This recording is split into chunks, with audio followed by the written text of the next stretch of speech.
It's 8 o'clock on Today. Coming up, fallout. A unanimous jury finds former President Donald Trump liable for sexually abusing writer E. Jean Carroll and later defaming her. Carroll speaking out this morning here on Today. 79-year-old advice columnist beat Donald Trump.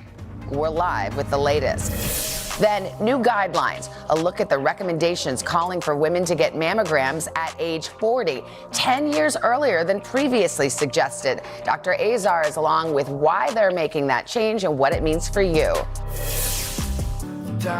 Plus, Mother Knows Best. We're sharing life lessons we learned from our own moms. The greatest gift my mother gave me was faith and belief in God. My mom is otherworldly calm, and believe me, we tested it. She wakes up happy. I don't care if there is a hurricane approaching. She'll look outside and go, maybe not this moment, but it'll be nice in about an hour. Straight ahead, how we're paying tribute to the women who shaped us. And European vacation, why Beyonce fans are traveling out of the country for her new tour. If you don't have a passport, get a passport, because Beyonce is going to slay it everywhere she goes. Can you really save money on tickets by heading overseas? Today, Wednesday, May 10th, 2023. Happy Nurses Week! To our fellow nurses Here in New York and across the country. on a girls trip from Port Huron, Michigan. Celebrating my 72nd birthday. From Syracuse, New York. Hi to our grandkids. In Simpsonville, South Carolina. And Alpharetta, Georgia. Visiting from Madison, Indiana. Sault Ste. Marie, Ontario. Greenwood, South Carolina. And Miles, Iowa. From Grand Haven, Michigan. Today I turned 60. Hi, Savannah and Hoda. We brought Mary Grace. From Atlanta. To celebrate my 10th birthday. All right, we are back 8:11. Miss Jenna has joined us. Something special this morning. We're so lucky. We got to do kind of a love letter to the remarkable women we are lucky enough to call mom. All right, the three of us would not be here today without their support. And with Mother's Day just around the corner this weekend, we thought it was a perfect time to honor them. Yeah, so this morning, you all, we want to shine a light on the women who shaped us and share the valuable lessons we've learned from them along the way. My mom is named Nancy Guthrie. She had me when she was 29 years old. I was her third baby. And she always said, when you came, I knew my family was complete. Everybody knows my mom's name is Laura Bush. She was the first lady of our country, but better known to my sister Barbara and me as our mom, as our mama. My mom's name is Sammy Cotby. She had me when she was 28 years old, new immigrant to this country, was in college getting her master's degree, and lo and behold, I was born. My mom has insatiable curiosity. She falls in love over and over and over again with people, with places, with a new dish. And she wakes up happy. I don't care if there is a hurricane approaching. She'll look outside and go, maybe not this moment, but it'll be nice in about an hour. I bet it's going to be a beautiful day. My mom is otherworldly calm, and believe me, we tested it. She is an avid reader and introduced Barbara and I to the wonderful feeling of falling in love with books. And she also is fiercely loyal and very protective. The word I use to describe my mom is noble. She's strong, like hard iron granite strong.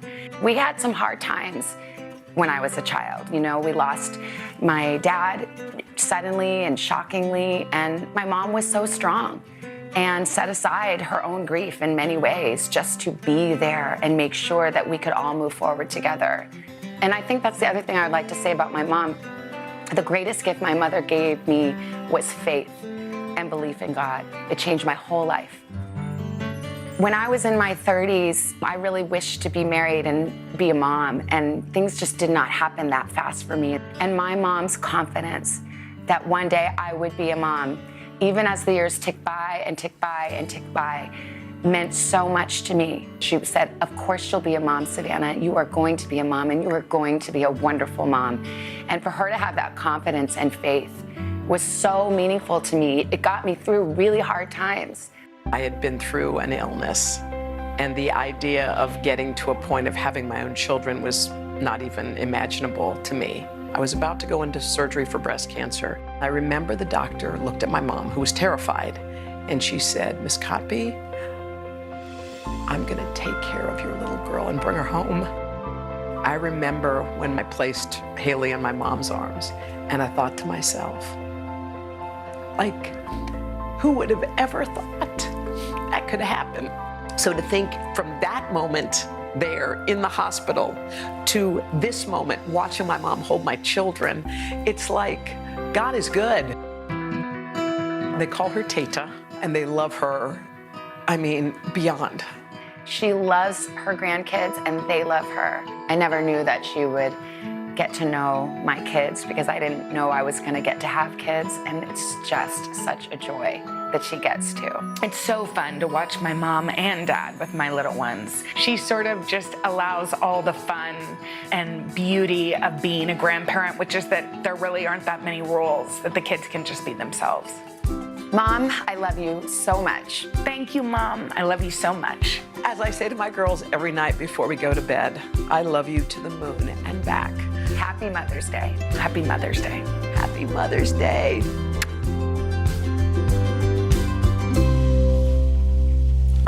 Oh my gosh. You know what's so funny?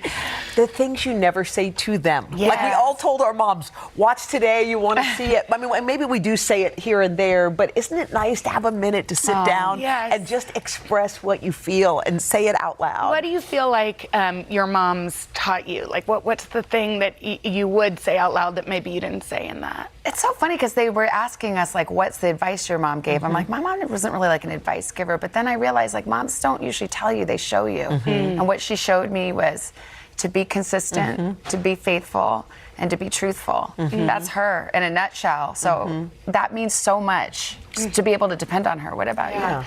Well, my mom, and I've told this to Huda before, but she has this incredible way of just gently guiding.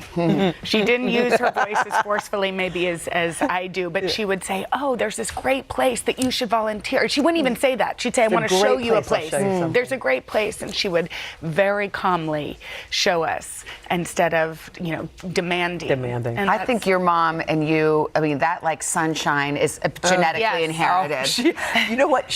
I remember so distinctly when she was 60 years old, she turned 60 and she wanted to run a marathon. And my brother, sister, and I watched. And we were at the finish line, and I still remember her running up the Iwo Jima Memorial. She ran the Marine Corps Marathon. And I stood at the bottom of that hill, and I remembered after that point, I thought, if she can do that, I can do this. Everything. Whatever my this was, I always remember that. Like you said, they show you, they don't tell you. Yes. And so now you know, like, we could do it. And it also so wild how much of what we love now was passed down and what our kids love. Reading. I mean, Dale loves to read. That's from your mom. It's not from me. The music, that's from your mom. That's from my mom. The love of cats. All the good things in my life. I knew it. Hollywood Hager makes an appearance. Always. In the cat. every single You know what? She's a star. Yes, she is. Well, I just think Mother's Day. Really, because I want to say, and our moms, are obviously older now, but I feel like I will always need my mom. Yes. And we will always need our moms. Yes. And we're so grateful that we still have our moms with them. Yes. A note of grace for those who've lost their moms, because these are hard days for them. Indeed.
He was a fighter, yet no one paid any attention to him, and I felt the same way as an actor. So I said, if I could take my particular plight as an actor and put him into the form of a fighter and make it a theatrical, appealing vehicle, then perhaps it would interest people such as yourself.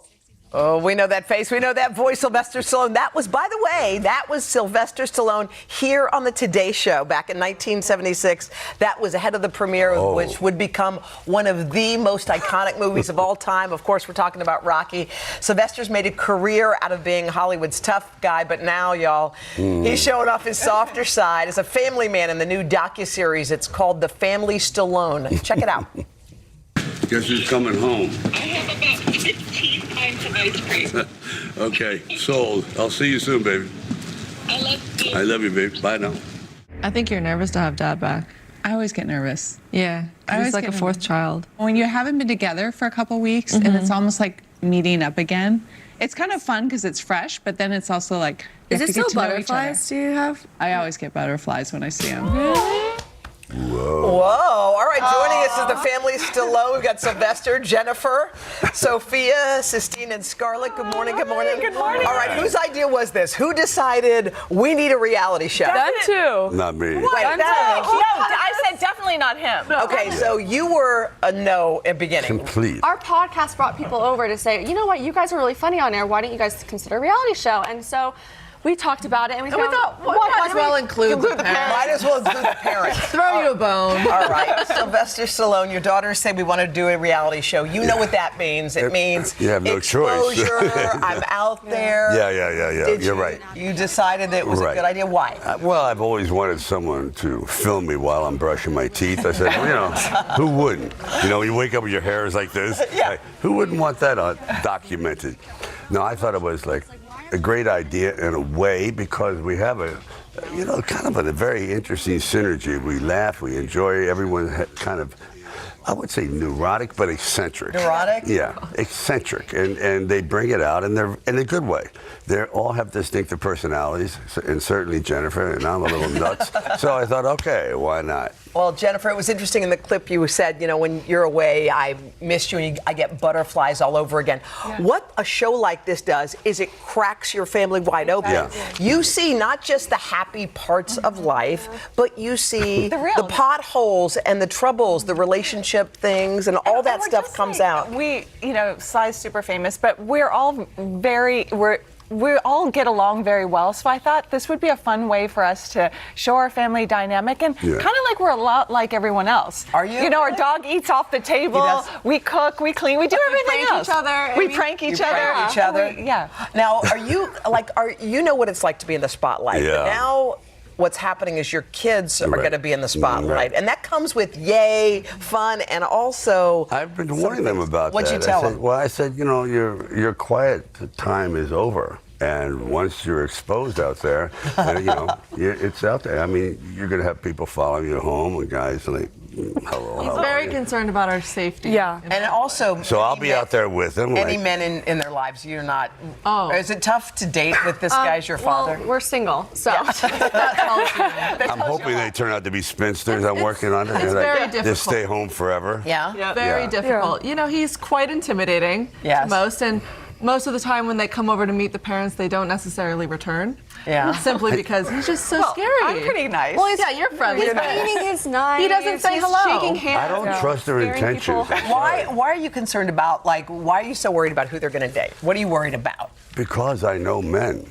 Yeah. And they're all. You always say this. What are you talking about? I always say it. How about history down through We want us to be single for the rest of our lives. Scarlett has a really nice boyfriend, and you like him. Oh, yes. And he was great meeting him. Now they're best friends. Oh, best friends?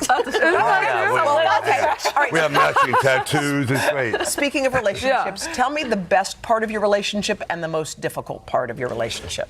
Well, the most difficult is I never win an argument. That's it. Also, I'm always in the shade. They're so tall. I can't get a tan. It's like terrible. Yeah. I've stopped growing like a mushroom. Yeah. But the best part. And the best part is they're just, you can see they're just funny. They're outgoing. Yeah, they're not silent by any means, and they express themselves, which is good. As opposed to guys tend to be, I'll get to you later, don't worry about it. Two guys can sit on the couch for an hour and watch a football game and say nothing. Right. not this. Tell me about, again, because this is going to expose part of your relationship Yeah. too. Yeah. What do you think is the best part of your relationship with your husband and the most difficult part? I think the most difficult is sharing him with the world. It's hard because everybody wants a piece of him, and that's hard on us because I'll give you an autograph later. Don't worry about it. Seriously. I'll I take think care. that's hard, always being in the public eye. I do think that's, everyone has a comment, everyone judges you. That's hard for me. But the best part is I know that we have real love. We've been together over 35 years. We're celebrating our 26-year wedding anniversary coming up on May 17th. What's the secret to a long relationship? I think laughter. I think understanding. I think forgiveness. I think not the staying on something and harping over, like if you have a bad day or a bad week with each other, just getting over it and loving each other. I disagree completely. But this is it. We laugh or we joke constantly. I think laughter is huge. The key to happiness is just agree. Just agree. Whatever she said, you got it. By the way, she's always right. Thank you. Exactly. Yeah, thank you. Much easier. You guys, we wish you the best of luck with this show. Thank you. I know you have a little viewing party. Is that what we're going to do? Just the two of us together. Just the two. All right. Okay. The Stallone Family premieres May 18th on Paramount Plus.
We're back 8:46 with Shop This List today with so many anti-aging skincare products out there.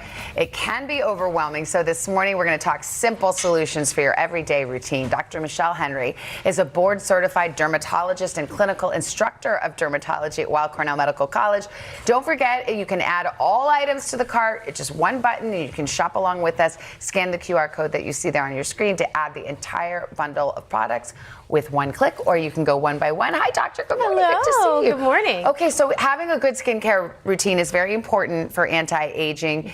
And is there a particular order that we're supposed to follow? So absolutely, skincare is critical. So as we get older, lots of changes happen. We start to lose collagen, so we get fine lines and wrinkles. We get drier, we get dull. And skincare could really provide those nutrients and protection we need to look more youthful. Okay, great. We know we need to start with a cleanser. What makes a good cleanser, especially for aging skin? Absolutely. So a great cleanser is a gentle cleanser. Cleanser is also going to give you hydration. So this is packed full of aloe. So aloe is going to protect the skin. It has polyphenols in it, so it's an antioxidant. Fantastic. It's going to take dirt, but also give you something back. Okay, great. And you use like a washcloth, or you like a muslin cloth? Or Yeah, what do you like to use love for to washing? use like a little buff puff or a washcloth, something to give a little exfoliation. Okay, so face wash first. Absolutely. Then a serum comes next. And what's in this serum? What are the active ingredients that you like? So I love this serum. This is by The Ordinary, so it's a nice price point, $6. Oh, wow. It's ingredient focused, so it has niacinamide, it has zinc, and together they are powerful. So it helps to reduce oiliness, helps to retexturize the skin, helps to brighten the skin, helps to reduce the appearance of the pores. So this is a fantastic serum for anti-aging or any skin type. Okay, you do the serum first before you get into moisturizer. Exactly. This is another one you like. What do you like about this product? So, we don't talk about acne a lot when we talk about anti-aging,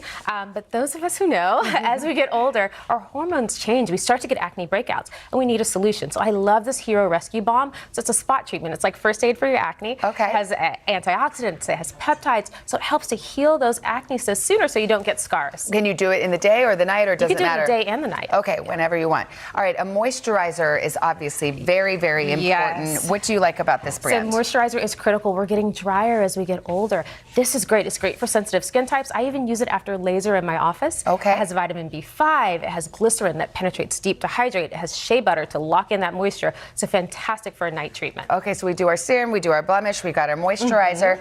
And now this looks like, is it an oil, a face oil? It is. It's a face oil, and it has amazing ingredients as well. It's a very decadent oil by Sunday Riley. It has vitamin C, which I call insurance for your sunscreen, so it helps to protect you from the environment. But it also has turmeric. So turmeric is an ancient ingredient, known for its healing properties, known for its brightening properties. So this is going to help you fight those age spots. Okay, last but not least, we must do our sunscreen. If only we had done that 30 years ago more reliably, we wouldn't have to use all those products. Exactly. This is probably the most important product for anti-aging. And this is Melanoma Awareness Month, so we want to prevent skin cancer, but 80 to 90% of aging is due to UV light. So this is a fantastic addition. It's lightweight, it's a Neutrogena product, so it's lightweight, it's well tolerated, it's sheer, SPF 60, so it's going to get you through those long summer days. And the sunscreen is the last layer that you put on. The last layer. Dr. Henry, thank you so much. you. And once again, if you want to purchase those items, you can scan the QR code or go to today.com/shop-this-list. And we should mention Today does earn a commission on purchases made from this segment, which today solely featured products available at Target. Carson, over to you. All right, Savannah, thanks so much. Up next, Chef Kevin Curry's got your ultimate Mother's Day gift. You got to keep mom out of the kitchen, let her relax.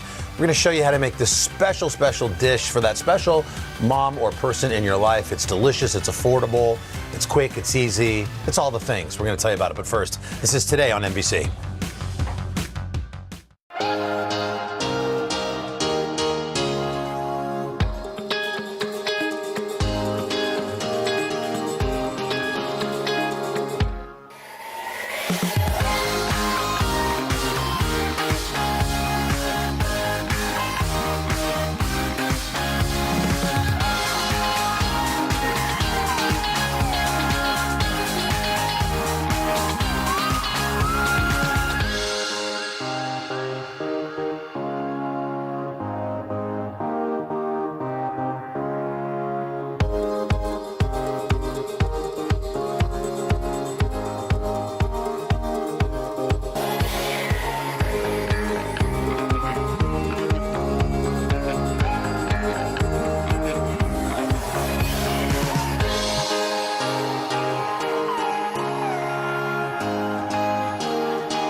Okay.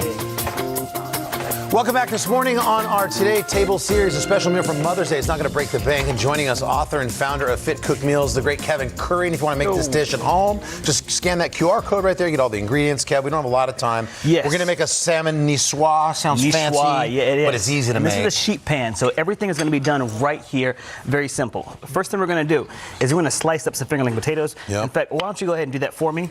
And then we're going to add some garlic. You just slice them in half, basically? Yes, sir, to slice them in half. Yep. Now, this part is really important. We're actually going to put these face down in this baking tray. This is garlic, onion, olive oil, drizzle, drizzle. All right, and get our hands dirty. Oh, and don't forget the salt and pepper, because you know the internet will tell you if you don't season up your food. Okay, there we go. Boom. Put these face down. We're going to roast these for about 15 to 20 minutes. Take them off, and then we're going to add the salmon.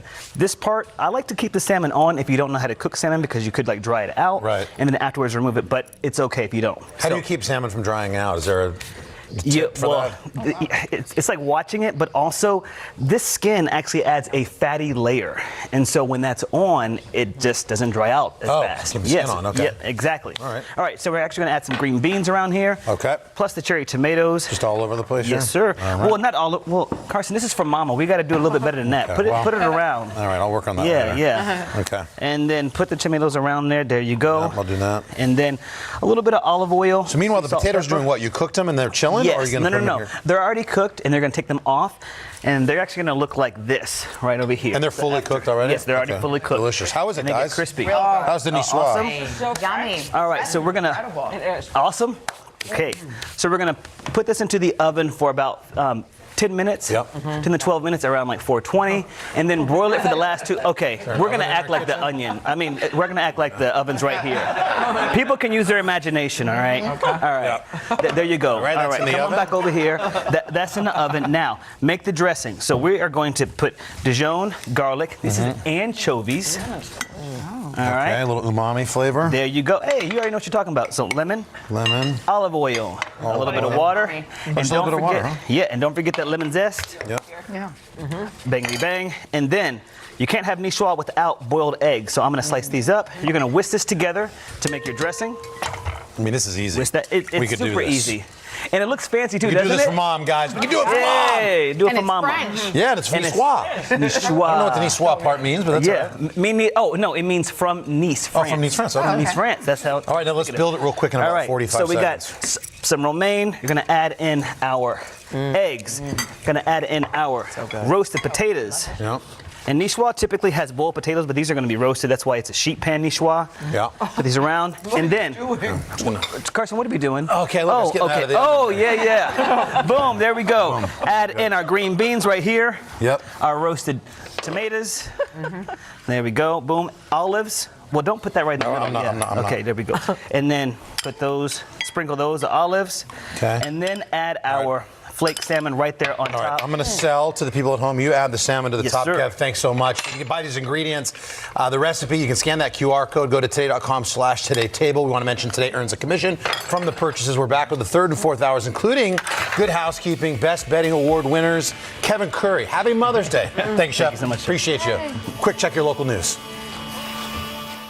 Good morning, everybody. Here's what's happening in your neck of the woods. You deserve to be celebrated. Way to go, Reynolds. Oh, Al. Al, you're all of our heroes. Y'all love Al Roker.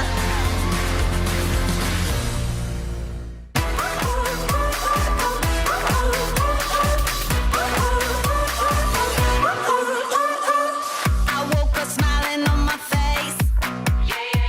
No care, no trouble in my way. The sun is shining where I go. That's how I know. Yeah, that's how I know. Today's gonna be great, gonna be great, gonna be a good day. Today's gonna be great, gonna be a good day. Welcome to Today. So happy to see you guys. Would you like my boost? Yes. Back, here we go. Sometimes we just do things to help. That's our Hoda. Happy birthday. We got an awesome crowd, y'all.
This morning on the third hour of Today, a major shift in mammogram recommendations. Women are now being advised to get screened much earlier, and why some experts argue the new guidelines don't go far enough.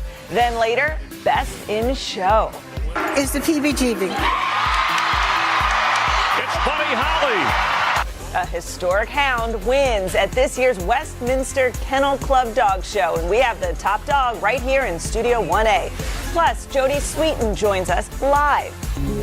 Yes, that's it. We'll hear all about her new mystery role and look back on those Full House days. And if you have a full house for Mother's Day, treat them to a barbecue feast. We'll show you how it's done today, Wednesday, May 10th, 2023. Live from Studio 1A in Rockefeller Plaza, this is the third hour of Today. Good morning, everyone. Welcome to the third hour of Today. We've got our cousin Jacob Sobra. Howdy. I haven't seen you, like, made eye contact. Dylan, Chanel, Hello. Dylan. Good morning. Good Craig is on morning. assignment, and Al, we are happy to report, recovering successfully from his knee surgery. So all Get well thumbs up soon, from Mr. him. Roker. All the things. Well, we have a big show lined up for you today, and we begin with some major health news in the fight against breast cancer. Here's the latest. An influential panel of experts that sets standards for health screening in the U.S. is now recommending women get mammograms beginning at the age of 40. This is a big deal. Let's bring in NBC News medical contributor Dr. Natalie Azar. She's here to tell us what these changes mean. Yes. I mean, if it doesn't affect someone watching, it affects someone they know. You know what I mean? Well, It affects all of us. absolutely, Yeah. Absolutely. So this is a pretty big change for this task force. In 2016, they made a recommendation that women should start mammograms for breast cancer screening at age 50. And it caused a little bit of an uproar because many medical organizations actually recommend starting at 40. So now they do too. And I know so many women who have had breast cancer under the age of 50. Exactly. And those earlier breast cancers actually tend to be more aggressive. So their recommendations are that women who are at average risk begin at 40, do it every 2 years until the age of 74. I think it's very important to point out, Dylan, you mentioned it in the lead, that a lot of experts have said, you know, this is great, this is a step in the right direction, but it hasn't gone far enough because most major medical organizations and most experts recommend annual mammograms, not every 2 years, but annual, and after the age of 74 if a woman is still in good health. So it's great that they're making the decision, the task force, to up this a little bit. What is their impetus exactly for doing it, and why aren't they, enforcing more? Right. So they say that this is really an analysis of new evidence. They particularly make a lot of comment on the racial disparity and equity, and the fact that Black women are twice as likely to die from breast cancer as white women, and they even get diagnosed earlier with more aggressive cancers than white women. So this is one reason that they're doing it. And they've also said that for all women, cancer rates have increased by about 2% a year in that age group between 40 and 49, leading to this new recommendation. That's scary. So obviously, if you have family history, how does that affect you? So this is what was interesting about it. They said women of average risk, and then they separately categorized what they consider high-risk women. And these, and we can show this for our viewers as well. The high-risk women to them are women who have a personal history of breast cancer, obviously, who have had abnormal breast biopsies in the past, women who have genetic mutations like BRCA, or women who've had radiation to their chest.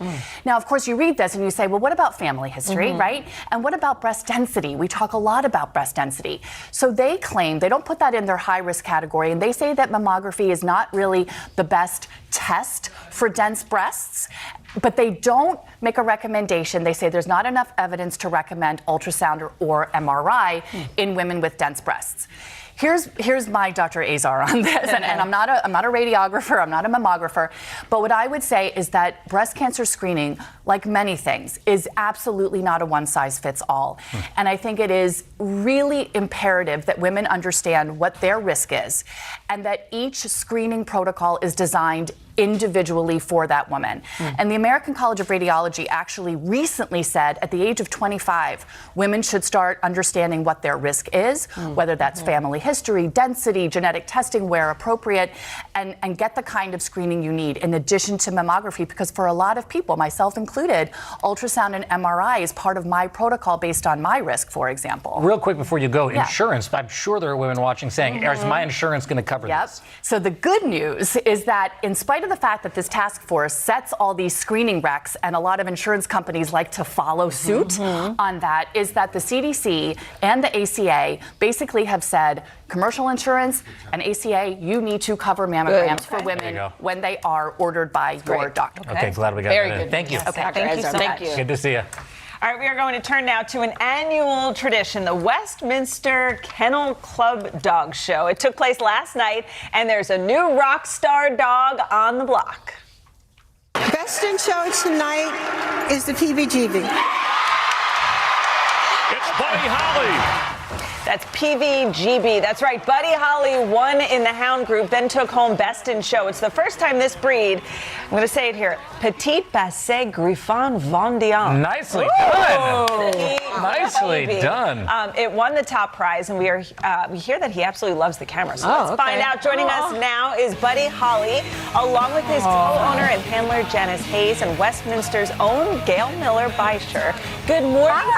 Congratulations. Yes. Congratulations. This is so exciting. I mean, making history here. The first time this breed has ever won in the top dog, in the Westminster Kennel Club Dog Show. Everything's a mouthful. It is. Petit. Why is this so exciting? It's just the top win in our country. It's the Olympics, it's the Kentucky Derby, it's the Super Bowl, everything for dogs. And to win that is a huge honor here. Yeah. Tell us more about his name. Is he named after the Buddy Holly? Yeah. It's just a fun name, and everybody calls him Buddy, so everybody knows his name. I love it. He's such a beautiful dog. So Buddy, he's been on a roll this year, placing in many different shows. Yesterday's competition, I hear it was tough. What makes it tough? I just read that it says it was tough. Yeah. Well, what is that? Oh, no, it's okay. I was just saying, all of the top dogs in the country come to Westminster. As you said, it's the most prestigious dog show in the U.S., and so it is tough competition. And in that Best in Show ring especially, there were 7 incredible dogs, and all of them are winners, but Buddy, of course, took it all. Are we allowed Can we to pet him? No, they want to Oh, there we go. Does he like it? Soft He loves fluffy. One of the key characteristics at all. of the PBGB is that they're very outgoing. Oh, hi. Oh, now we're talking. So what made Buddy Holly stand out? Well, he has all of the key characteristics of the breed, the hallmarks of the breed. His body length, his body balance, his furnishings on his head, the mustache, the beard that you see there, the long eyebrows. And, he also has that special something. Sometimes it comes down to that. The it factor. The it factor. When he was going around that ring with Janice, they were such an incredible team together. And you could just see the love That and must have been so fun. What does he get? Like, what kind of treat, or does he get a trip? Like, what does he get? Last night he was so hungry, he got his Purina Pro plan. Slept on the bed, rolled in the pillows. He just gets. Do you think he's aware that he's a star? He's always known. Most importantly, he's always known. Can I have him? Okay, all right. Congratulations. Buddy Holly, thank you guys. Congratulations. Oh, you guys are so amazing. Oh my gosh, what a sweetie. So we've been gearing up, by the way, for this Mother's Day, Sweet. and Thank you. happy Mother's Day to everybody. Before the big day, Dylan, I wanted to ask you about this. Your Mother's Day wish list is out in the, what is it? Better Home and Gardens, Better right? Homes and Gardens. They asked me if I could list some items that you would think mothers would like. So I picked, obviously, as a mother, some of my favorite What'd you pick? items. Buddy Holly? So this is I cool. Picked some slippers, I picked some skincare, a calendar kind of notebook sort of thing. I'm obsessed with these chat books. It's basically every month you go through their app and you pick all your pictures from the last month, and it puts it in a nice little book so you can keep a collection of you haven't told me about this. Collection of photos. There's some glass bowls that actually Jackie, our assistant, had gotten me for one of my or something. I think it was Christmas. Christmas or something. So just like some of my favorite things that I just find a little indulgent, a little luxurious, and just super Happy special. early Mother's Day to Happy both Mother's of you. Day. I love sections like that, though, because then it's something that maybe I didn't know about. Yes. It's not $1 billion, and you just try something check new. it out. Well, ladies and gentlemen, you can pick up this month's issue of Better Homes and Garden on newsstands now if you want to really get that up-close look at Dylan's list. I love it. Pretty cool. Happy Mother's Day. Happy Mother's Day, guys. Coming up, summer savings. Stephanie Rule is here. She is going to tell us how to cut down on our spending without sacrificing the fun, because Stephanie is fun. And then later, our series, I Heart Mom, a mother-daughter duo who are teaming up to take a bite out of the snack business. We'll be right back. Ooh. Steph is always fun.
We are back with our series On the Money, and it's never too early to start thinking about summer and planning out how to pay for everything from camps to pool supplies to cookouts. It can be expensive. So we have NBC News senior business analyst Stephanie Rule. She's going to help us have some fun without breaking the bank. Good morning to you.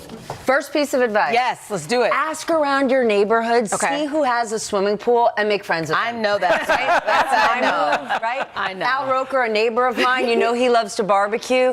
Hey, Al, get yourself invited to I'm a bringing the barbecue. napkins. What There are you go. That's my number one. Yes. So this is important, making a budget, because otherwise, next thing you know, there's this camp, then that camp, and then this pool thing, and you know all what I of mean? it, right? And I know everybody wants to have this carefree summer. It will not be carefree if you spend. It's September, and you're like, oh my gosh, You're I'm right. in bad shape.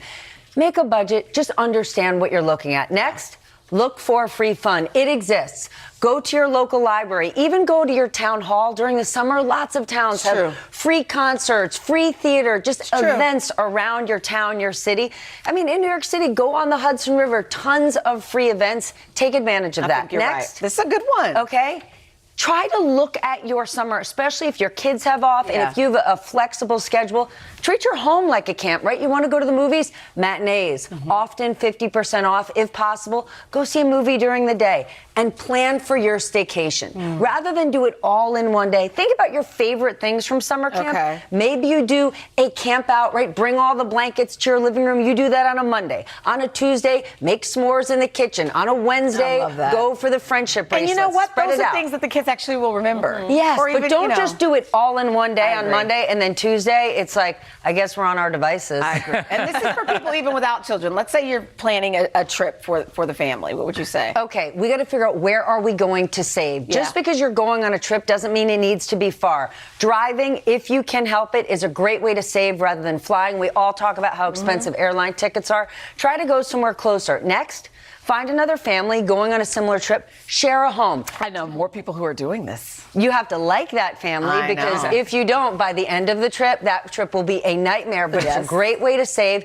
And always, if you are flying, go to the points guide, go to Hopper, check Google Flights, make sure you're getting the cheapest flight possible. And now this one is for my family. Minimize your meal spending. I don't understand why my children go on vacation with me, and as soon as they wake up, where are we going for breakfast? Where are we going for lunch? I don't know. It's called a cereal bar. It never How come ends. at home Free buffet. I Free can buffet. never get you to drink a glass of orange juice, yet we're on vacation and they want a $5 glass of OJ. Fresh squeeze. That's a no. That is a no for you. You do come not on. need to go to a restaurant. Most hotel rooms have a mini fridge. How about a yogurt? There you go. There you go. How I about thought a I had the yogurt? Mic drop. Wawa side of No, the no, story, no. but clearly I it's can't. you. My kids, where are we going for breakfast, lunch, and dinner? Yeah. How about nowhere? Where's the fresh we're on squeezed vacation. orange juice Yeah. that they're going to take a sip of?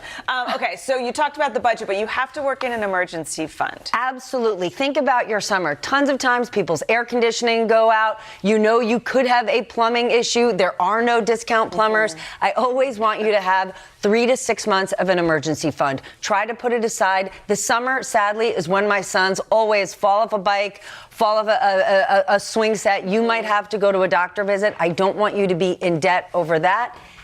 You just need to save up for your expected costs. If you know the summer's coming and you've got summer camps, you've got weddings to go to, try to put that money aside. I like to separate it out in my paycheck. So as the months come and the summer comes, hey, I've already put this money aside. Here we go. We're going to have a great time going into this wedding, and maybe I can get a new dress going into it. Don't wait until the last minute. Try to save up. You don't have to stress that out. This is a public service announcement for Stephanie's children. I support your orange juice habits. It's okay. At home, nobody wants OJ in a restaurant.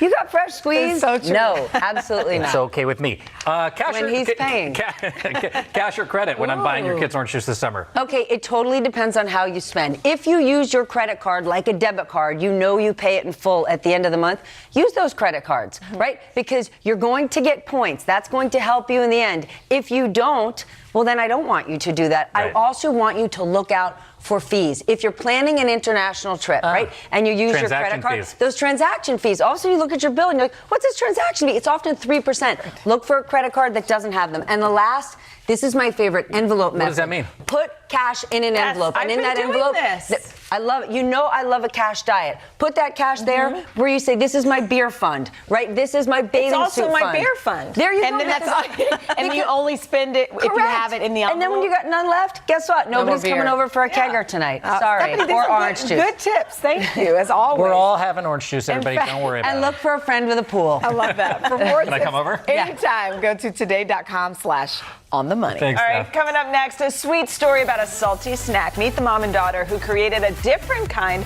of pretzel business. Then later, speaking of sweet, Jodie Sweetin is here live. She's out with a new movie where she takes on the role of detective, and she is showing off her singing skills, too. All right. Find out more when the third hour of Today continues.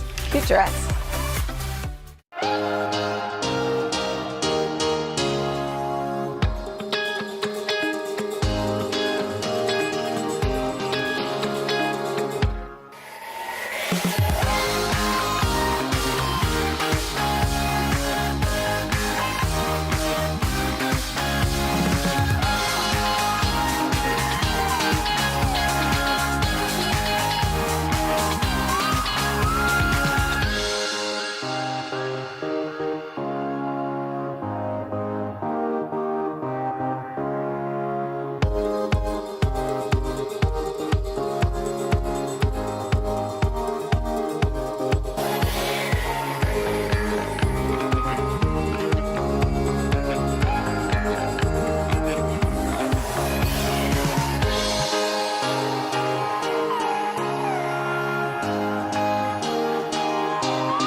All this week, we are counting down to Mother's Day with our series, I Heart Mom. And this morning, we are meeting a mother and daughter who make a stellar team, and they're shaking up the snack business together.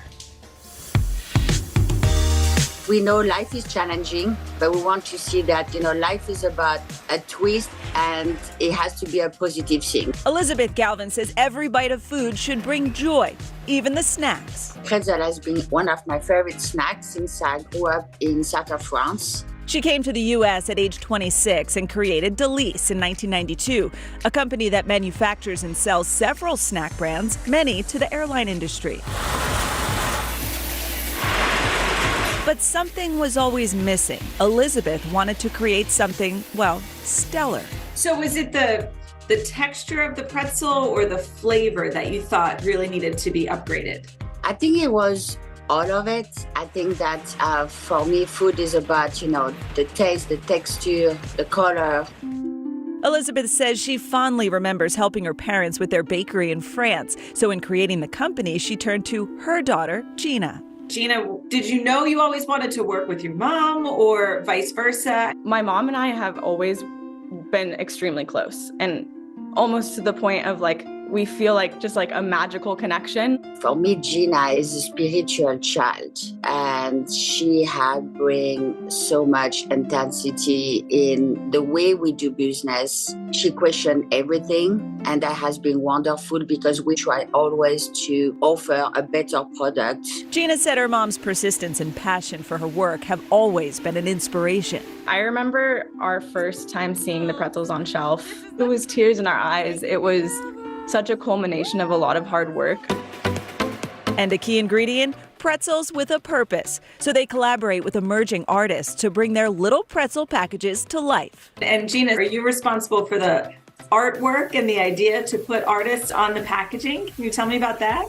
The concept did come from the years when I was making art with friends, and we were asking ourselves, gosh, how do we get out there in such a saturated market? And we were thinking maybe this bag can have a greater purpose while it's here.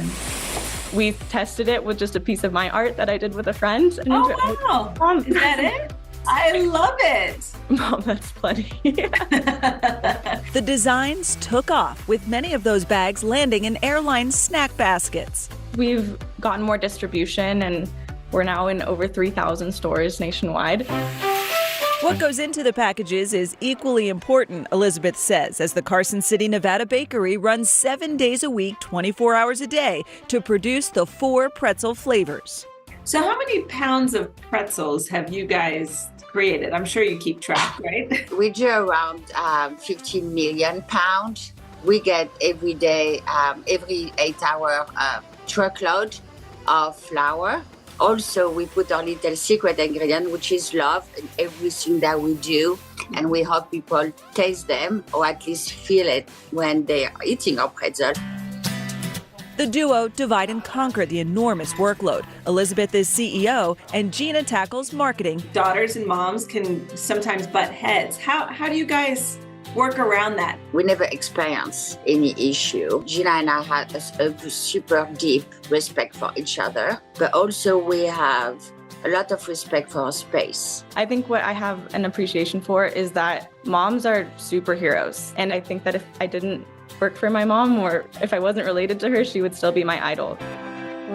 Their relationship is so Awesome. special. And there are currently 6 full-time artists that are actually making the pretzel bags, which Chanel, you said you have love these it. Beautiful, bags aren't on your they? desk. Hundreds more artists are always making submissions, so there will likely be more opportunities as they launch new flavors, new products. They have a lot more planned in the coming months, which is something you should look out for. Well, I just made a mess with them on my pants. I will say, on airplanes, they serve these on airplanes. Yes. And when I'm flying across the country, this is my go-to snack every Really? time. They're Love it. You know what I like? They taste clean.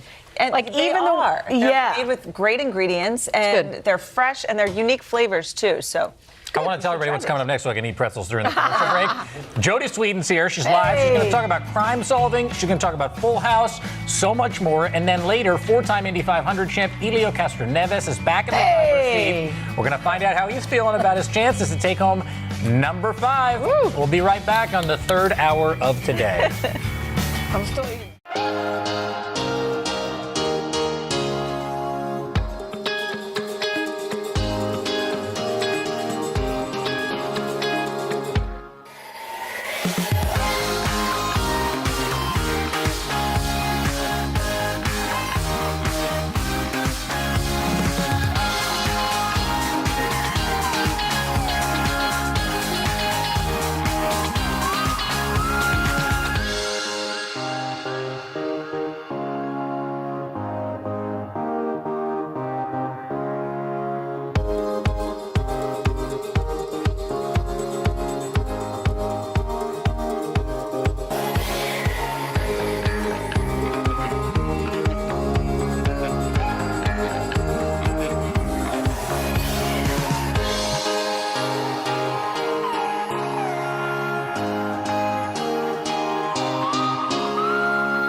We have a sweet treat this morning in Studio 1A. Jodie Sweetin first stole our hearts as Stephanie Tanner in the wildly popular show Full House. Then in 2016, Jodie reprised her role in the Netflix sequel Fuller House. Now she is the star and executive producer of the new film, The Jane Mysteries, Inheritance Lost. Jodie plays Jane Da Silva, a singer who inherits her family's detective agency and tries her hand at crime solving. Check it out. So Linda starts at the bank, right? Then drives to the Collingwood Club, drops off the cash, goes to therapy after that, goes home, gets in an argument with her husband, and then drives all the way back across the city to break into the pool? Why? Well, following your theory, if she left something in the locker, maybe she wanted it back. Yes. Yes, that's it. Amazing. Jodie, good morning. Good morning. I'm hooked already. So you're not only the star of this, but you're an executive producer on the film. We love mysteries around here. Take us through the journey. Well, I start out as a cabaret singer. Jane has left her family, gone to Europe. She lost her mom at a young age. And so she was raised by her aunt and uncle who have supported her dreams of becoming a singer. And that's what she's doing when we catch up with her and we find that her uncle has passed and left this detective agency.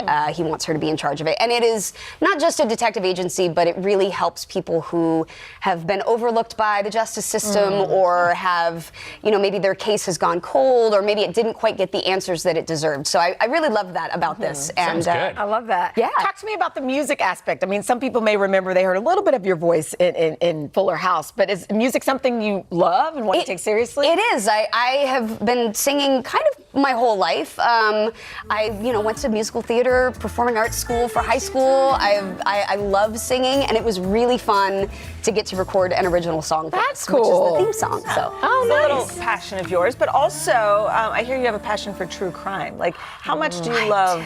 It's watching true crime. That's what I was watching last night before I went to bed. I love it. You a Dateline fan? Dateline's big around. Okay, Dateline, yes is the answer. No. Dateline, yes. I am a documentary, give me like an 8 mini-series binge. Oh, yeah, you want to go into it.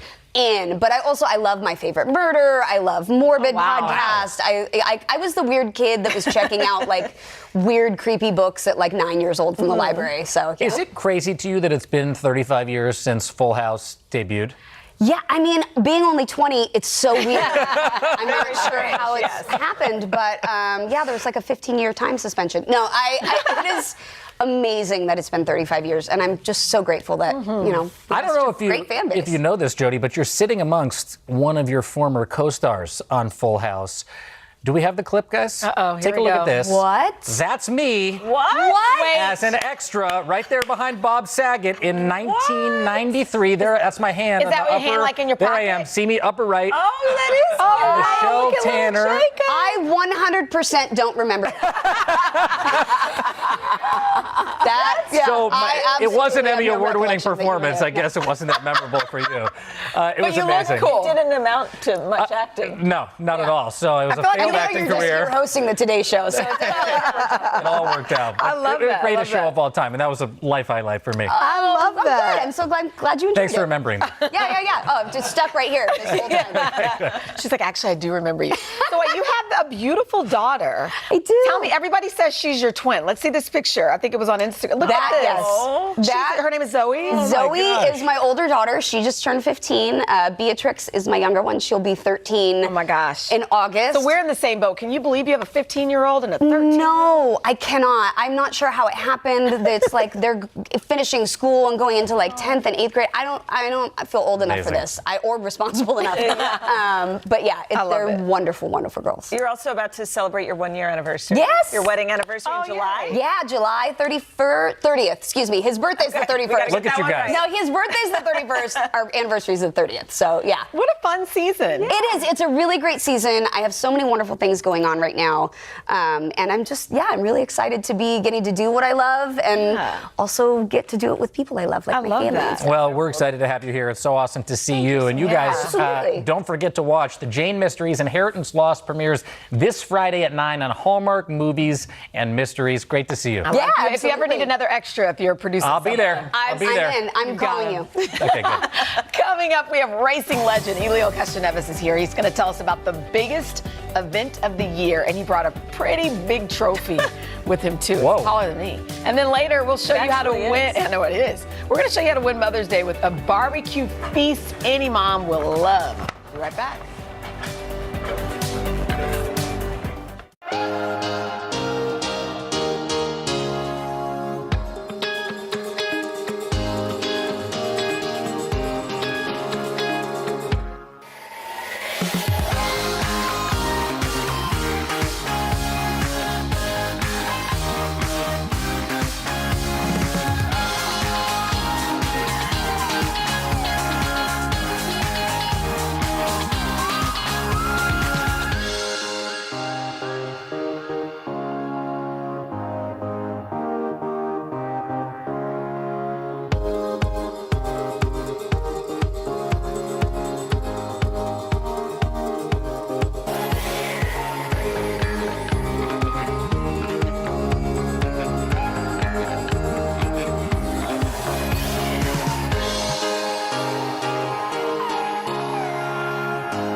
This morning, we get to catch up with one of the greatest racers to drive the IndyCar track. There is no doubt about that. Brazilian-born motorhead Helio Castroneves is a bona fide IndyCar royalty, four-time Indy 500 champion, 31 overall victories, and over 50 poles. They call him Spider-Man. You might have seen him climb up on the fence every once in a while.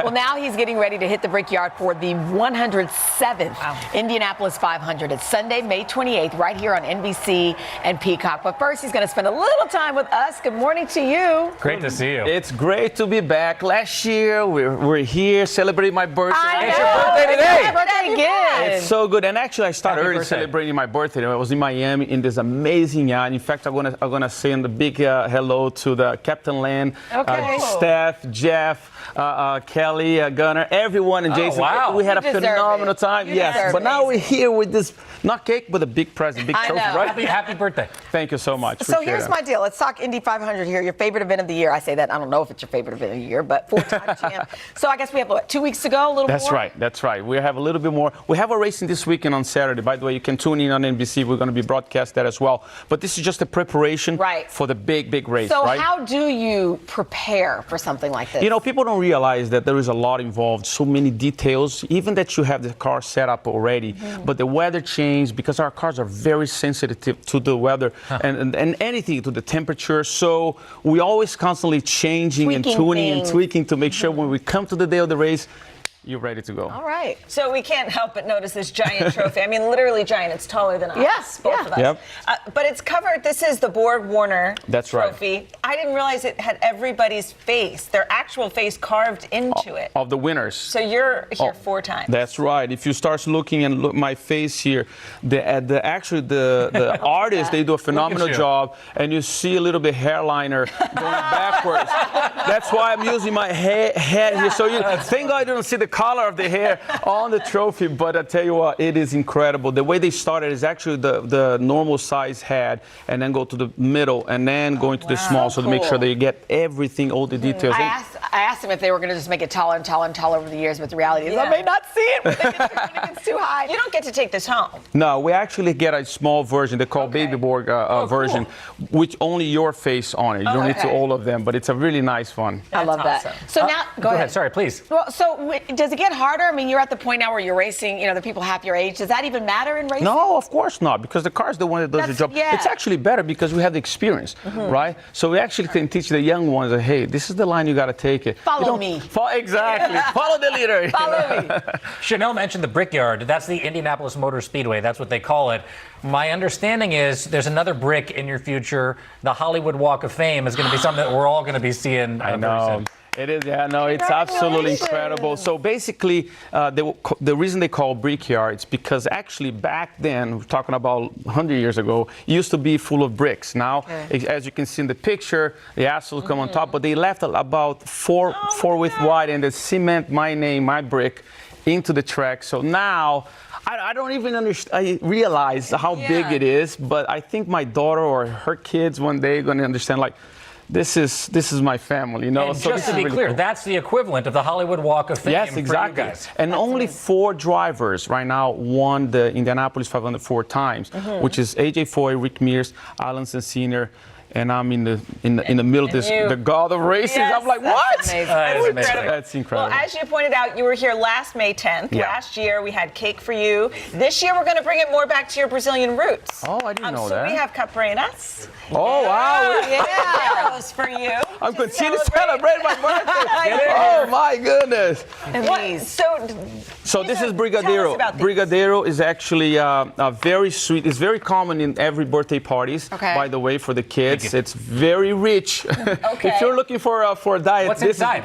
Well, it's dulce de leche with a little bit of a milk, butter, and it's absolutely. Try this one. And this is vodka or cachaça, as we call, which is sort of like a very hard liquor with lemon and sugar. So, oh my gosh, these are insane. It is fantastic. And by the way, when you start drinking this, you don't feel it, but when you stand up, you feel it. I know you gotta go, amazing. and you got a fast car waiting for you outside. It's vodka or cachaça, which is a very hard liquor in Brazil. What are you doing for Mother's Day? That's most Oh, important. yeah. I'm coming back to spend my time with my daughter and I spend with them in Atlanta, and but then I got to go back to Indianapolis. This is my daughter and my wife. Beautiful. Yeah. Oh, so my she's goodness. turning 13 now. Oh, a little boy. bit. Yeah, exactly. Get ready. I was like, why don't you call me? To wish me birthday at the least. It's like, oh, Dad, I'm too busy going to school right now. Well, Okay. cheers to your birthday cover. Cheers, man. Thank you so much. Cheers. I want to spill it. There you go. Cheers, guys. And by the way, you can catch Elio in the 107th running of the Indianapolis 500, May 28th. This is strong. Right here on NBC and streaming. These are really strong. On Peacock. Be Good careful. morning. Yes, do not drive after Have a great morning, everyone. Up next, we are firing up the grill right in time for Mother's Day, showing you how to make a barbecue feast, including shish kebabs. Ooh. We'll be right back. Oh, Yum. Oh my gosh, this is like. This is.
This portion of Today is sponsored by Walmart Plus, the mother of all savings memberships. Join today. Well, we are grilling up a special meal for Mother's Day weekend. Chef Matt Moore is here with 2 easy recipes to impress your cookout crowd. Matt's latest cookbook, it's called Butcher on the Block. It highlights recipes and stories of butchers around the world. And good morning, Matt. You can't have a butcher cookbook and not bring in some meat. So. I couldn't put a cookbook out without coming back here. So thank you guys so much for having me back. Yeah, thank you. This was a great opportunity. My last 2 books were focused on barbecue and grilling. So I sought a way to combine the 2 subjects. Perfect. But also kind of start at the beginning at the local butcher shop. And then also there's kind of a family narrative too, because my grandfather was a butcher based in Valdosta, Georgia. Wow. So Wow. a lot of family, a lot of friends going on. And today we're going to do one of my favorite family recipes, which is a shish kebab. Love okay? it. So we are using top sirloin. So I live in Nashville, Tennessee. My wife is always having me entertain and cook, and entertaining is a lot of fun, but it's super expensive. Yes. And so part of what this book is to go to your local butcher, create that friendship with the butcher. And so we're using top sirloin, which is typically about half the price of what you're going to pick up Is from it like a tough, fillet or strip. So we got 3 techniques here. We're going to start first. We've cut this into cubes. It's a really lean meat. And by cubing it, we're creating more surface area, and we're going to help, kind of tenderize this. I'm going to let you throw in the onion.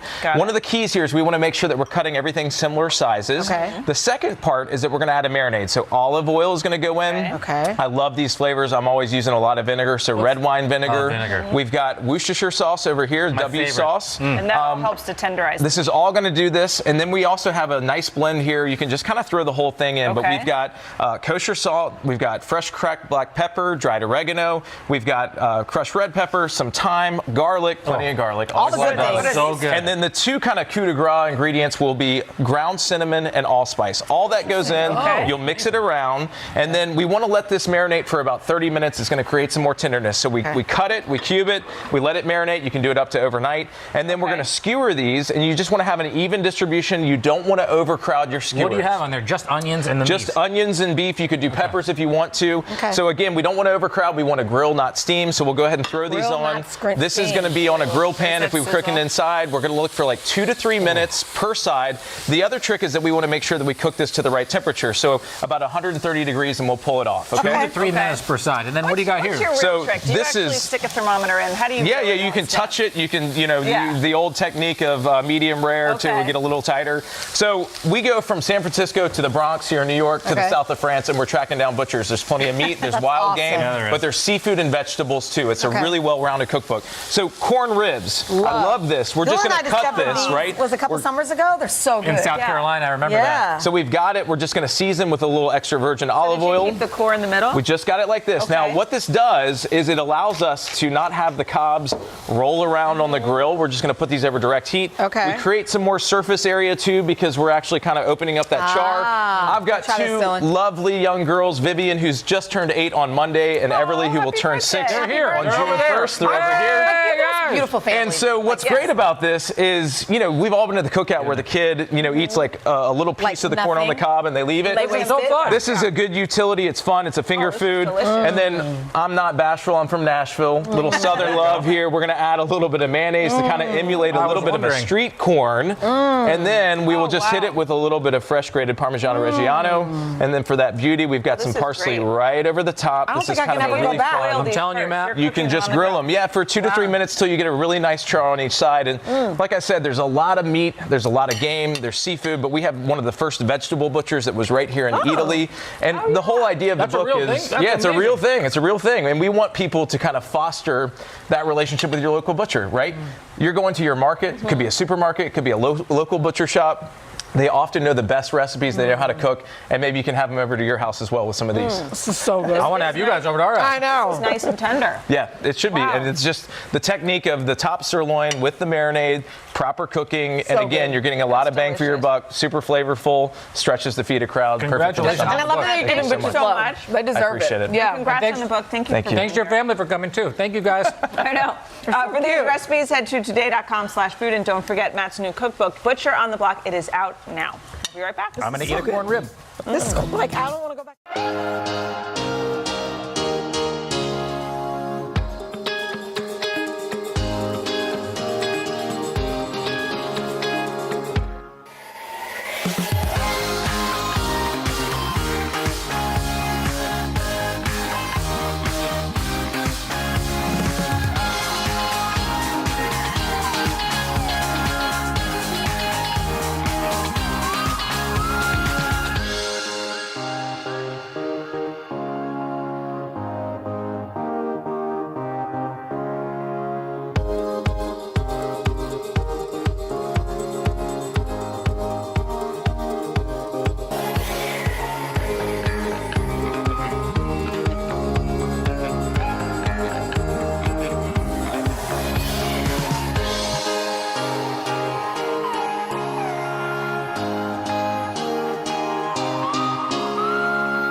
Before we go, we want to hear from you. Be part of our Q&A Today series where experts will answer your questions. No, the experts, not us. Good. Everything from finance, real estate, and health. Just head to today.com, submit your questions, and they just might be answered on the next show. It's a lot better that way. Jacob, thank you so much for My pleasure always. So good. Tomorrow on the show, on the third hour, we've got White Lotus star Haley Lou Richardson. Coming up on Hoda and Jenna, Selma Blair is going to open up about her health and whether she'll return to acting. Stick around for that. I love that. We'll see you tomorrow. Have a fantastic day, everybody. Bye, guys. You have some corn in your teeth. Right.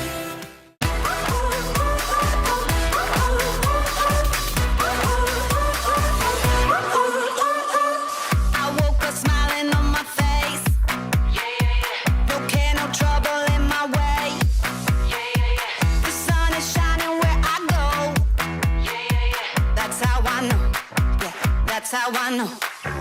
Today's gonna be great, gonna be great, gonna be a good day. Today's gonna be great, gonna be a good day.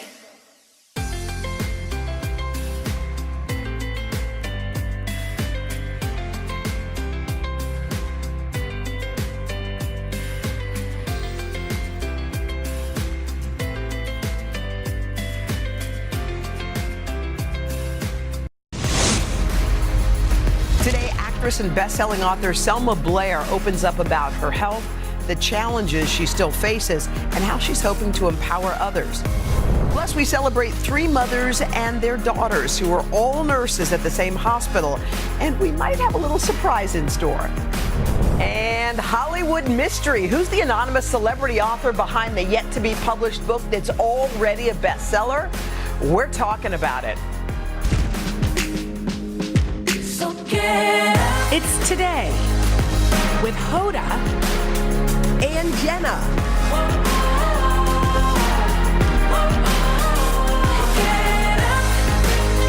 It all starts right now. Hey everybody, welcome to the show. It is Wednesday. It is the 10th day of May. It is the day after Henry's birthday and the day of your anniversary. It is 15 You years. got 15 years since you and that cute little boy of yours tied the knot. Aisle, there we are. As children. You were like a look at you. Still a child. By the way, y'all have fun together, man. You have fun. We do have fun. Look how, I look like we were going to prom together, but that was our engagement party. How sweet are you? Anyway, oh God, happy anniversary. Are you guys doing, what do you do? I'm like, what are we doing? Yeah. We might go to dinner. Okay, It nice. depends on the Good. kids' Situation. schedules. We're not major celebrators, unless we do. When you celebrate hard. You either don't do anything or you do everything. I have 2 speeds. Asleep by 7:45 before 60 minutes is over. Or head rolls at 2 a.m. No, not 2. All right, let's talk about so this came up in the makeup room, which is one of those funny bits. In fact, it came from should we say who it came from? Maybe not. Let's not. Okay, but anyway, there is a term that people use, and they call it brutally honest. I need to be. Yeah. Sorry, I have to be brutally honest. Sorry, I have to be brutally honest with you. Okay, when that comes at you, that brutally honest train from someone, how do you react? Here's the thing. The adverb brutally, usually you think of some sort of horrific crime. Yeah. Some sort of beating up. Something that's brutal is inherently not that cool. Horrible. Horrible. Right. So why do we have to be brutal? Can we think of a new term? I don't mind honesty. You love honesty. I do. I like when someone tells me what the truth. Because here's the thing, if you don't tell the truth, like there was a time where I was feeling a little bit, remember I was feeling a little sad with you, and not because you'd done anything, but because I didn't do anything. And I was holding it until I exploded. So if you can't tell the truth, that would be horrible. But here's the thing, to be brutal about it. You're always so honest. I think it's such a good thing. I mean, I can't believe you're bringing up that thing. I know. I can't believe you are bringing that up. Should I tell? Yeah. So, don't you like how Talia says yes?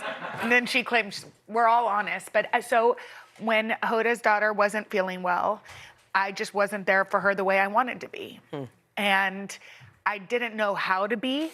So I felt terrible about it, but I didn't know what to do. So I just said it. I said, I feel like I haven't been there for you. Yeah, and I still remember when you said that to me, and it was, first of all, one of the most beautiful statements. You've had so many beautiful statements, and it touched me deeply, and it meant everything to me that you said that. And I know you. I know you so inside and out. I know. You know what? I mean, life is like that. Now what is happening? This is not. One day we went from brutally honest to weeping. Thank you, Zach. Thanks, Zach. Remember when Zach took my child from me? He's always there when or Kleenex or to steal a child. I think there is something that is a relief and a release when we tell the truth, and it's hard to say it because often in life, and I've been guilty of this exact same thing, you just kind of plod along until it dies on the vine, till we forget about it. Because that's how life is. We forget, because it's been I've been on the other side exactly the same thing, and you say to yourself, like, it'll go away, but there's always a little wedge unless you say it. Yes. But like you said, the word brutally honest comes at you and also this kind of honesty is beautiful. Yeah. The kind of honesty where someone comes up who is not maybe one of your besties, but says, I just need to be brutally honest. Yeah. The outfit you're wearing, it's like, no. Yeah, no. your hair could really use you really this. need. You have too many, and then you're like, what? But a dear friend can do it. I had someone who came up to me and said, I don't think you should be wearing sleeveless on the air. I mean, who do you think you are, Michelle Obama? And I was like, first of all, no, I don't think that. But secondly, to just say, I just have to be honest with you. Yeah. I find that kind of honesty not cool. Yeah, I totally And I think agree. sometimes when you're grown and mature, you don't have to say all the thoughts in your head. I know. You don't have to, because you're not the bellwether of everything, okay? Like, everyone has their own thing. Like, your honesty may not be my trip. You don't care, what you wear. Yeah, That person right. doesn't know it, Doesn't know it, but right. her coming up to you and saying that Yeah. isn't going to change anything. No, of course it's not. But it does. But you know that feeling It when you get hurts a little. that flush Oh, yeah. of like shame and Yes. you didn't even do anything? You're like, ouch, why do I feel like this? Yeah. It's like you But feel also, the you ouch. do have great arms. It doesn't matter. No, but you do. I just have to put Doesn't that out matter. there. It doesn't Hoda matter. has It great doesn't matter. arms. It doesn't matter. But I do think the honesty piece is like. I know. So this is what's so hard. What? We believe in honesty, Yes. but we don't believe in brutal honesty. You can be honest Can we and be change kind. it, or should we Right. just say honest? I just really want to be honest, and Yeah. it's how you say it. Look, and I don't even like, if anyone precedes with this with, don't take this the wrong way, but that's the telltale right there. Don't take this the wrong way, but that's never good. I think we need to be able to frame it. You know how they always say, do a nice sandwich? Yeah. Hey, you're amazing. By the way, maybe this isn't working right. And by the way, still amazing. It's like the sandwich, right? I like that. Happy, and then you tell the other thing. I like it, but I will say, if you're holding something Say it. that feels a little painful, You can't let it go. Just go Say ahead it. and say Say it. it. Because Set guess it what? free. It's never as bad as you think it is. It's never as bad as you think it is. All right, so There's such a strange internet phenomenon going on. It's a hot new book that is being released this summer.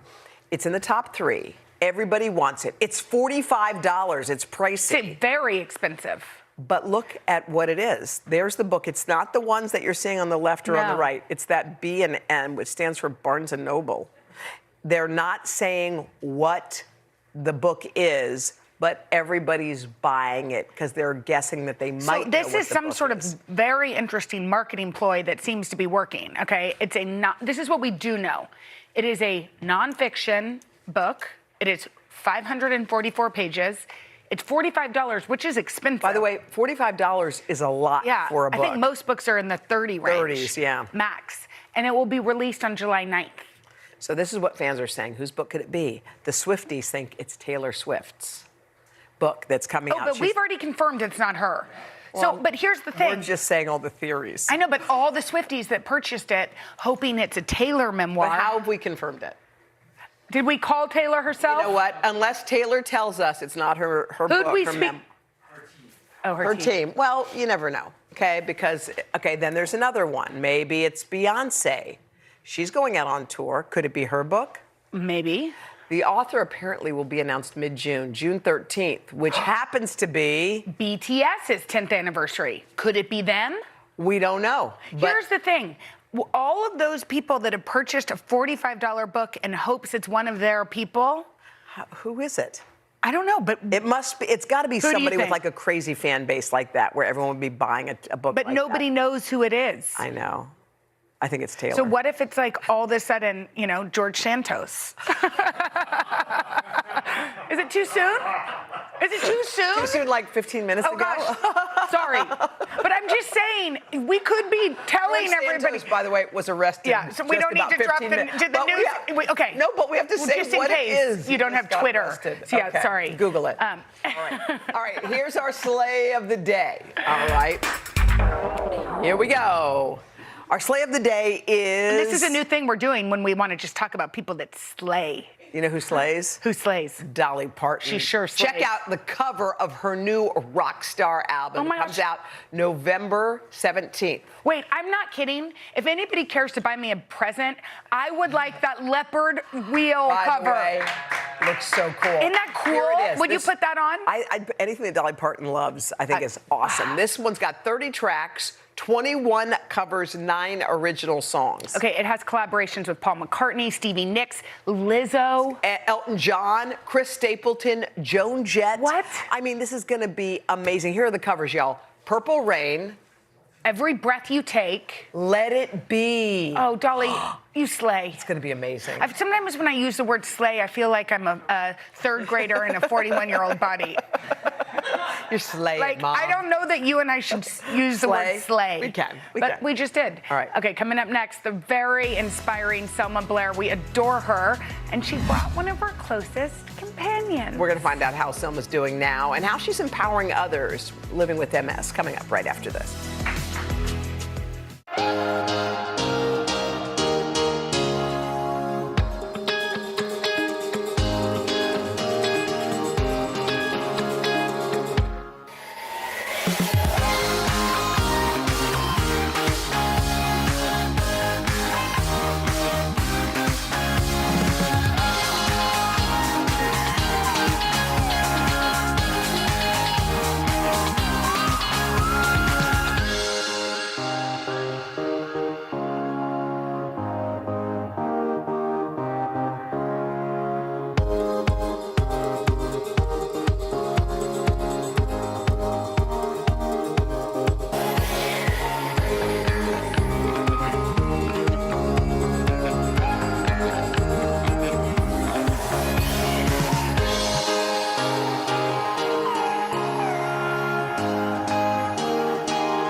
Selma Blair is an actress, mother, and advocate for those living with MS. But if you ask Selma, she'll tell you that she started off as a mean baby. By the way, that happens to be the title of her very revealing and honest best-selling memoir. By the way, out in paperback. We're so happy to see you. You walk in like a breath of fresh air into the studio. You light the place up. Every day, I would imagine, is different for you. How is today? Today is good. I mean, honestly, so happy to see you because I watch you in the morning and you're my smile and hearing about your life. So it is. I am not a mean baby anymore. I make a real effort to settle and not have the same reactions I'd have as a kid. But writing that book and having it come out now in paperback has been such really a journey. And the same as the MS recovery or bone marrow transplant recovery. It's like, it's not linear. And you had said that about, things in your health in the past. And as you get older, things are longer. But having that book, I started kind of as a child, a 48-year-old child, but now it's really brought me to a different place as a woman. I really feel kind of unburdening myself to help other people too. It's so, I read your book when it came out. Thank you so much. I loved it because it was so honest. And what I would say is, I don't know that you ever were a mean baby. I don't think I really was. I think it was just that label, and I didn't trust myself. I really was sick very young. I mean, right from the beginning. And it was undiagnosed and it was for years undiagnosed. and years and and it years. was like I had echolalia when I was born, like things that were very clearly something was wrong with you. Don't keep any food down. It just like your epiglottis doesn't do that. And there were so many things in hospital stays, and not once was I given an MRI. I was given CAT scans, and CAT scans would die, and my kidneys and bladder and all this stuff. And I had all these treatments, but they really just put me on high-dose antidepressants. And I just figured, well, I have a low pain threshold, and I just didn't trust myself. So I kind of checked out. I think not trusting yourself comes from a lot of things. I think some of us hope that our parent can be the strongest place for us. And you struggled there like a lot of kids do, who probably read that and say, my gosh, you know. I mean, my mom in this book, I probably, some people can think it's really harsh if you're sympathetic to me. If you're annoyed by me in the book, you're like, yeah, your mom's kind of right. Like, yeah, you're boring me now, Selma. I'd call her and she'd be like, oh, God, do you have anything to say? But she worshipped me. I know she did. She loved you. I do know she deeply. loved me. But she just didn't suffer fools. And, when you're a child, you can act kind of foolish sometimes. But I loved her so much, and she died when I was writing this book, and it was a lot to take on and recover, and it just felt like, it really grew me up, and I'm grateful for that. Where are you in your recovery, by the way? I had a bone marrow transplant right before I started the book, and I am in remission. It took a long time to recover from that. As you get older, it forces menopause, things you don't talk about, and it's like, I didn't know what was like MS or menopause, or if I really do need really strong antidepressants now. So it was, but I still feel the way I kind of did my whole life, but because I didn't feel well, but now it's understood. So And having validation means a lot. Yes. Being believed. So now it's a whole different kind of discomfort because I know what it is. I know other people have it, and now I can talk to other people about that because that's rewarding for some people that don't have time from their doctors to really commiserate. Well, you have become an accidental advocate. I'm sure you would never have wanted this mean baby. Yes. and to the world, to strangers, but also to friends alike. Christina Applegate, our hearts have been breaking with her as she was diagnosed with MS. I know that you were the one that said to her, go get tested. I saw it so much. It was just lucky. I love Christina so much. We had our children together. We've worked together. And she saw me in the darkest days after I had my child. It was very downhill from there. And I was kind of hiding it and having some behaviors that weren't ideal, but I was really struggling. And she saw that. And so to see her start to really struggle, I just thought, oh God, for sure. Oh God, we're always on the same path. She described some tingling, and I was like, go get an MRI. And she thought, no way. But she did, and she had MS. Well, you have a beautiful way of dealing with everything, because I think everyone's got their cross to bear, and you have yours. And you said this in People Magazine's Beauty issue. Trade your fear for hope. Keep reading. Write every day. Please trust yourself. Tell the truth. Observe. Good things will happen, and horrible things. And it will all be part of finding your footing and carrying on. You are worth loving. You are worth Took me till loving. 50 years old to feel that, and I realized me inside, we all want to feel that. And I think when we're self-loathing because you don't trust yourself, or you've made stupid mistakes, or your career's not where you want, or you're just kind of lost or in pain, it's really easy to be hard on yourself. And I've done that my whole life, but it won't help my son, and it won't help people that listen. And so it is, a different era for me. And there is so much to love. I mean, you are hilarious and loving and giving. You were just on the cover of British Vogue. No big deal. No British big deal. Vogue. Was that a dream? It's a huge. It's a dream. Was that a dream? Stop. It was a dream, and it's so funny. And then to have my cane and to be representing. Okay, I was on the covers of Vogue in the past when I was young, and believe me, it was a huge deal then. But to now be in it at 50, when I thought those days were totally gone, and in some of my darkest hours, I thought ever putting makeup on was totally gone. Ever having anything to celebrate was gone. You said on the cover after doing the photo shoot, you didn't know that you would ever do that again. I know you've said you don't think you will act, but do you feel like there's miracles and hope in places you didn't always? For sure. I never thought I'd finally write a book. So do we think acting's on the horizon at some point? I hope so. The stamina gets low, and I'm afraid of nights, because if I'm up all night, it really does mess with me. And you need sleep. But I do, but I absolutely, it is a passion, and I know now it would have to be the right thing, so it wouldn't just be, I would do movies before because I loved the main actress. Oh God, I got to spend 3 months with Meg Ryan. What's my part? I don't care. It's a paycheck and Meg Ryan, win-win. So it's like that type of thing, and now I would have to find something that's right. But we have a feeling there will be something. We love that. We love you, Selma. We love you. Thank you for being here. And you guys, this book is so powerful. You have to read it. It's out in paperback. The edition of Selma's memoir, Mean Baby. You can find it at today.com/books. It's an incredible read. Thank you, Selma. Coming up next, we're going to celebrate 3 moms and their daughters, all nurses at the same hospital. We've got a sweet surprise right after this.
not only is it National Nurses Week, it's also almost Mother's Day. So we wanted to share the story of 3 friends who happen to be both. Okay, listen to this. For 3 decades, they've been working together at Riley's Children's Health in Indianapolis. And now, get this, their daughters are working alongside them. Take a look. I'm Melissa Kiesling. And I'm Catherine Kiesling. I'm Peggy Payne. And I'm Sydney Payne. I'm Pam Finley. And I'm Lily Finley, and we're registered nurses at Riley Hospital for Children. I'm just kind of checking in with everybody. I have a great team I work with. We've worked together for many years. I've worked with Melissa and Peggy close to 30 years. And you can't go through the things that we've gone through and not have a special bond. Us 3 in particular were all pregnant about the same time. That was 1995. Lily is the oldest of 3 girls, and then Catherine is the youngest. So we all have daughters about the same age. Yeah, it was fun. These are the new cats. I never thought that they'd be working beside us. It just happened. Part of it was when Lily had cancer when she was in college, and she was a patient here at Riley. Several of my colleagues would come to see her. She just was treated so well by the nurses that took care of her that I think she wanted to give that to other families. I remember the care I got here, and when I had surgery here, the nurses were so comforting and understanding and made me feel safe, even though I had no idea what was going to come from it. I had no idea if I was even going to live. There was, 100+ tumors they took out of my neck that day. I truly understand what it's like to get devastating news and you don't know what's going to happen. And one of the things about the job that I find most rewarding is being able to be there for not only the patient, but those families. Oh, that's good. Yeah. Kat and I both started as techs and then nursing students on our unit. We didn't find out until later on that we were friends in utero. To know that like our moms have started out doing this together, and then to have somebody who's kind of walked a very similar path as you, it's been amazing. Not only do I have my mom, but I have Melissa and Peggy who always are checking up on me and giving me hugs, making sure that I have everything I need. Growing up, my mom was always doing things for other people. There you go. And I've always tried to model that in my behavior, and I've always really admired her, and looked up to her. And so to feel like I'm kind of following in her footsteps and making her proud makes me feel really good. Hey, sweetheart. She's super mom, super nurse. Well, I don't know about that. There's good days and there's bad days in this job, especially these units. Everyone trusts you, and everyone knows that you're there to help them, and you make everyone a priority. How many patients you guys have?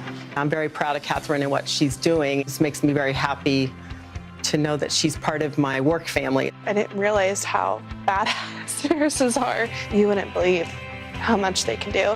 My favorite part of working with her is to walk over onto another unit and be able to give my mom a hug. It's been really, really awesome. Nursing's tough, especially starting out. Especially after 30 years too, it's always tough. It's always tough. Having those friends and people you call family to lean on is really special. All right, is that amazing? Shall we welcome them in? Let's welcome in Melissa, Catherine, Peggy, and Sydney, and Pam and Lily. Hi, guys. How are you? Come sit. Wow. Oh my gosh, it's so meet you. Oh my God, this is so fun. Come on, come sit. We're gonna chat with all of you right after the break. Wow, this is amazing. Good to see you. How are you?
Let's celebrate nurses, you guys. How about this? We got Melissa and Catherine. We have Peggy and Sydney, Pam and Lily. Y'all, these are the mother-daughter duos who all work at the same children's hospital. And guys, we knew that when we heard this story, we actually thought it couldn't be true, but it is. How does it feel to know that your daughters have selected your profession? We'll start here. I'm very proud. Yeah. It makes me happy to think that she trusts for what I do, that she wants to do the same thing. I'm very proud of her every day. She has rejuvenated my love for nursing as well. Oh. You know, I've been a nurse for 33 years, and she's been a nurse for 2. But I've learned so much from her, you know, seeing it through fresh eyes. Yeah. Catherine, I think some of us as moms forget the power of being one. Yeah. Did you always look up to what she did? Oh my gosh, I mean, outside of work, like at work, I always look up to her. I mean, I'm very lucky to follow in her footsteps and do what she does. Peggy, what's it like sharing like a workspace with your daughter? What's that like day in and day out? Oh, we love it. Yeah. Well, our normal day routine is on our way to work, we talk on the phone, and then we meet each other in the parking lot. We're best friends. How lucky is that? Oh my God, how fun. Sydney, y'all kind of look alike. Do people say that all the time? Do people say that? Yeah. Do people, are there ever Confused? kids or parents who are like, wait, is that your mom? Yeah, a lot of the times if I announce myself or somebody says my name, especially my last name, they're like, wait a second. She's worked there for so long. She's worked in so many different areas that she's met so many people. And so as soon as they hear that that's my name, they can usually put 2 and 2 together. I belong Right. Pam, what a beautiful story of you and your daughter who was actually in the hospital when she was younger. That must have been so difficult as a mom and as a nurse. It was very difficult, but she got excellent care. The nurses were so sweet to her. They let her go out and look at the zoo and see the animals because Riley is a tower, and so you can see the zoo from it. Yeah. So, Wow. Lily, what about those incredible nurses inspire you even now? I mean, you can tell they truly care about you as a person. And I was 19 when I had my big surgery there. And, you know, they didn't treat me like a kid, but yet they loved me like they would any other person who was at the hospital and gave me, you know, extra special care. Oh. You guys, this is awesome. I'm so happy sitting on this couch with you guys. We do have a surprise for you. You've touched a lot of people's lives, and a few of them wanted just to say thank you. Take a look. We spent almost a year in the CBICU at Riley Hospital with the most amazing nurses. We have spent countless hours in the Riley Heart Center. They were our home away from home. She was at Riley for over 300 days due to complications from a heart and lung defect. When I was 9 months old, I had a heart transplant. My nurses helped me get better. We have had the privilege of having all 6 of you as nurses at one point, and you have made profound impacts on Junior and my family's lives. We just celebrated 8 wonderful years with Sawyer's Hero Heart, and we know that it's thanks to the hero nurses at Riley that we get to have these moments. Peggy in particular was an angel on earth. I know you're all family, but thank you for making us part of your family. We love you, and we can thank you from the bottom of our hearts. We love our Riley nurses. Thank you, I love you.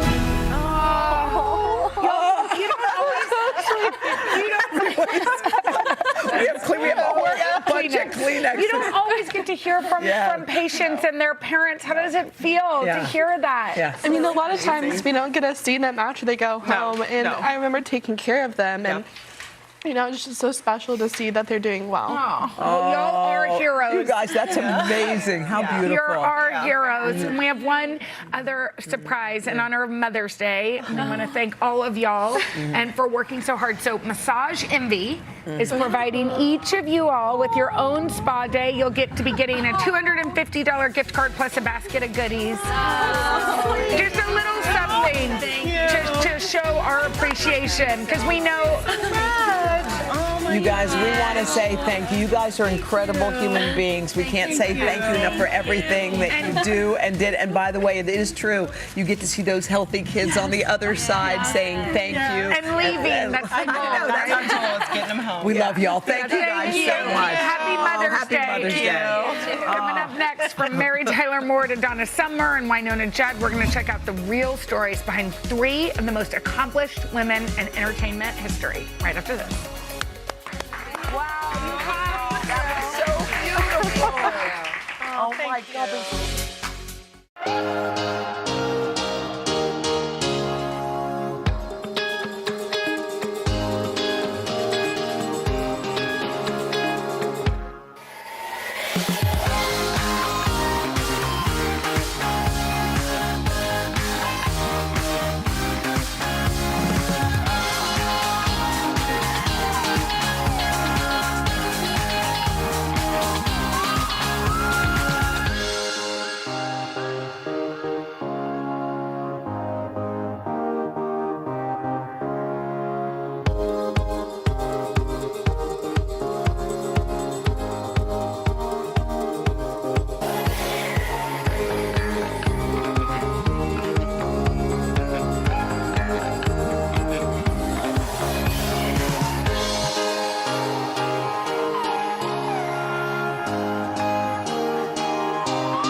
Okay, we love a good documentary, so we wanted to tell you about some of the buzzy new ones in a segment we're calling Hoda and Jenna's Hot Docs. Okay, we got trailers for 3 documentaries about 3 incredible women.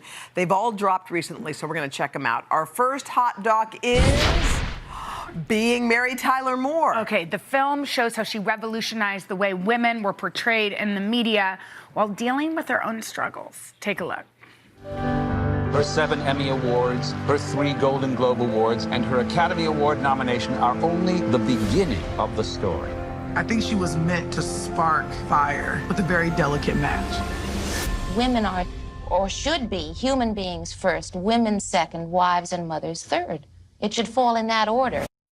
Wow. Go. She's amazing. Wow. I cannot wait to see that. Being Mary Tyler Moore, available HBO on May the 26th. Okay, our next hot doc is one you can watch right now. It's called Winona Judd Between Hell and Hallelujah. It follows Winona Judd's journey after the passing of her mother and just how they started off touring together. Take a look. The tour was too much to consider. My husband said, you deserve to celebrate this legacy. I knew that the women of country music would show up for why. I said, if you need me for anything, I will show up. And I think that's when I started to go, there's a possibility that this actually might work. I'm really fragile. However, this is life after death. Wow. Oh, what a beautiful title, too, Between Hell and Hallelujah. It's Yeah, so and you on can point. stream it right now on Paramount Plus. I think it's moving. Oh, I can't wait to see that one. Our last hot doc is Love to Love You, Donna Summer. Okay, it's the story of the queen of disco's complicated and groundbreaking rise to music stardom, and it features never-before-seen home video footage. Take a look. I have a secret life. You're looking at me, but what you see is not what I am. Who is she? My approach to singing. I approach it as an actress. I don't approach it as a singer. She was complicated and struggled with her fame. Donna was trying to navigate being a mother. I work hard for my money, so you better treat me right. All right.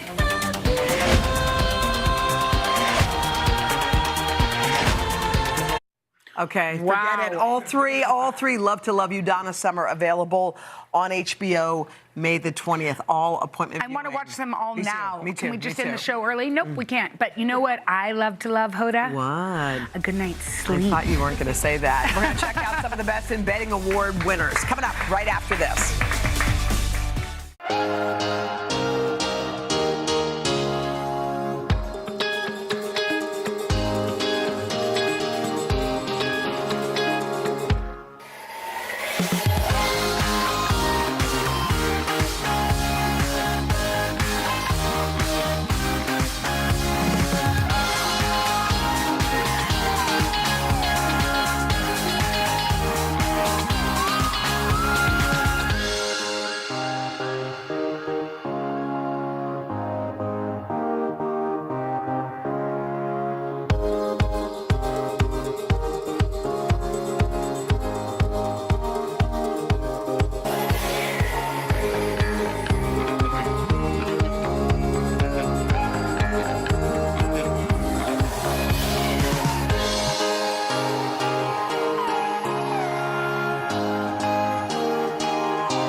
Okay, you know what every single mom would love for Mother's Day? What? A good night's sleep. Yes. So when the experts at Good Housekeeping Institute test the best bedding, we are good listeners. Yeah, so Leslie Sachs is a fiber scientist. Lexi, did I say Lexi?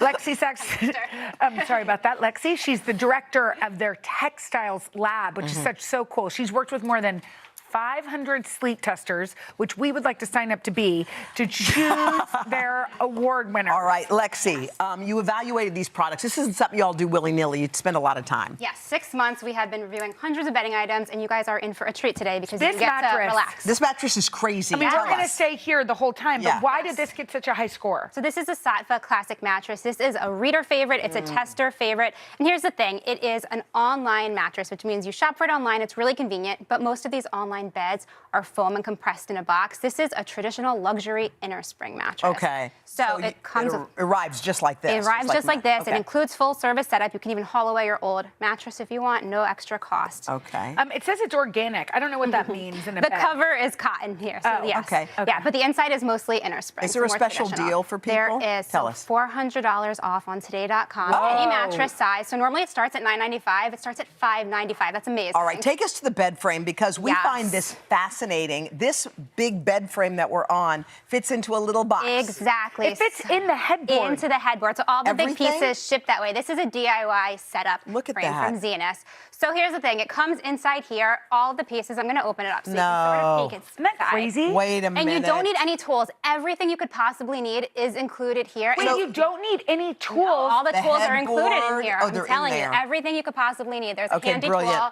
It's amazing. Can anybody DIY it? Tell the truth. Anybody. I am telling you, we've had staffers do it by themselves in about an hour. And it's real wood. It's a cushioned headboard. And again, this one has a deal today, an extra 10% off, code today10. All right, talk to us about sheets. Yes, I'm going to bring the sheets over to you. Okay, good. So these are from California Design Den. These are 100% cotton sheets. Okay. Which is usually super expensive. 100% cotton sheets are usually well over $100. These start at $40, and they are so soft, so substantial.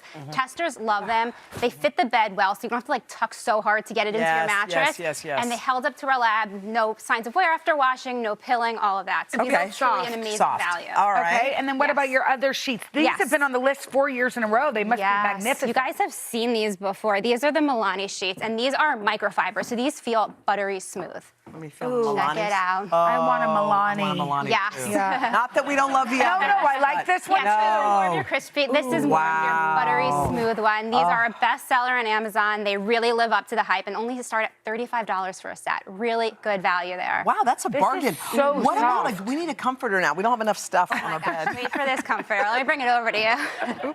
All right, this is the Rest Duvet comforter, and this is a cooling comforter. So great for cooling hot comforter. sleepers. We need what that. are you talking about? It makes you First cool. of all, feel how cool it feels just by touching it. I want no, we want this this. comforter. Yes. Oh my And it's God. double-sided. It is reversible. Wait a so you can minute. use it on either side. This is Y'all, we're crazy. never getting out of here. I'm going to cover Hoda's feet. So this is nylon. This is like performance activewear. right? And it moisture wicks. So if you are a sweaty sleeper, it's going to help keep you dry. It is so amazing. Wait, I'm obsessed with this. It's like sleeping in a pool. Doesn't it feel like It feels kind of. Oh, I love the feeling. Oh, good night. All right. Okay, what else? Is that it? Oh, No, we got it. We're gonna go. So you're on pillows right now. These are the Tough to Needle foam pillows. I'm gonna grab another one so you can feel it with your hands too. All right. What is it? So this is a foam pillow. It is so squishy and it really helps conform to the shape of your head. It's good for all sleep positions. We tested this in the lab, and even after applying weights, it bounced right back to shape, which is good for support. It's like the Goldilocks, not too soft, not too firm, perfect feel. But what if you're a side sleeper? Side sleeper, it's supportive enough to keep your head raised, so that helps keep you in alignment. Do you have any other? Is this any? Yes, we do have a body pillow. Yeah, I need to get that big. We're so lazy. Oh, that's for the No, side. we're the laziest people. That's are the side sleeper. So Why these are we look making like- Lexi walk back and forth? Lexi, we're you know, sorry. this is my we job. could have gotten up. wow. Yeah. You guys relax. So this is the Barabee Cuddler. This is a body pillow, and it's not like those pregnancy pillows that Right, sag it's not out. too big. This is for everyone. It's pretty And big. as you can see, it is super comforting. You feel like you're hugging. You can use it in any different position, but it's supportive, and it is very comforting, and it is really high quality. It has a latex core and a cotton cover, so it really does keep its shape. Lexi, we're sleeping. We are so happy. Lexi, You guys we're look never. so Lexi, this is comfortable. the best. I We love gotta it. go. And All to right. check out these products at today.com/shop. We'll be back right after this. Good night.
Hi. Tomorrow, Jesse Tyler Ferguson's going to be here. Oh, and from the new series, I heard it's amazing. Class of '09 actress Kate Mara.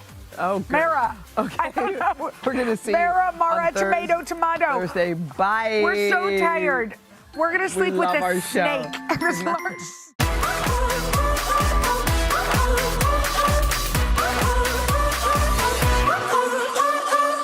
I woke up smiling on my face. No care, no trouble in my way. The sun is shining where I go. That's how I know. Yeah, that's how I know. Today's gonna be great, gonna be great, gonna be a good day. Today's gonna be great, gonna be a good day. Hi, everybody. Good morning. Welcome to Today. Every day, We are adding to the star power in our studio. the biggest names, only on Today. See, it worth coming to this early, right? Everybody, it's today. Like I won the lottery. How do you feel at this age, this stage? Liberated. We're just getting started, folks. Anal stuff with a snap. The boys are back in town. Boys are back in town. It's a miracle. It's a miracle. This has been fantastic. Everything and everyone you're talking about, only on Today.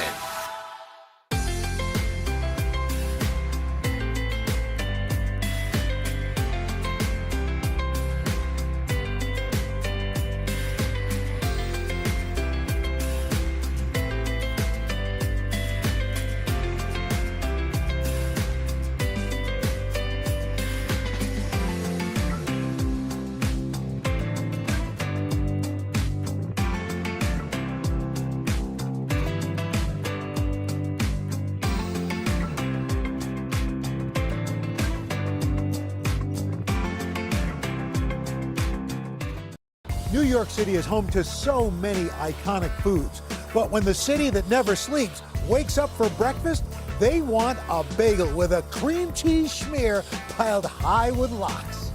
There's no other city that makes a bagel like a New York City bagel. I have not had good bagels in any other city. I came out the womb eating bagels. It's time to head out of Studio 1A and hit the road for a new kind of culinary adventure. Follow me as I taste some of the most iconic foods around the country and meet the families behind them. Together, we're going to learn how a good meal has the power to connect us to our past, our future, and each other.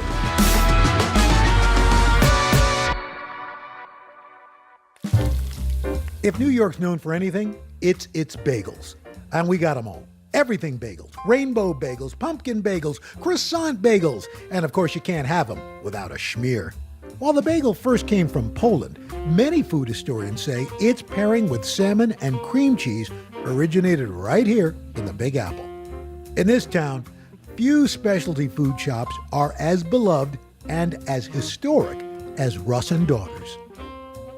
I've been waiting in line probably 15, 20 minutes, but it's definitely worth it. I like the contrast of the flavor. It's like a nice little bagel with salty lox. Something about the salmon and cream cheese together, like I try to make it at home, but it's nothing compared to Russ and Daughters. They've been serving premium smoked fish to hungry New Yorkers and folks from around the world for over 100 years. Just a few blocks from the store is the Russ and Daughters Cafe. Hi, Al. Hey, how are you? Welcome to Russ and Daughters Cafe. Nice to see you great guys. to have you here. Thanks for having us. This is beautiful. Thank you. Nikki Russ Fetterman and Josh Russ Tupper are the grandchildren of the original Daughters. These cousins are fourth-generation owners, carrying on their family's culinary legacy. So this is Russ and Daughters. This is our great-grandfather, Joel Russ, who started the business, his wife, Bella, and his 3 daughters. Josh and I have the same grandmother, Anne. She was the youngest of the 3. Was it unusual at that time for you, because you usually would see so-and-so and sons, but to see Russ and Daughters? Very unusual. But, I mean, honestly, if he had had sons, it probably would have been Russ and Sons. Well, thank goodness he did. We like to think of him as a feminist, but he was a good businessman. Joel Russ immigrated from Poland in 1907. And he started just standing on the streets of the Lower East Side selling schmaltz herring out of a barrel. And a family could feed itself for 2 nights with 1 fish. In 1914, he opened his first brick and mortar shop, J. Russ National Appetizing. Joel and his wife had 3 daughters, Hattie, Ida, and Ann. When they turned 11, each daughter began working with their dad. What was their relationship like with him? Because he's your dad, but he's also your boss. Your boss. Yeah. And I think he cared more about being the boss and the shopkeeper. He was a new immigrant to this country who was just trying to survive and make a place for his family. And that was his focus. And he saw his children as cheap labor. The sisters grew up learning all aspects of the business. In 1935, Hattie, Ida, and Ann became Joel's partners. The shop was renamed Russ and Daughters, making it the first in America to bear "and Daughters" in its title. When your great-grandfather decided to start Russ and Daughters, why the Lower East Side? After Ellis Island, this was the starting off point for the majority of poor Jewish immigrants. This is where they landed and they got their start. And so he was just feeding basic food to other poor immigrants like himself. At the turn of the century, this neighborhood was one of the most densely populated places on the planet. Many immigrants from all around the world lived in overcrowded tenement buildings, the conditions having a profound impact on their diets. One of the things about Lower East Side Jewish food is that a lot of food wasn't made at home. When you don't have running water or when you don't have electric or gas stoves, it's really hard to do very much cooking. And so for women who are responsible for feeding their families, they had to get food from push carts, from restaurants, from bakeries. Joel Russ was one of many vendors catering to this new population. I've always been curious, how did it come about, or from what you've heard, that somebody thought, hey, here's this round bread, We'll put some fish on it. But oh, by the way, before we do, let's put some cream cheese, some dairy on it. Yeah. First of all, Russ and Daughters is the torchbearer of what's called appetizing. And this is a food tradition born here in New York, and it's the sister food tradition to delicatessen, both of which come up through the Jewish kosher dietary rules. You have to separate fish and dairy from meat. So a delicatessen, strictly speaking, is for meat. The appetizing store is where you go for fish and dairy, things like herring, smoked fish. When we say bagel and lox, most people are, we're referring to a smoked salmon. But the original bagel and lox was not with smoked salmon. Technically, lox, or belly lox, is salmon cured in salt, which preserves fish without refrigeration. There's no smoking involved, and it's incredibly salty, so it pairs perfectly with tangy cream cheese. But who was the first person to put lox on a bagel? So no one really knows how bagels, lox, and cream cheese all came together. We know that bagels come from Eastern Europe. We know that lox kind of comes basically from Nova Scotia, kind of. We know the cream cheese is an American food. But what we know is that these things come together as part of a compromise between different generations of American Jews. Jewish law prohibits cooking with most heat sources on the Sabbath, so the combo of bagels and lox created a filling meal for observant Jews to enjoy on the day of rest. It's good for a family, but you or your daughter-in-law didn't have to be spending the previous day cooking. As one of the country's oldest appetizing stores, Russ and Daughters has been serving kosher meals for generations, and the weekends are still their busiest days. I can't think really of anything that's more New York than lox and bagels. I agree. I think that this is a food that came up through the Eastern European Jewish immigrants to New York. But now it's transformed and just become New York food. It belongs to all New Yorkers.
In the United States, women own less than 20% of all businesses. At the iconic Russ and Daughters, co-owner Nikki Russ Fetterman is building on the legacy of her grandmother and great aunts. Growing up, you followed in the footsteps of strong women who may not have chosen this, but took it on and obviously made it really successful.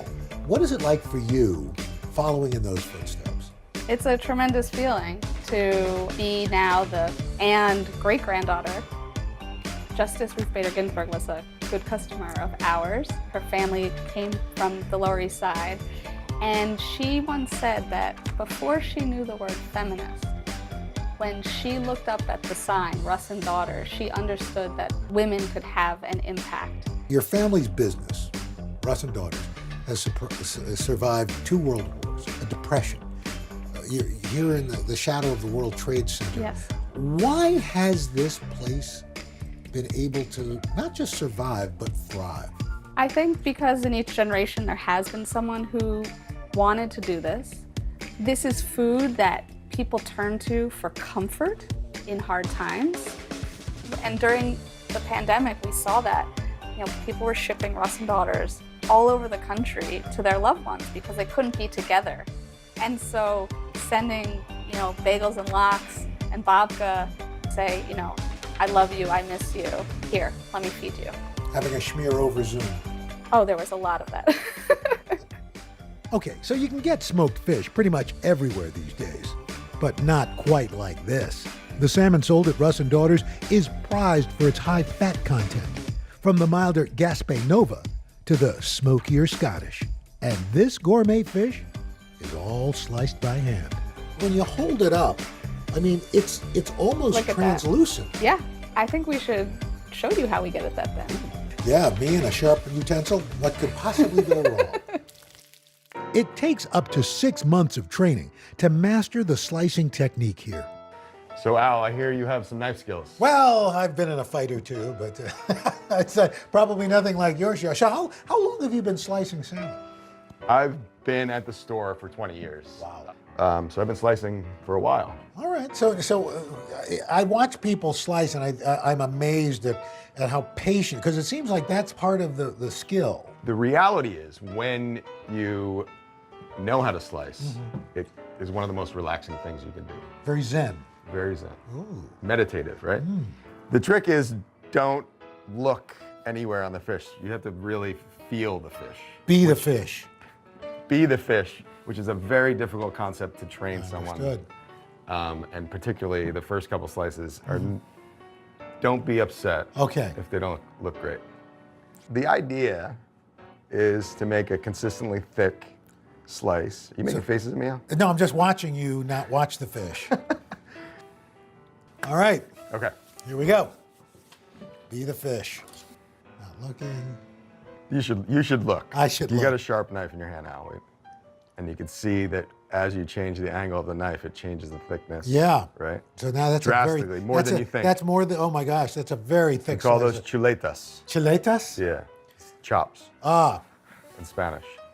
I was going to say, that didn't sound Yiddish. not That did Yiddish. not sound Not Yiddish to Yiddish. me. Yeah. Does the way you cut it affect the taste of it or the texture of it? The texture, which affects the experience of the salmon. It's almost like you're eating the essence of salmon, not salmon. It's very delicate. It's a very appealing texture and mouthfeel. Yeah, the thinner. Josh, thanks so much. Nice meeting you. Such a pleasure to have you. Smoke them if you got them. Up next, how fresh salmon gets turned into lox.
I'm here at the Acme Smoked Fish Factory.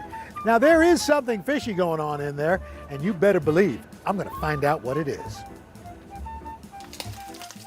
The folks at Acme process, smoke, and pack nearly 8 million pounds of fish every year. They sell to eateries all over the country, including Russ and Daughters. It smells of smoke and it smells of fish. That's the way it's supposed to be. It smells like New York City. Yes. All right, so as you know, in any food plant, food safety is of paramount importance. Right. I see you got your boots on I here. just happen to be wearing these. Awesome.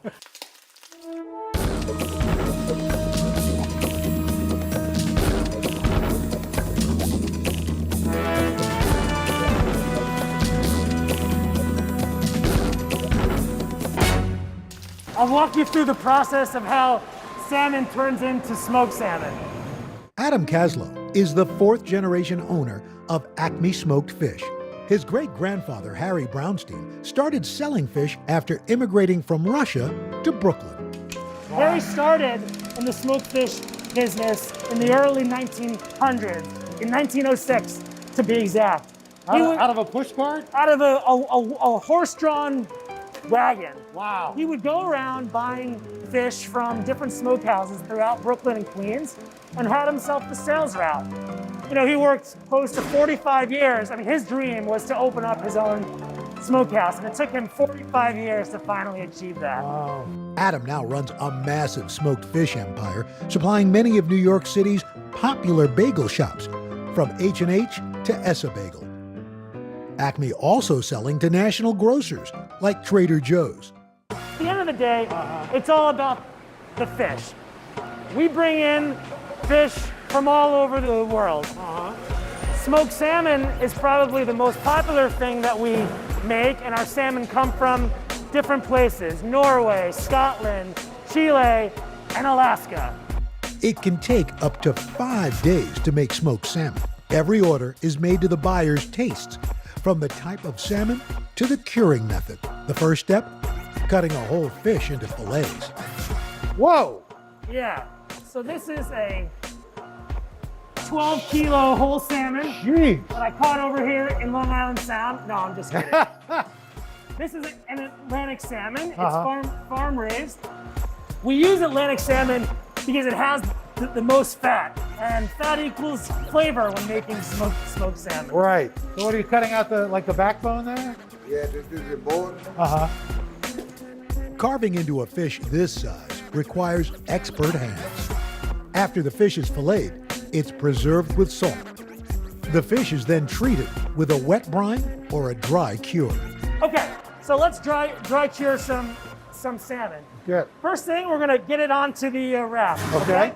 So, see if you can pick up this salmon, grab it by the tail. Okay. Grab with your other hand. Underneath. And we're gonna lay it onto the screen. Okay.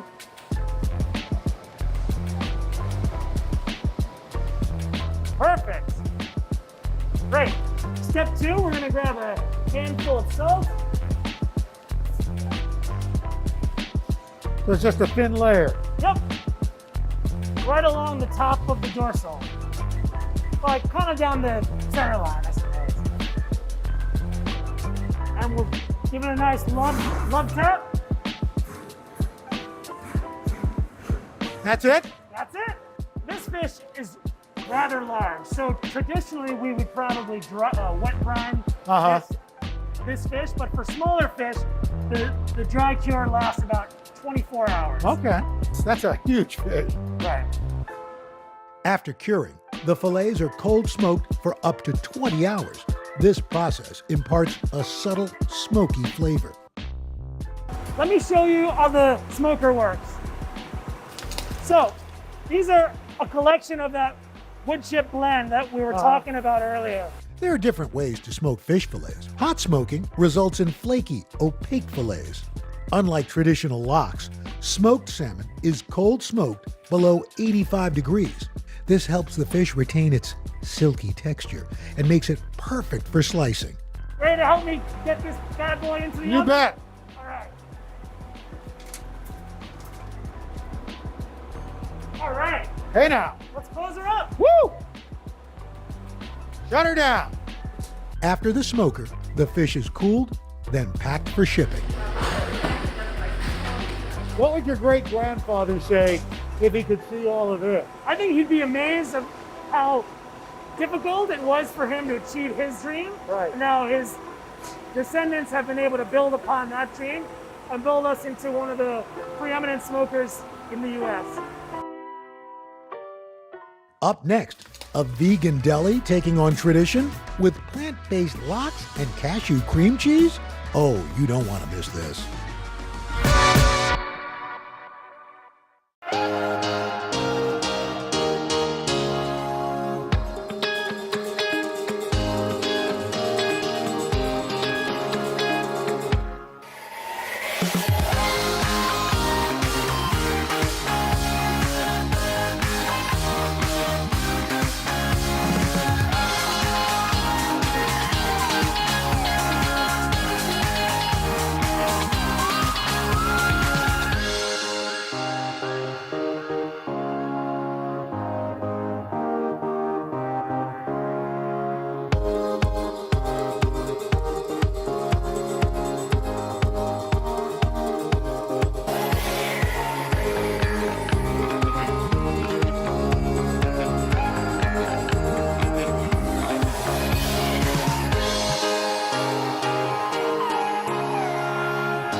Back on the Lower East Side, two sisters, inspired by their Jewish heritage, are on a mission to make the food they loved growing up in a more sustainable way.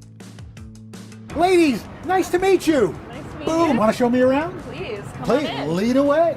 Erica and Sarah Kabursky are the co-owners of Orchard Grocer, an entirely vegan market inspired by classic delicatessens. This is our healthy cashew cream cheese. They want to make the vegan lifestyle easier for all. Right after college, they opened their first business, a shoe store called Moo Shoes.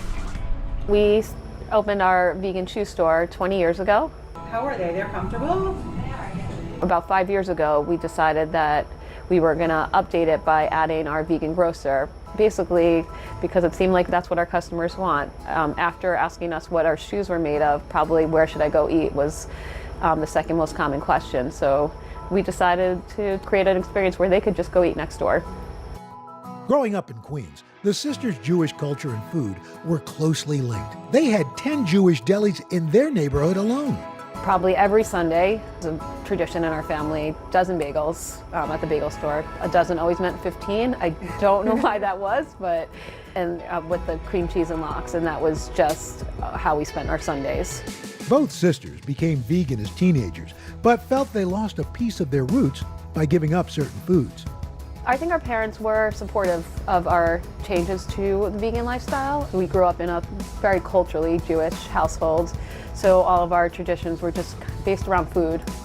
Today, a lot of folks are going vegan for a variety of reasons, from reported health benefits to concerns over animal welfare. For the sisters, it's also a matter of global importance. We're watching climate change happen right now, and I think that's causing a lot of people to think twice about what they're eating and how they are contributing. So it makes sense to us that it is becoming so mainstream. In 2017, Sarah and Erica saw not just an opportunity to satisfy a growing market, but to pay homage to their Jewish roots. We wanted to have a good sandwich selection that really epitomizes like New York deli food. So obviously a bagel and lox was going to be there. Orchard Grocer sells a variety of vegan sandwiches, including Reubens and tuna melts. But the sisters are most passionate about serving up a sense of nostalgia. People are so worried about giving things up. So I think just creating those alternatives and just something that people are familiar with and gives them that feeling of home. Yeah, like we haven't had to give up our Sunday tradition of bagels and lox. To help make their unique deli a reality, the sisters hired vegan chef Nora Vargas. Nora shares a passion for plant-based foods. She also knows how to turn carrots into salty lox. How did you come up? I mean, you have to think, okay, what can mimic a smoked salmon? Yeah. So how did you, was it look like you thought, well, the only orange vegetable out there, Exactly. other than a sweet potato, is carrot. We know the texture that we need to go for. We know the flavor that we want to go for. So we started with the color and then we just kind of built it from there. Okay, so let's get started. I'm Let's do really it. fascinated. Okay, all right, I'm excited.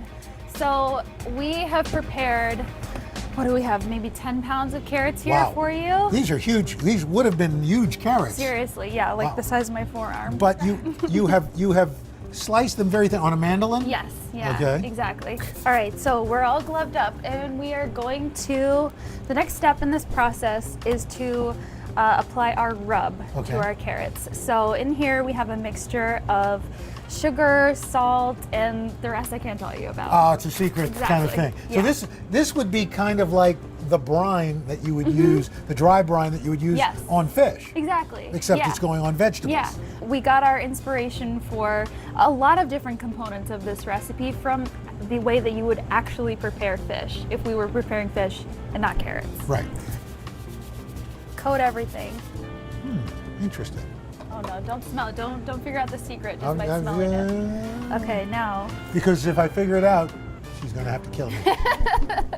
So I'm just gonna start rubbing, just smushing everything in there. Once we get everything coated, we would let this sit for 3 to 6 hours, probably. Okay, great. So I think we nailed it. Okay.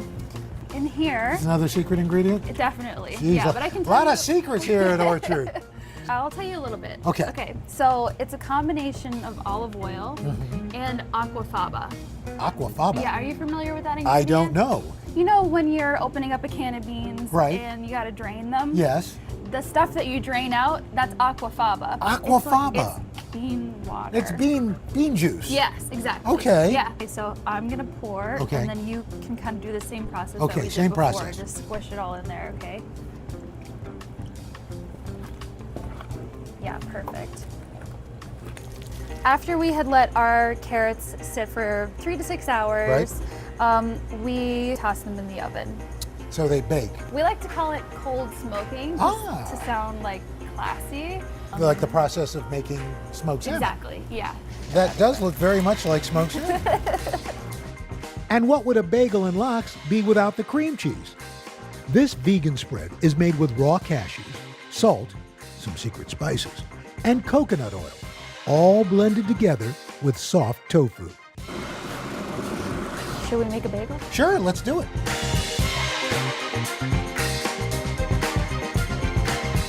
Chive talking.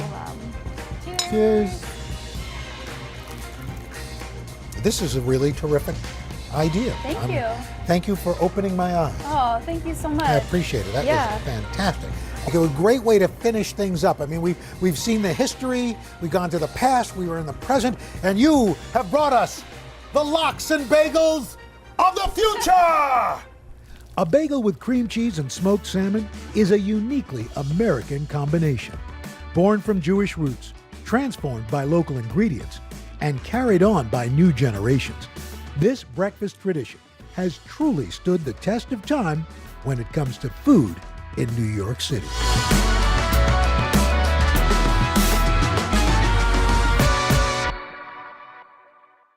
When most of us think about Detroit, Motown, car manufacturing, even sports comes to mind. But when it comes to food, the folks here in the Motor City are all about one famous Frank, the Coney dog. And no, we're not talking about Coney Island in New York. In Michigan, a Coney is both a diner to locals and a hot dog smothered in chili, topped with onions, and finished off with a of mustard. Now, there are dozens of Coneys in the Detroit metro area. Some bear the Coney Island name, others don't. But you'll always find some type of sausage, a bun, and a signature meat sauce on the menu. So, what makes Michigan crazy for Coneys? Let's find out. The relationship between Coneys and Detroit, it's a long relationship. It's a long love story. The Coney is a part of Detroit. If you can drive and eat a Coney, it's not a Detroit-style Coney, in my opinion. It's time to head out of Studio 1A and hit the road for a new kind of culinary adventure. Follow me as I taste some of the most iconic foods around the country and meet the families behind them. Together, we're going to learn how a good meal has the power to connect us to our past, our future, and each other.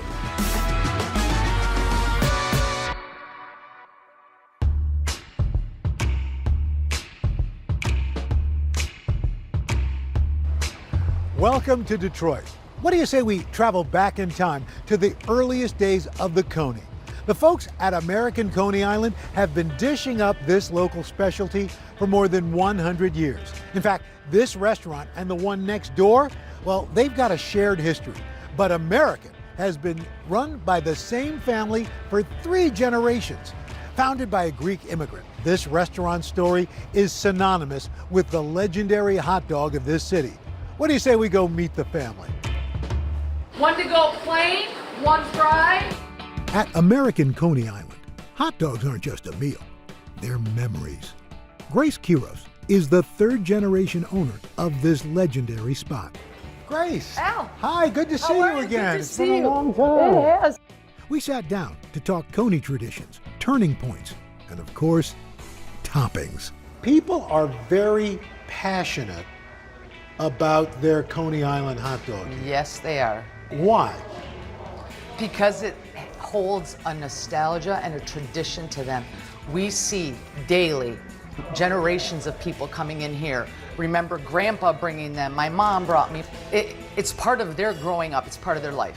30 years ago, Grace took over the restaurant reins from her dad, Chuck Quiros. Chuck inheriting the business from his father, founder Constantine Quiros, AKA Gust. Your place, this place on this corner, has been here for 105 years. What is it like being really part of the fabric of an iconic city like Detroit? It's surreal. I mean, I think back to my grandfather and my dad and the things they saw here from riots to Tigers winning the World Series when they were good.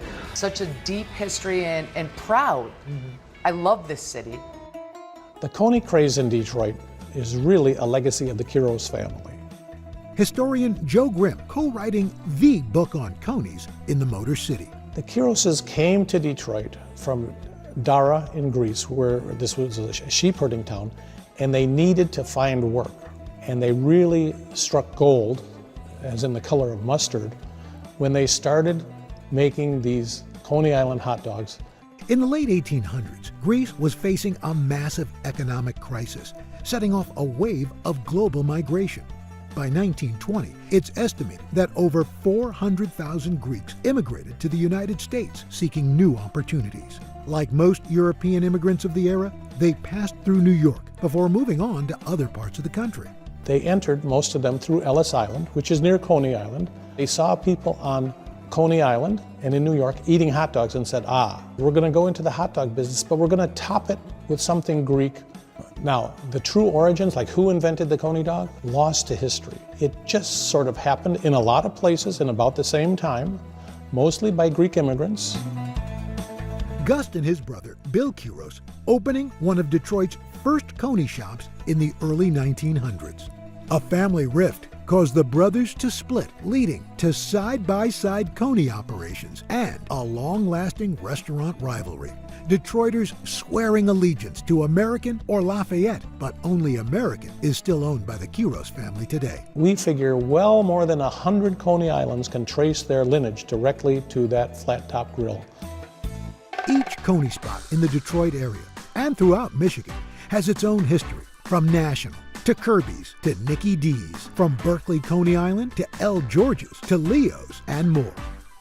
But all of the city's Coneys have a similar foundation, starting with a steamed bun.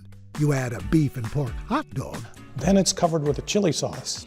And the chili sauce is where Coney owners can improvise and innovate. And then on top of that, it's going to be a yellow salad mustard and diced onions, and never any ketchup. If you put ketchup on a Coney dog, you might get thrown out of the restaurant. Definitely a controversial condiment here. Definitely no ketchup. But I see ketchup behind. We sell French fries. When customers come to the carryout and want, I'll have a Coney with everything. Every once in a while you get, okay, I want ketchup on mine too. We don't do it. We refuse to put the ketchup on the hot dog. And we've had people got a little upset with us. I'm like, dude, I'm not putting ketchup on the hot dog. Your grandfather immigrates here from Greece. Why hot dogs? It was something that he had seen when he landed at Ellis Island in New York. He saw, the amusement park. You got to remember, he was a young man, came over with no money. Borrowed a pair of shoes. He heard the automotive business was hiring in Detroit, made his way to Detroit, thinking they'll hire me even though I don't know how to read or write. They didn't. On this little corner right here where we are now, he started a little push cart. We're Greek, right? We know food. So Grandpa remembered the hot dogs, made a Greek chili sauce. Our chili's a little unique. You hear about a Coney Island hot dog, you Yes. think about Nathan's in New York City. But here's the difference. I'm going to stop you. Okay. A Coney Island in New York is an amusement park that Right. sells hot dogs. In Detroit, a Coney Island is it's the hot dog with the chili, mustard, onions on it.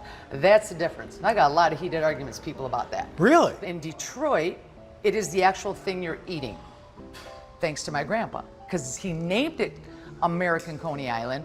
He was so grateful he was in America and all the opportunities were given to him. Grace now in charge of carrying on the family legacy. It's obviously been passed from generation to Yes. generation here. But each time you lose a member of the generation, it's got to be tough. You just lost your dad. Yes. Not too long ago. Yeah, 6 months ago. When you come in, do you feel him here? I do. Yes, I do. And I feel a sense of pride. I miss him a lot, obviously, but I just feel his presence. I feel everything he taught me. My grandpa did his thing. Then once my dad stepped in and took over, he took it to the next level. Then I took it to a whole nother level, with my brother's help included. Grace's brother, Chris Soteropoulos, helps run the business today. There's an American outpost at the Detroit Zoo, plus a new location in Las Vegas. They're also shipping Coney kits all across the country. You get everybody from all walks of life, every demographic, every racial component, You nailed it, everybody 100%. comes here. Yes. The American Coney is the great equalizer. I love the way you put it that way, Al. Exactly. We love our customers. Our customers are like family. This is no joke. This is who made us. So we treat you like family. We don't know any different. Coming up, I learned how to make the quintessential Coney. One up! Right there, nice shot.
At American Coney Island, the oldest family-run Coney spot in Detroit, they keep things traditional. But you know, as I look at your menu, and I look at the pictures, they're vintage, let's say. It doesn't look like you have strayed that much from the original menu. We haven't. I won't. Why add to it when it's working? You know what else is working? Me. I got behind the grill with Grace to prep the perfect plate of Coneys. This is the proprietary hot dog. If you notice the natural casing. Yes. It's a 90% beef, 10% pork with a lambskin casing. That's like 3 meats in one. You Exactly. Pork, beef, and lamb. That's right. And that's what makes it pop. Like when you bite into it, it snaps like a party in your mouth. Yes. That detail kept popping up everywhere we went. It's a warm bun, it's the snap of the hot dog. When you bite it, you hear that pop. You can tell it's a natural casing because when you bite it, it snaps back at you. The steamer bun. That's what we were talking. They're in a steamer. You know, there's just enough steam in here. So you're gonna pull out the bun. Right. Look for the cut. Yep. So open it up a little.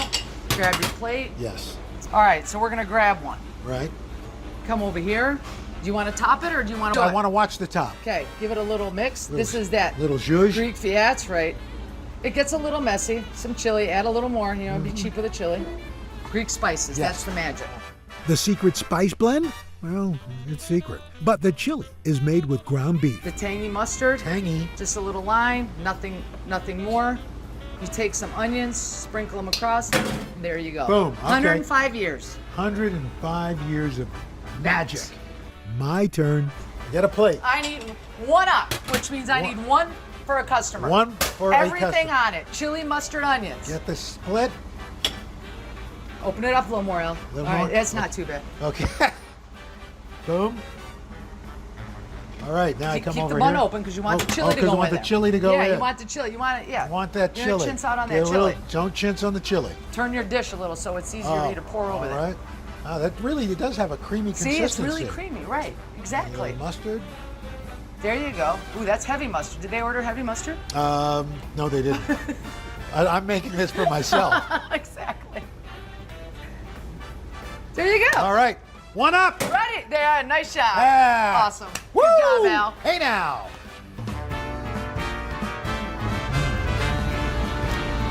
Life-changing experience. It's magic in your mouth.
Every great Coney needs a great bun, but not just any bun will do.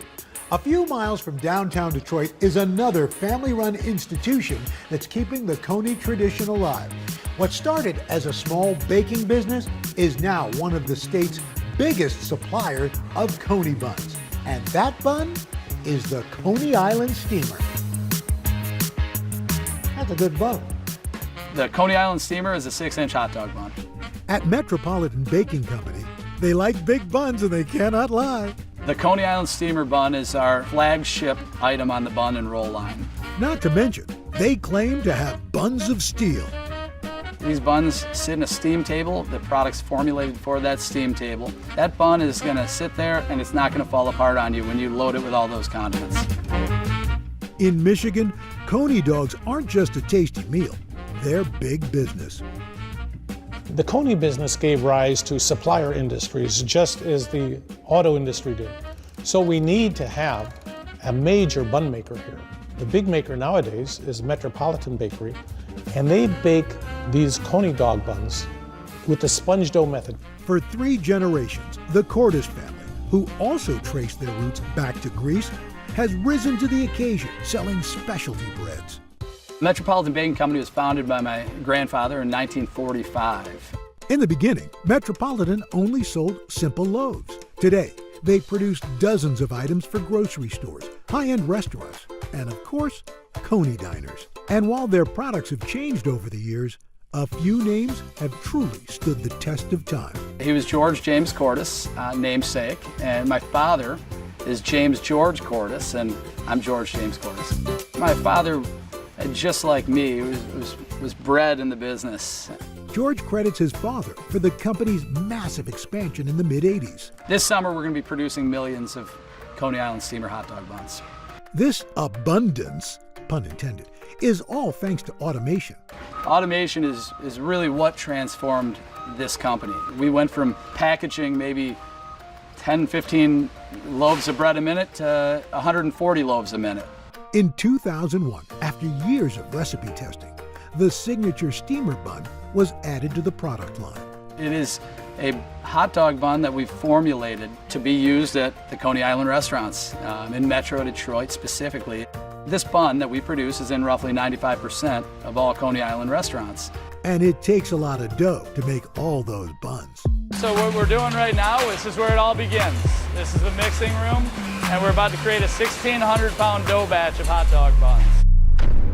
Major ingredients are going to be flour is 65%, then you've got your yeast, you've got your sugar, you've got your oil, and a bunch of proprietary ingredients. Any minute. That's roughly 1,200 packages of Coney Island Steamer hot dog buns. There you go. You did it. That makes over 14,000 buns. After mixing, the dough gets cut into bun-sized portions. You're looking at 3-foot sheets that were just guillotined, and now they're going into a smaller divider to be put into roughly 1.25-ounce dough balls. Next up, time to proof. After 60 minutes, the dough has risen. And after about 10 minutes bake time, we're gonna have a fully baked hot dog bun that's prepared to cool. The buns are almost ready. The product's sliced, after the cooling conveyor, and then it's paddled on top of each other to create a 12-pack, a dozen buns. The baskets are headed down to logistics and ready to be set up for routes. Then it's off to stores in Michigan's finest Coney restaurants, including American Coney Island. While the factory may have a lot of machinery, George has always been hands-on. So I worked here every summer throughout high school and throughout college, almost every position. And you really learn what hard work is as a kid to work in a bread factory, when it's 110 degrees out. When Grandpa George started the company, he had fewer than 10 employees. Today, they've got almost 100. When they say employees, family employees, that's what John is. He's literally family. John Grabowski has worked with all 3 generations of the Cordes family. At 12 years old, he took a summer job washing buckets at Metropolitan. Today, he's the plant's lead engineer.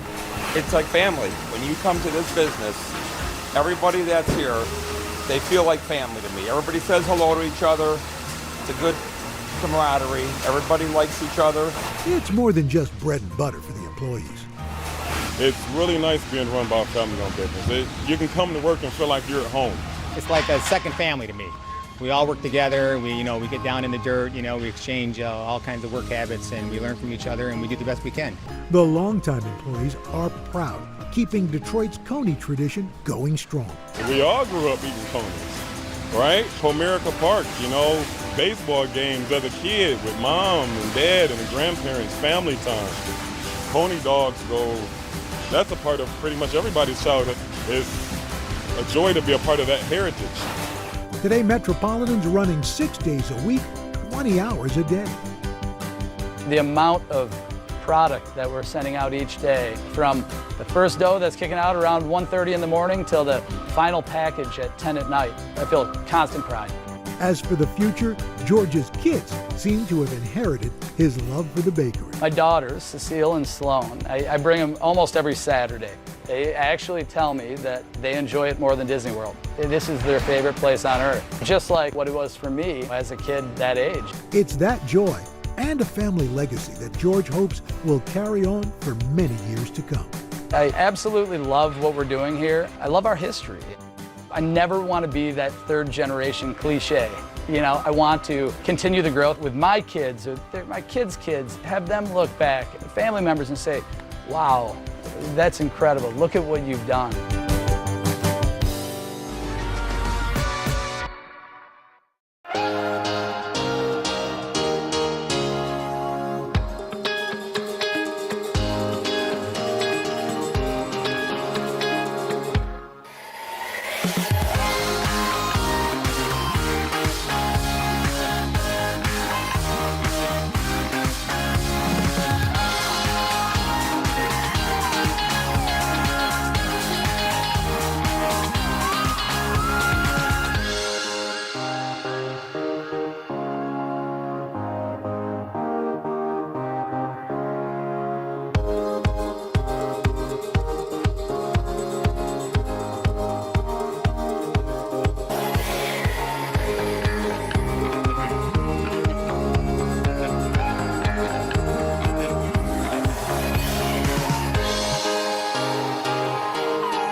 Chili, mustard, onion. What happens if you reverse it? Oh, you're out. You're out. You're out.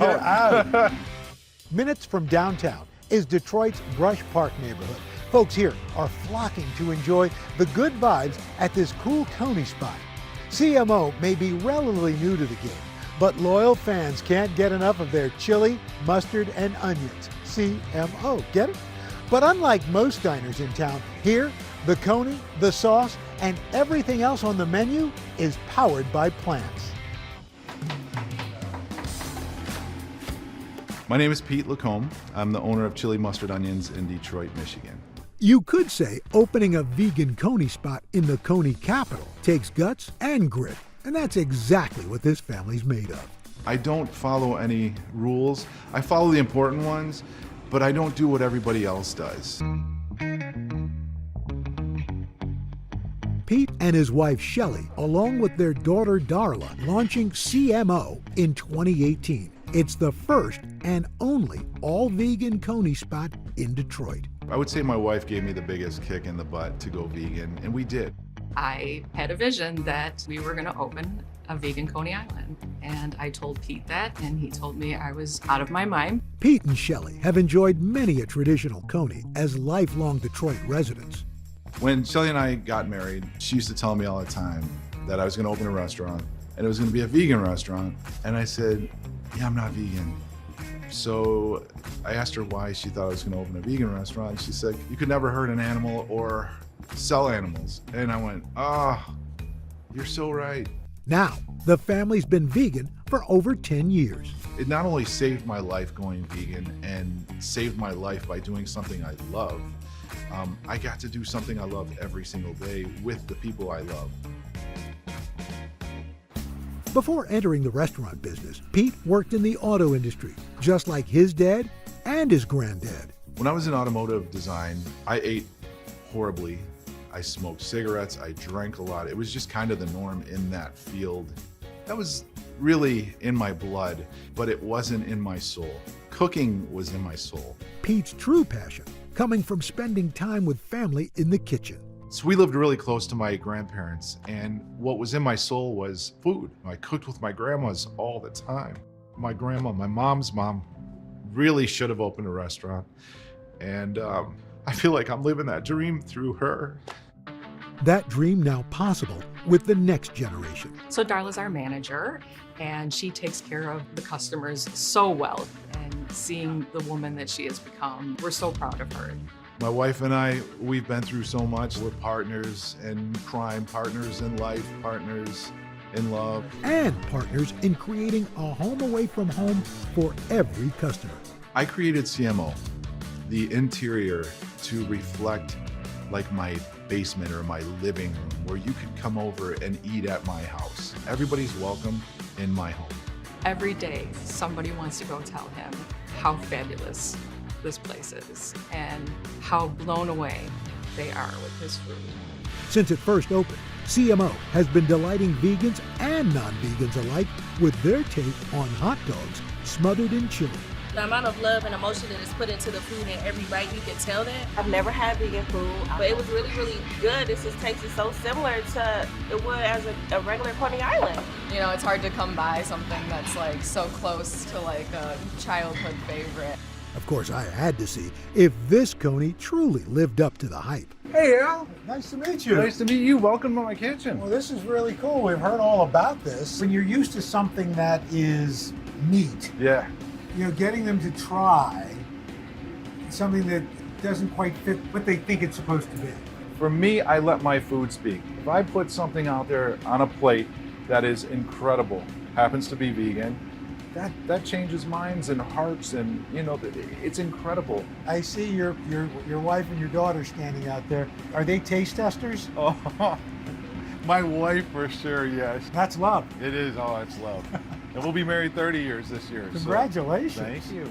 Let's make some vegan magic. Let's do that. The hot dog, what kind of protein is this? It's a pea and soy protein. And this is your chili. Yes. Now, what's the protein in here for This chili? is a beyond crumble, a plain beyond crumble. A lot of Coney places are hush-hush about their chili, but Pete was willing to dish a little. How do you make your chili? I use a blend of spices, salt, pepper, garlic, onion, and a few other things that are top secret. We're gonna throw that in our water. Okay. That's the hero right there. Right there. The spice is the hero. The chili's brought to a boil, then thickened with potato starch. It was time to try my first vegan Coney. That's a healthy ladle. It is. I usually do a little more than that. Wow. So, yeah. Do a lot of onions. Here they are. Let's give this a shot. That's really good. Especially the chili. Thank you. How long did you have to work on the chili recipe? You know, I hit it right on the head when we first went vegan, and then I didn't write it down. So then it took me about a year after that to really nail it down. But even with a winning recipe, times have been tough for CMO. What was the pandemic like for you guys? It hit us extremely hard, and we're still struggling and fighting, and you know, there's no quit in us, but it's been tough. Yeah. How's the future look for you? I really don't know. We're trying. We're working every day, but I don't know what the future holds. I really don't. If it's based on the taste of that, your future's bright, my friend. Thank you so much. That is good. Thanks so much. Wow. The history behind Detroit's Coney dog is truly an all-American tale, from the Greek immigrants who borrowed the name to a mashup of traditional flavors with a boardwalk staple. And now, there's a whole generation of locals who are ensuring that this regional hot dog is here to stay.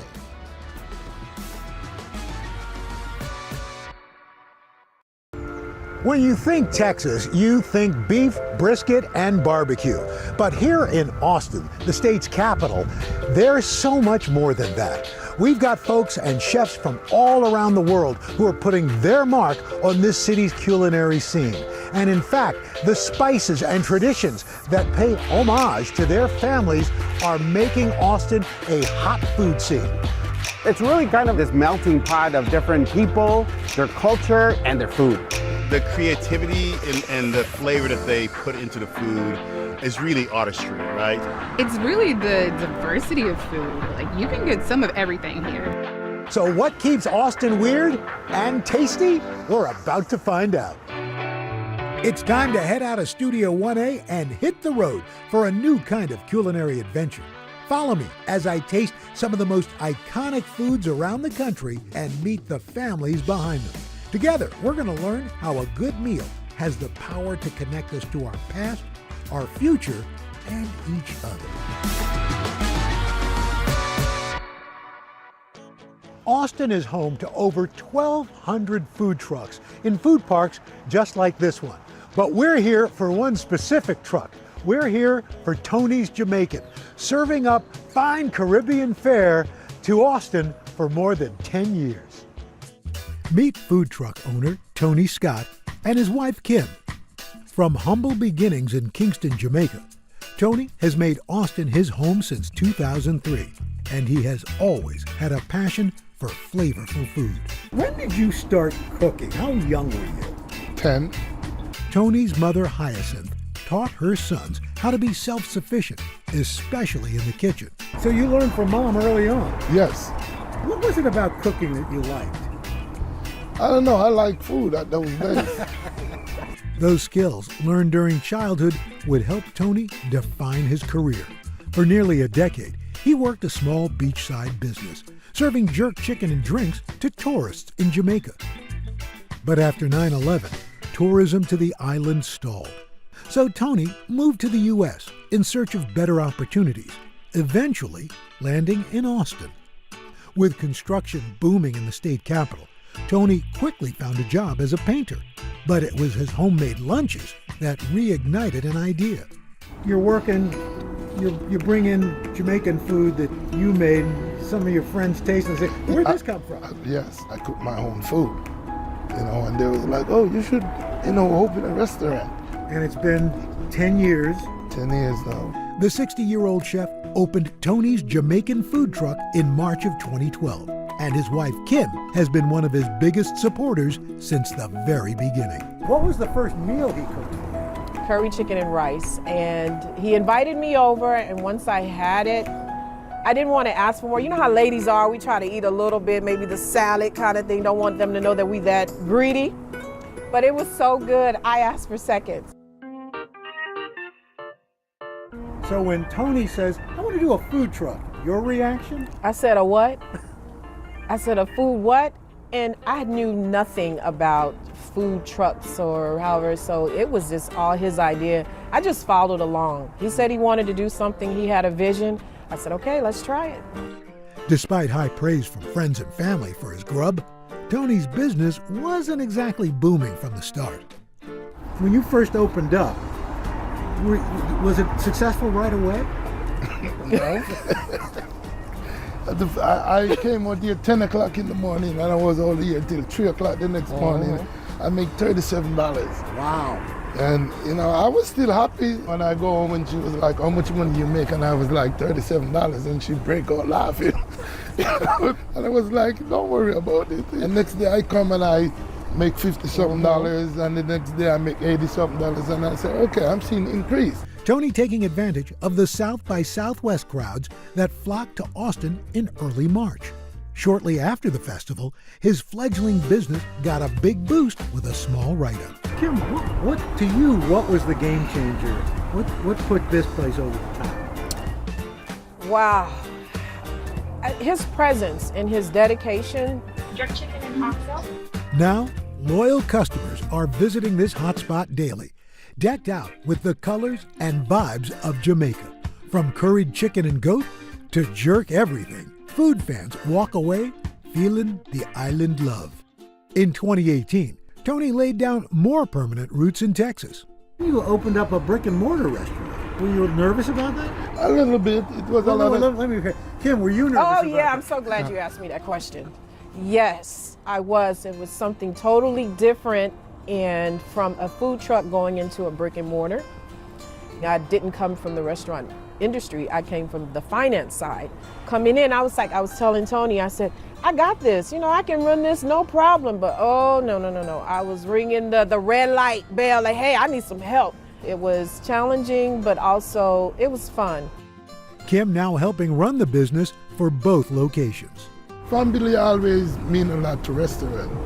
Sometimes she would say, you never know. One day it might be just me and you. You got to show me how to cut this meat.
Jerk chicken and oxtail. Thank you very much, sir. Have a great day. You too. God bless. Tony Scott dishes out hundreds of plates to hungry customers each day, but he's best known for one Caribbean specialty.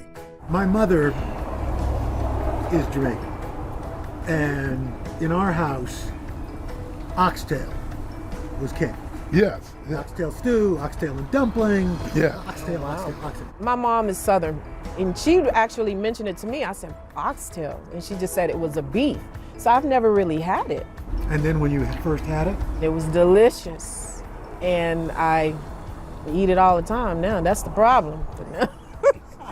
Isn't it interesting that it was the cheapest cut of meat? Now it's considered a delicacy. You go to all these upscale restaurants, oxtail ravioli, oxtail rice, it's now everybody's into oxtail. I know. No, I'm scared to go in a restaurant and not oxtail. Because the price is so high. Bring on the oxtail stew! Tony frequently sells out of the succulent oxtail, and it was finally time to see and taste why. Welcome to the truck, Mr. Hahn. Oh, yeah. Oh, it smells good. It smells like Jamaica. Oh, this is the oxtail, the famous oxtail that everybody go crazy over. Mm-hmm. And these are like the Jamaican product seasoning that we use. This have a good flavor to it. Oh, wow.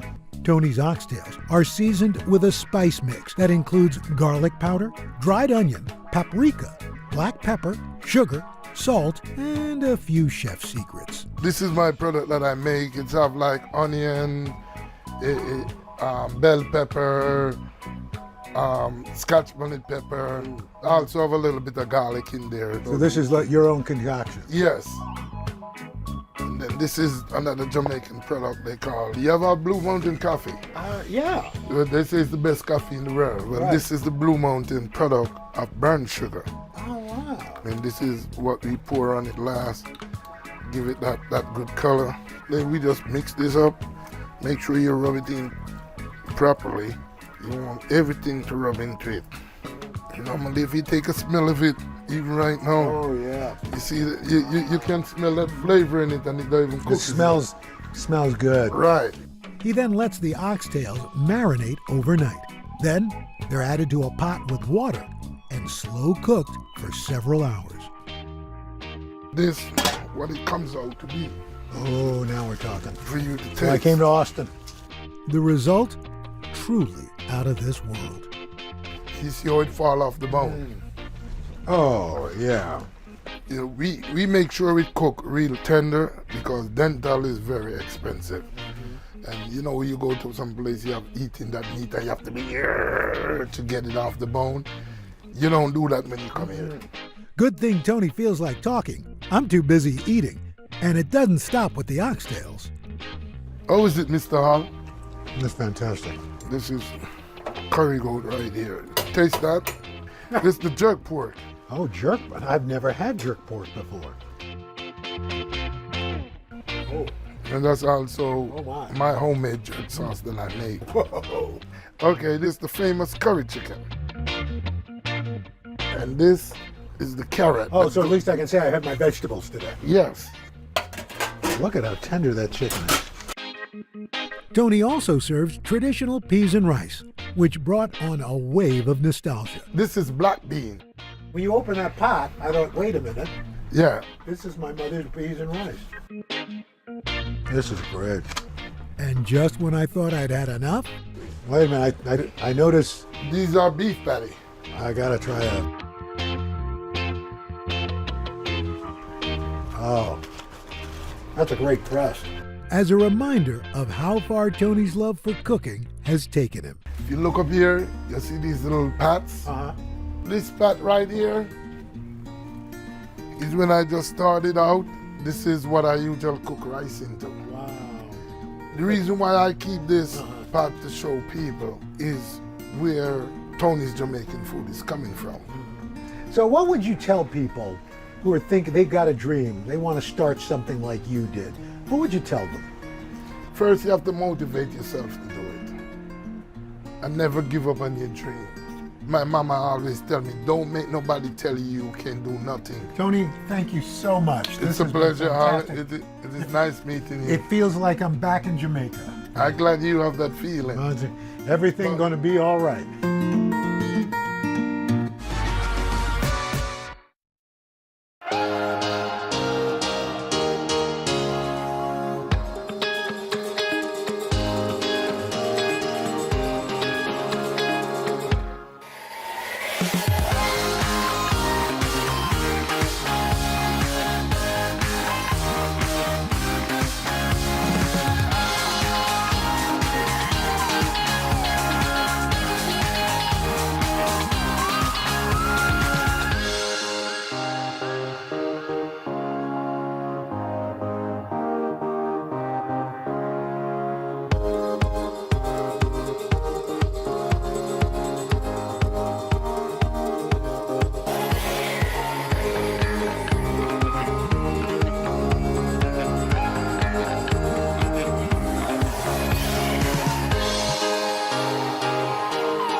Just a few miles from the hustle and bustle of downtown Austin is Mekong Bistro.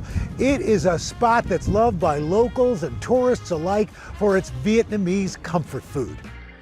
Who's the better cook in the family? I'm not gonna even bother asking my mom about that because My mom is hands down the best cook. Coi như là con tôi nói thằng này nấu ngon nhất.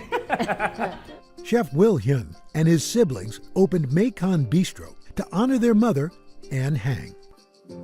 A refugee who fled Vietnam after the fall of Saigon, Ann working tirelessly to provide for her family in the United States. She took a chance to travel across the ocean with nothing in hand. Working ever since she's been over here, working from morning to night, and still provide us with a hot meal every day. When Mekong first opened, Will hoped that his mom would finally stop working, but Ann had other plans. Technically, she's retired, but like I said, she would not stay home. Ann's passion for food starting in her home country. Mẹ chỉ hồi khoảng 17-18 tuổi đó là đi theo mấy người ở dưới quê mình ta đi nấu đám cưới này kia nọ. Rồi thì thích nấu vậy thôi. In 1972, Ann married Kia Huynh. They had 4 children in Vietnam. Ann turning to cooking to help support the family. Nấu ngoài chợ bán thì chỉ có khoảng 2 tháng cỡ đó à. Thì cô bán nấu hủ tiếu à. Nấu đồ Việt Nam thôi. This is my dad and my mom right before the fall of Saigon. When the Vietnam War ended, the family was looking toward a better future in their homeland. But in 1975, the Viet Cong began to invade Saigon. Giải phóng vô thì mẹ muốn tự do, không có muốn ở bên Việt Nam nữa, muốn đi tìm tự do. Ann's husband fled the city first, Will leaving when he was just 7 years old. It was scary. We left separately, me with my uncle and my mom with my 3 sisters that came a year later, because if you get caught, you were thrown in jail. Luckily, we made it out. We were rescued by cargo boats, but they rescued us. They took us to the Malaysian refugee camp. Will and his uncle secured refugee status, eventually reuniting with Will's dad in the U.S. In the years spent apart from his mother, Will began experimenting in the kitchen with a little nudge from his uncle. He told me that, there's only 2 of us. You're gonna have to do your share, so learn to cook something. In 1983, Ann made the journey to the U.S. with her daughters. Đi vượt biên thì nó đi tàu nhỏ thì nó cũng hơi khó khăn, nhưng mà qua được tới ấy rồi đoàn tụ gia đình thì rất mừng. Tại vì chồng con gặp lại mặt chồng con hết, thành ra rất là sung sướng. But adjusting to a new country as refugees was a struggle. When we came over, nothing in our pockets. We relied on government assistance a little bit. Luckily, she's a great cook. So it wasn't bad for us at all. Growing up, that's how she shows us that she loved us by putting all that love into the food. The family moving from Houston to Louisiana, finding work in the seafood industry. But Will wasn't so happy living in a small town. When his uncle invited him to attend high school in Austin, Will said yes right away. I fell in love with Austin. The beautiful lakes, the miles of trails, the music scene. What's there not to love? Austin's vibrant culinary scene struck a chord. After high school, Will found work in several restaurants, dreaming of being able to showcase his mom's cooking. In 2015, the entire family moving to Austin. But Ann still wasn't sure about opening a restaurant. Asked her many times in the past to do something like that. She's dead set against it. She said it's just way too much work. Eventually, Ann agreed to share her recipes for just one reason, her family. Thích làm với con cái mới lên hát với cho con. Chứ giờ lớn tuổi rồi thì cũng còn sống được bao lâu nữa. Thì là giờ cho con được là ngày nào thì hay ngày nấy, thì hát cho con mình ngày nào thì hay ngày nấy thôi. She's emotional because she basically she's doing everything for her kids. The first dish Will added to the menu, his mom's pho.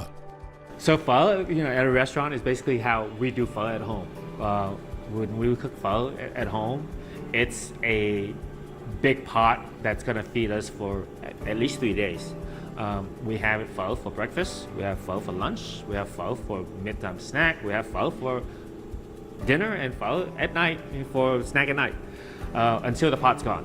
With the help of his family, Will created several new dishes. Our menu does incorporate a lot of fusion Asian dishes, and that is because of the the family business. My mom's a cook, I cook, my sister cooks, my brother cooks. Second beef dish was something that I've tried out. I consider myself a Texan. We love beef. It's a dish that my mom and I collaborated together to put out. Basically, just cubes of real nice tender beef that's been flashed in a wok. It's been 6 years since Macon Bistro opened, and Will and his mom still love working together. Làm ăn gia đình thì cái này cũng như giúp cho con thôi. Thầy thấy nó tự xúc động rồi mình ấy thì thôi chứ mẹ đâu có biết làm sao giờ.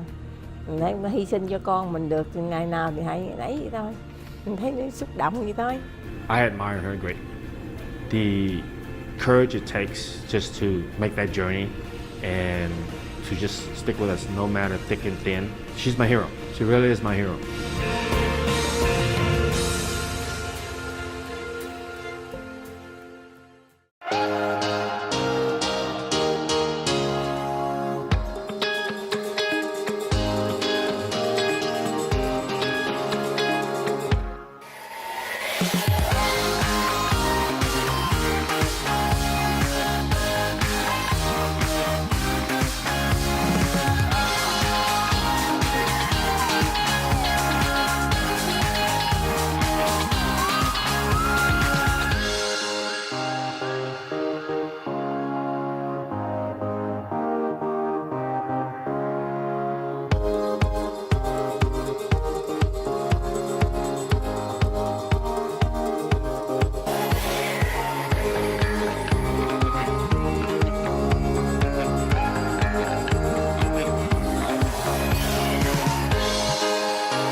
Using food to bring younger generations closer to their heritage happens in families all across America. And it's happening here at Habesha with a husband and wife team who's using their restaurant to bring their daughters closer to their Ethiopian roots.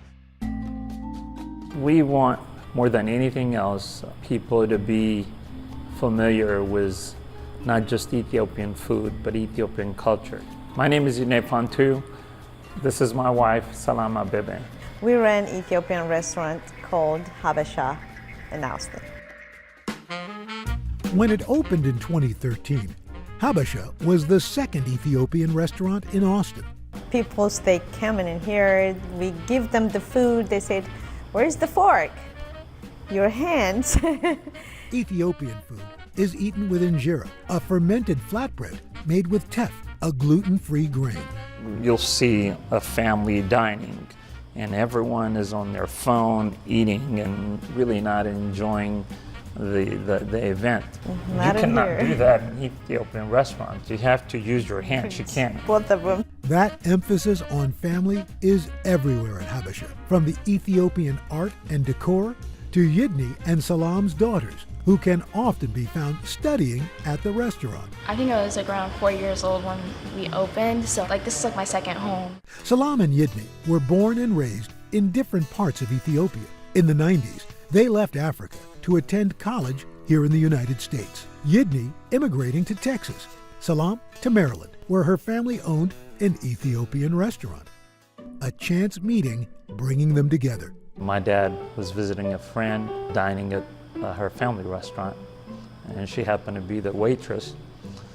And he overheard a music playing and asked her, "Hey, where could I get the CD?" And she was nice enough to grab the CD and hand it to him. But Yidney's dad was thinking about more than music. When he got home, he immediately gave his son a call.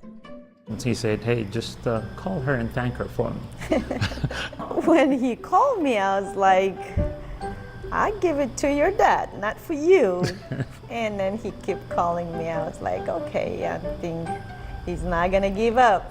My dad was one who hooked me up to it. They dated long distance before Salam moved to Texas, the couple marrying in 2003. Their daughters, Edel and Azel, are now teenagers. I feel like we've always been around food. My mom's always cooking. For me, I love her pancakes. She makes the best pancakes. Salam left the restaurant industry to focus on parenting, but Yidney knew his wife's heart was in cooking professionally. What I saw in her was the passion to own her own business. I really want to open a restaurant, and I love the customer service and cooking. In 2012, Yidney and Salam finding the perfect location for their restaurant. Austin is a very unique town in that there is people from all walks of life. And I think part of the reason that we are successful is because of that diversity. Habesha's menu honors their Ethiopian heritage with many vegetarian dishes, from stewed yellow split peas to braised collard greens. They also serve more than a dozen dishes with beef. Texas has a lot of people that loves meat, so we have a bigger selection of meat as well. And I think my favorite dish, and that is the kutfo, or the steak tartare. When it's done right, that's probably the best dish in the world. There's a ground beef and mixed with butter and spices. When the pandemic hit, Habesha's popularity helped save them from closure. And I said, okay, this is it. I think we're gonna fall down now. And then people, they support us. They love to be here. They send us check. They send us cards. We have a good community. The donations from fans kept them afloat until they figured out a to-go plan. Before COVID, takeout business was only 3 or 4% of our business. And overnight, we had to do 100% of our business. And by nature, Ethiopian food is not takeout, so we had to figure out a way to package the food, to market the food. After laying off most employees, the couple had to work nonstop. As the to-go business began ramping up, Edel and Azel pitched in to support their parents and save their beloved second home. I would write down like the orders, like the online orders, and I would like put them in the kitchen and cleaning, washing the dishes, cutting the injera, like folding it, boxing up to the orders. They did a lot, and they're part of the reason why we're still around. So I'm sorry I get a little emotional when I talk about them, but yeah, they're incredible. They're just a love of my life. One of the things that we instill in them is knowing who they are, where their parents came from, and learning the culture, learning the food. Salam is looking forward to a busier future at her dream restaurant. I want to grow this business, and a lot of people, they never had Ethiopian food. They had Chinese food, Italian food, or Indian food, so they don't know about Ethiopian food. I'm really proud of her because like she gets frustrated at times, but she doesn't let that like stop her. A really big inspiration to me. Whenever things get hard, you just keep going. Best part working with your partner is the fact that you're there for each other, to comfort each other when it's down, and to be there when your partner needs you. The best part of it, he knows what I can't do, he covered. The same thing, he cannot cook. So, okay, she can handle it. With Austin's welcoming atmosphere, it's no surprise that more chefs are putting down roots in this fast-growing city. It's everything from James Beard award-winning chefs and taqueros and even home cooks. The thing that makes a food scene good is different cultures meeting each other and being able to influence each other. The fact that anything is possible is what makes Austin such a cool place. One thing that rings true here in Austin, no matter your background or culture, there's room for everyone at the table.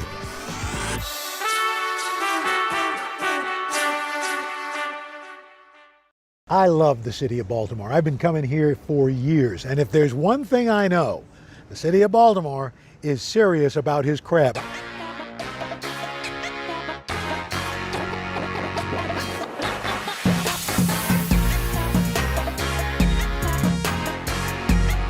I love Baltimore crabs. This is the starting line of crabs. And I've been eating crabs since the time I could sit up at a table. It's a little spicy, salty, and savory, all in one.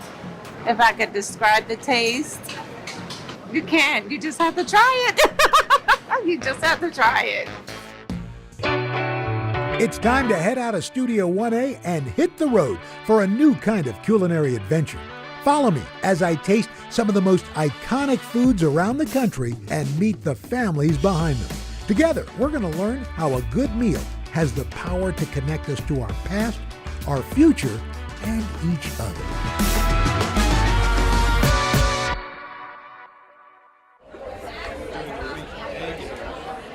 When you think Maryland, you gotta think blue crab, an essential part of the state's culture and cuisine.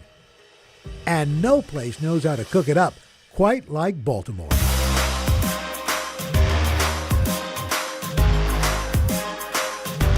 I mean, just as many ways as you can count, you can find ways to eat crab. Of course, there's your basic, your steamed crab with the beautiful spices, and you just start whacking that bad boy. You can get all that beautiful meat out. You can get canned crab if you'd like. Of course, there's also the fabulous crab mac and cheese with a hot dog. There's the crab dip, there's your crab soup, and of course, the king of crab, the crab cake.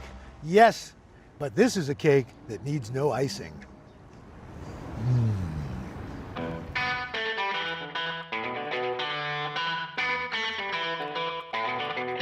Crab cakes have been enjoyed by many for centuries throughout the Chesapeake region. But here in Baltimore, they're a way of life. And one of the city's most popular go-tos is tucked away just inside the world-famous Lexington Market. We're headed back to Houston today, and we wanted to have the best crab cake in town. We're from Orlando, glad to be here.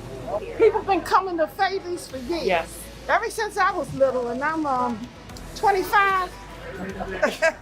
People from all around the world come here to Baltimore just to grab a bite of the famous Fayetteville's crab cake. It's made with fresh Maryland crab and family love.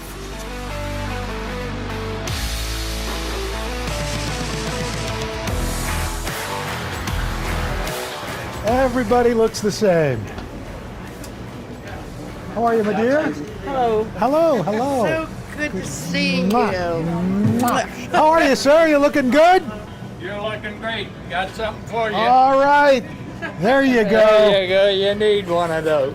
Oh, yeah. There you are. Now I'm feeling really crabby.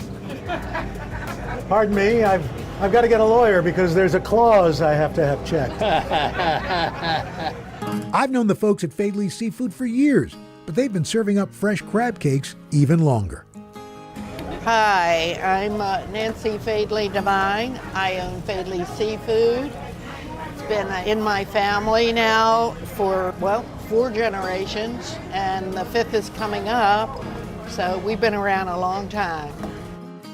I think people are astonished to see my parents at 84 and 89 still working. You can get another 5 cans and do a second batch if you need to with them. People ask her for an autograph, they ask her for a picture, they ask her to hold their babies. You know, it's really fun. I mean, here's this company that's been part of Baltimore for over 130 years. Right.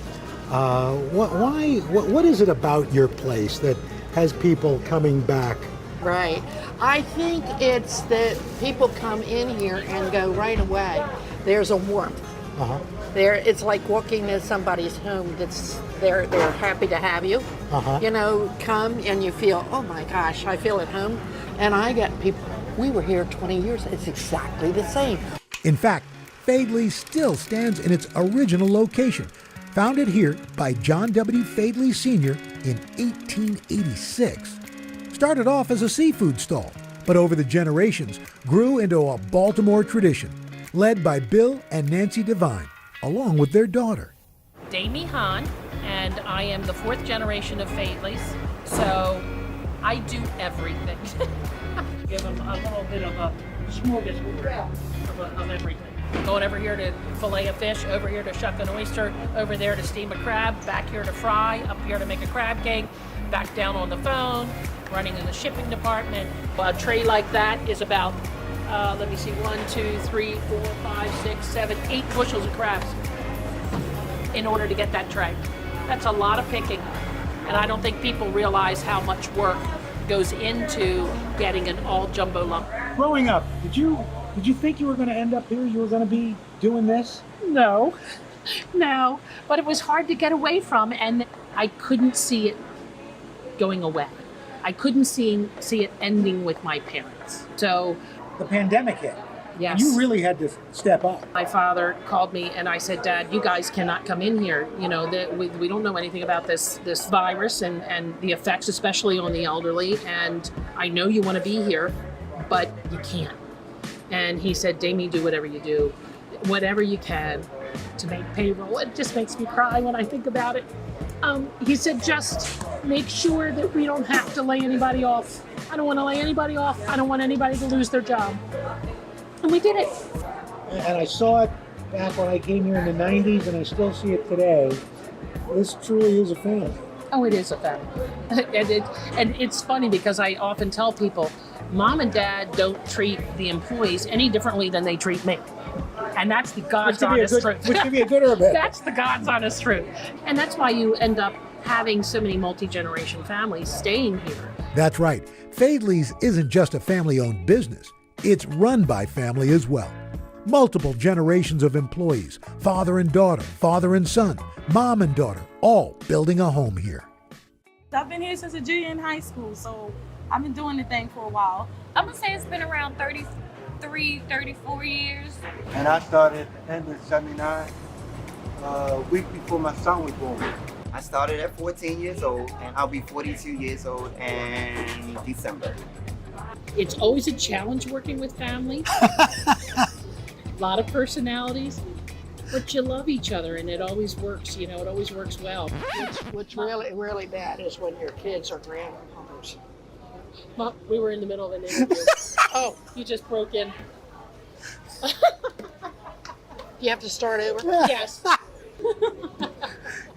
You were saying about the challenges of working with family? It's just a few of them, you know? Just a few. While the family spirit makes customers feel at home, it's Fadley's crab cakes that keep them coming back. What kind of oil do you cook your crab cakes in? Soybean. Soybean, thank you. So excited to have this crab cake. And I watch people for the first time put it in their mouth and they go, oh my God. And they're standing at a table in a market. Yeah. They're not sitting down to a white tablecloth and having somebody serve it on a silver platter. It's on a paper plate, but it belongs on a silver platter.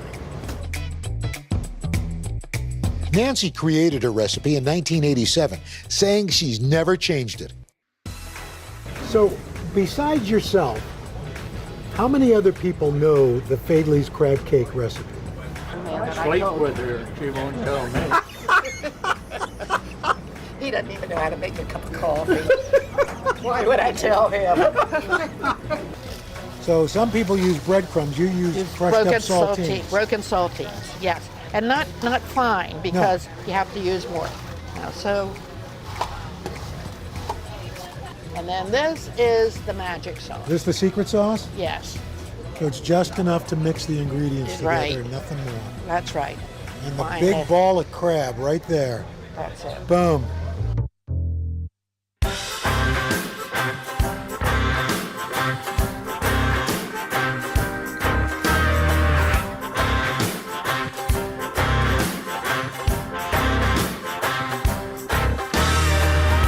Oh, look at this. Oh, boy.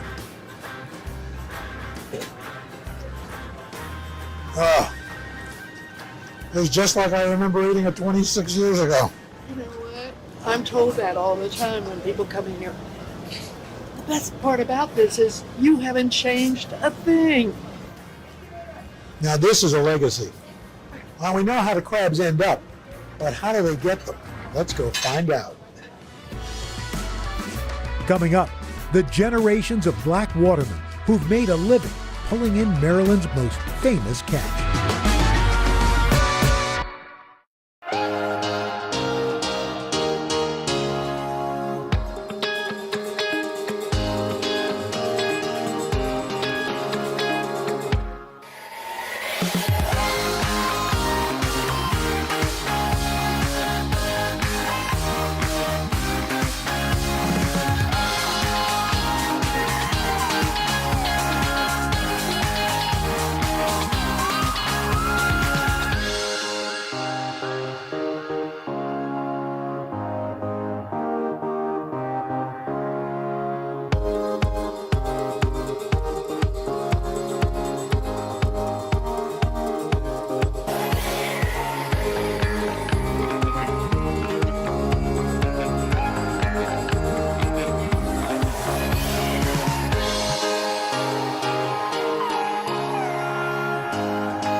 The Chesapeake Bay men and women who work these waters are probably just as famous as the legendary catch that they pull out.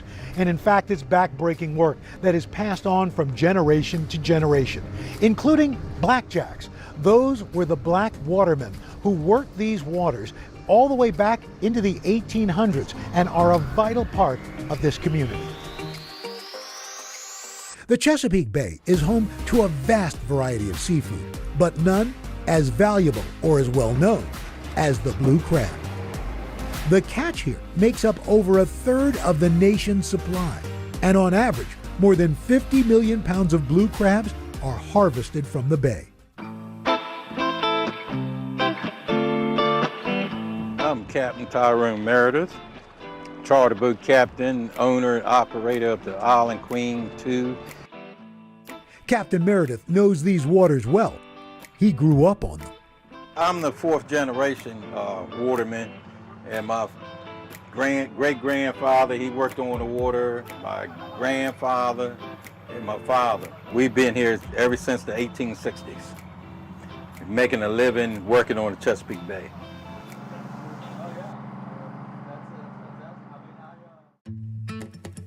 This has been the way of life for generations of watermen here in Kent Narrows, a town just 50 miles south of Baltimore. For hundreds of years, they've caught, processed, and sold blue crabs to markets up and down the eastern shore. By the mid to late 1800s, Kent Narrows had also become one of many unlikely havens on the bay for free and enslaved African Americans. There was more black watermen anywhere on the whole East Coast, probably in the United States. Those watermen, also known as blackjacks, forged their path to liberation on the water. Their expertise essential to the booming seafood industry. So much so, the government granted some black watermen Seamen's Protection Certificates, providing sailors with American citizenship and a path to economic freedom. Hey, Lois, I'm coming up on you now. Okay, I got you. Yeah?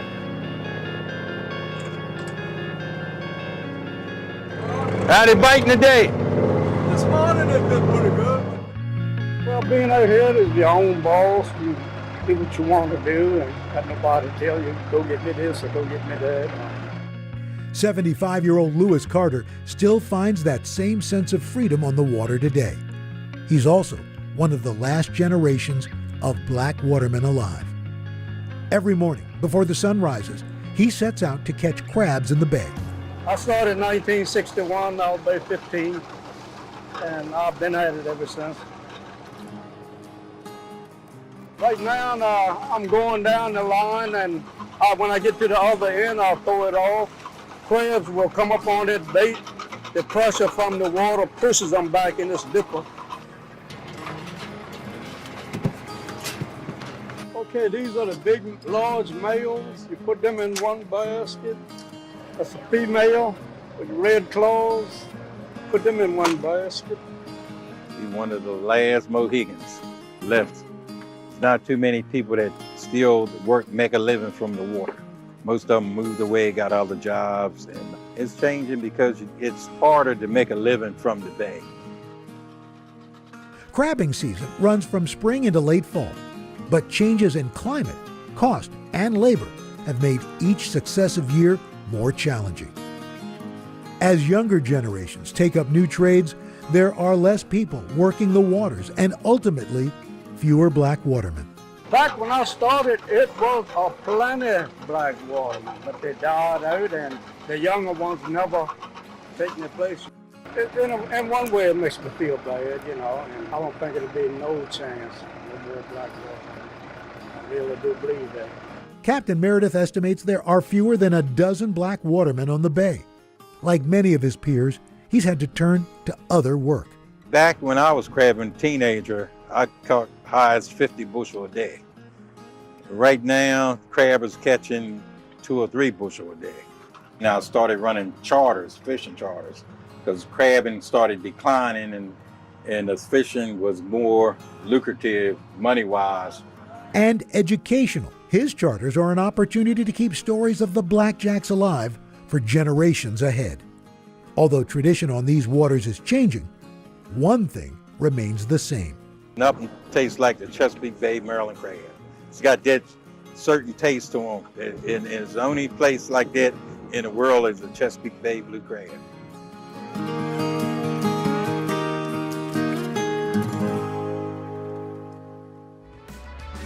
Next, an up-and-coming Baltimore chef inspired by his family's love of cooking.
Back in Baltimore, a new generation is putting a spin on the crab cake. So I'm Alex Perez. I'm the owner of Poppy Cuisine. I'm an artist at heart, so cooking, the arts of culinary, that's something that I'm very passionate about. Not necessarily having a recipe to go off of, and just getting in the kitchen, freestyling, and coming up with a masterpiece. It's that freestyling approach that brings people through these doors, clamoring for a taste. Jumbo, what crab lobster? Crab is king in Baltimore, so you're gonna see crab cakes, crab cake fries, crab cake egg rolls. Everyone's been going crazy over it as well. This is the bomb. So I just come back for that, and I enjoy it every time I come here. We actually live in DC, so we rode all the way up here an hour just to come here. Right now I'm drizzling our warhead and our aioli sauces on it. I have a family from the Dominican Republic. I'm Afro-Latino. I'm black on my mother's side. And pretty much I've always had a love for food and cooking food, eating food. So learning how to cook from my dad. So my dad taught me how to cook at the age of 10.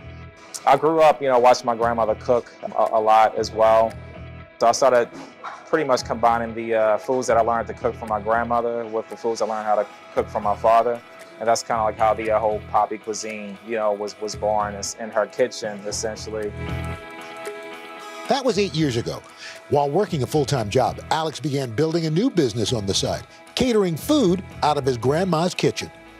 In February 2020, he was finally able to open a restaurant. Then the pandemic hit. Of course, a month later, we get the news that we have to shut down and only do takeout.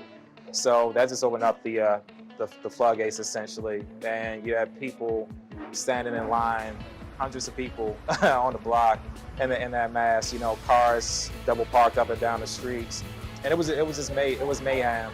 During a global crisis, the city Alex was born and raised in rallied around him. Now, Poppy Cuisine is packed with locals and tourists alike. But the chef stays true to his roots, running it with close family and friends. My little sister, Natasha. Hi. How's it going? Natasha, my big bro, Alex. I can employ family members, friends, and so forth, that people who I grew up with, people that I'm close to, and it's very rewarding, Coming up, I'm going to grab my apron and join Alex and Grandma Gloria for a lesson in cooking crab.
Hey, how's it going? Nice to meet you. I wanted to meet Alex and his Grandma Gloria, the inspiration behind his cooking. So I dropped by their kitchen to say hello. Well, I know I picked up from my grandmother, my mother-in-law, and just put my own spin on certain dishes. I didn't follow it to the recipe to the letter. So you're able to ad-lib a little bit. Yeah, but he's always asked me when I fix a dish, what did you put in this? How did you do this? And I would tell him, I said, you don't have to follow to the letter, put your own spin. And Alex has done just that, turning the classic crab cake into an egg roll. Genius! The ingredients, simple. A pound of jumbo lump crab, panko breadcrumbs, aged cheddar cheese, egg roll wrappers, and a couple of sauces and microgreens to top it off. There's the star of the show, the crab meat. Put on an apron. I've got rubber gloves on. All right, patient's ready. So how do we get started, Alex? Yeah, so first what you want to do is say we have some Maryland jumbo lump crab here. So for the most part, it shouldn't have much shells in, but typically I like to sift through it. Just gotta see if there's any shells, and if so, you can put the shells right back in this container. There you go. So Gloria, did you know you were helping raise a culinary genius? Well, no, but I know he liked to eat.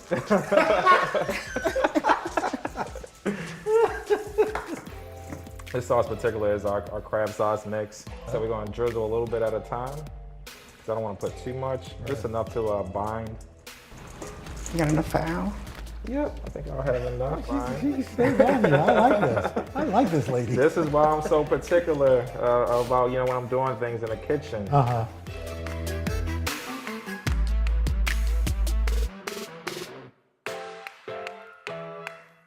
Gonna start actually rolling these things up. Yes. Why do you think this recipe is so popular at the restaurant, the most popular? Well, I think because it pretty much gives you the ability to take a Baltimore favorite and make it handheld and on the go. It's throw in your hand Kind of a street eat. food. Yeah, exactly. Yeah. Yes. So I think that's one of the biggest reasons it's very popular, other than the taste as well. Right. Well, there's Yeah, because that's you can take it with you, but if it doesn't taste good, right, exactly. come back for it. Yeah. So what we're gonna do is we're gonna take like a pinch of crab. It's around like a quarter cup or so. We're gonna sit in the middle. Not too much? Yeah, we want to take a little bit out, a little pinch out. Actually, we want to put a little bit more in. Yeah. Which is it? All right, so that's perfect right there. That's perfect. And we're gonna literally fold them up envelope style. What is it about cooking and family that is so important? Yeah, I think for me, living a busy life as a business owner and a dad, a husband, and things like that, I feel like food is an opportunity for family to come together, talk about things, especially if you haven't seen each other in a long time. And it's a way for us to connect. So, here you go. Laura, is it true you've never done this before? No, I haven't. It's true. Could have fooled me that you never did this before. Look at that. Bam! Done! Faster than I did. Wow! Wow! It's a natural grandma thing. Love it. So now we're going to get the deep fryer up here and fry these bad boys up. Oh, absolutely. Woo! If you had to describe the heart of your cuisine, what is it, and how does Baltimore kind of is part of that? Pretty much my story, and I think that connects very well to our Baltimore, because I grew up here, all my life, and I think everything that I faced during the time that I started this company up until now, I've been transparent about, and it resonated very well with the people in Baltimore, and they watched my journey through the years, and I feel like that's really the heart of what I do. Make sure and something crisp around the edges and things like that. So that's why I keep turning them, so it doesn't fry on one particular side too much. And just want to even fry. Ooh. Nice and golden. So you want to cut these diagonally.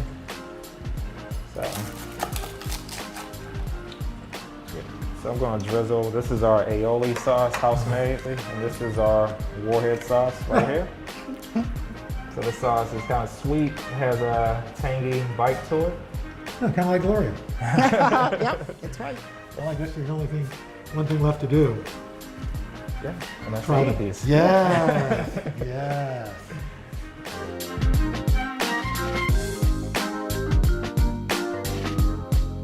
Crab cake egg roll. Here we go. Wow. Chef Alf, you have done Baltimore proud. Thank you.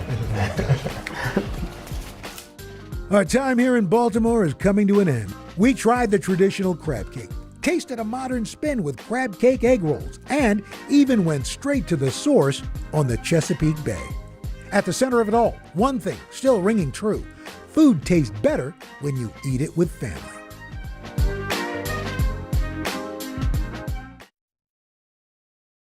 New York City is home to so many iconic foods, but when the city that never sleeps wakes up for breakfast, they want a bagel with a cream cheese schmear piled high with lox. There's no other city that makes a bagel like a New York City bagel. I have not had good bagels in any other city. I came out the womb eating bagels. It's time to head out of Studio 1A and hit the road for a new kind of culinary adventure. Follow me as I taste some of the most iconic foods around the country and meet the families behind them. Together, we're going to learn how a good meal has the power to connect us to our past, our future, and each other.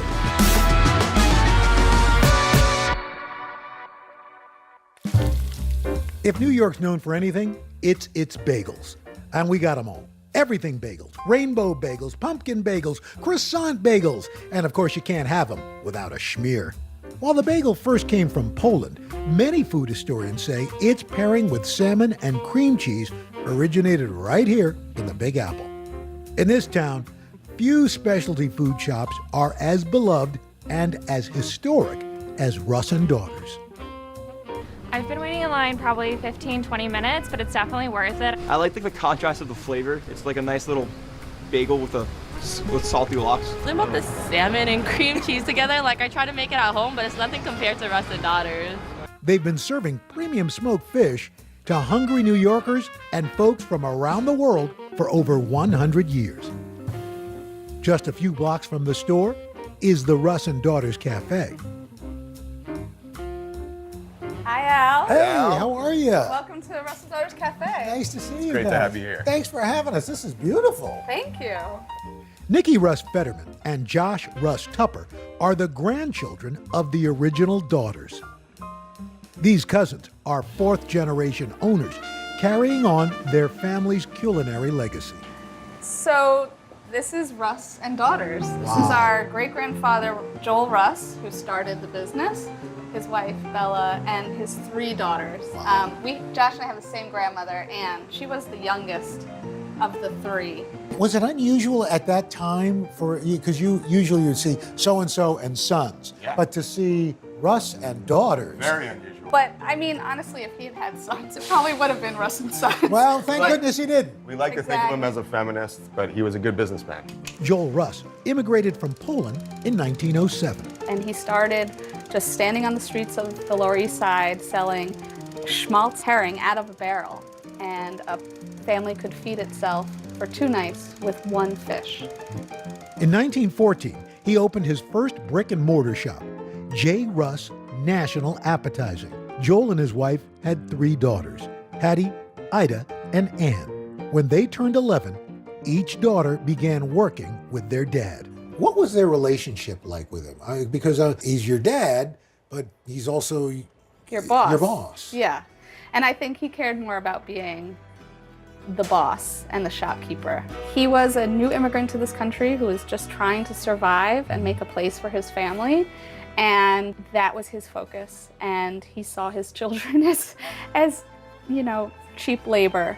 The sisters grew up learning all aspects of the business. In 1935, Hattie, Ida, and Ann became Joel's partners.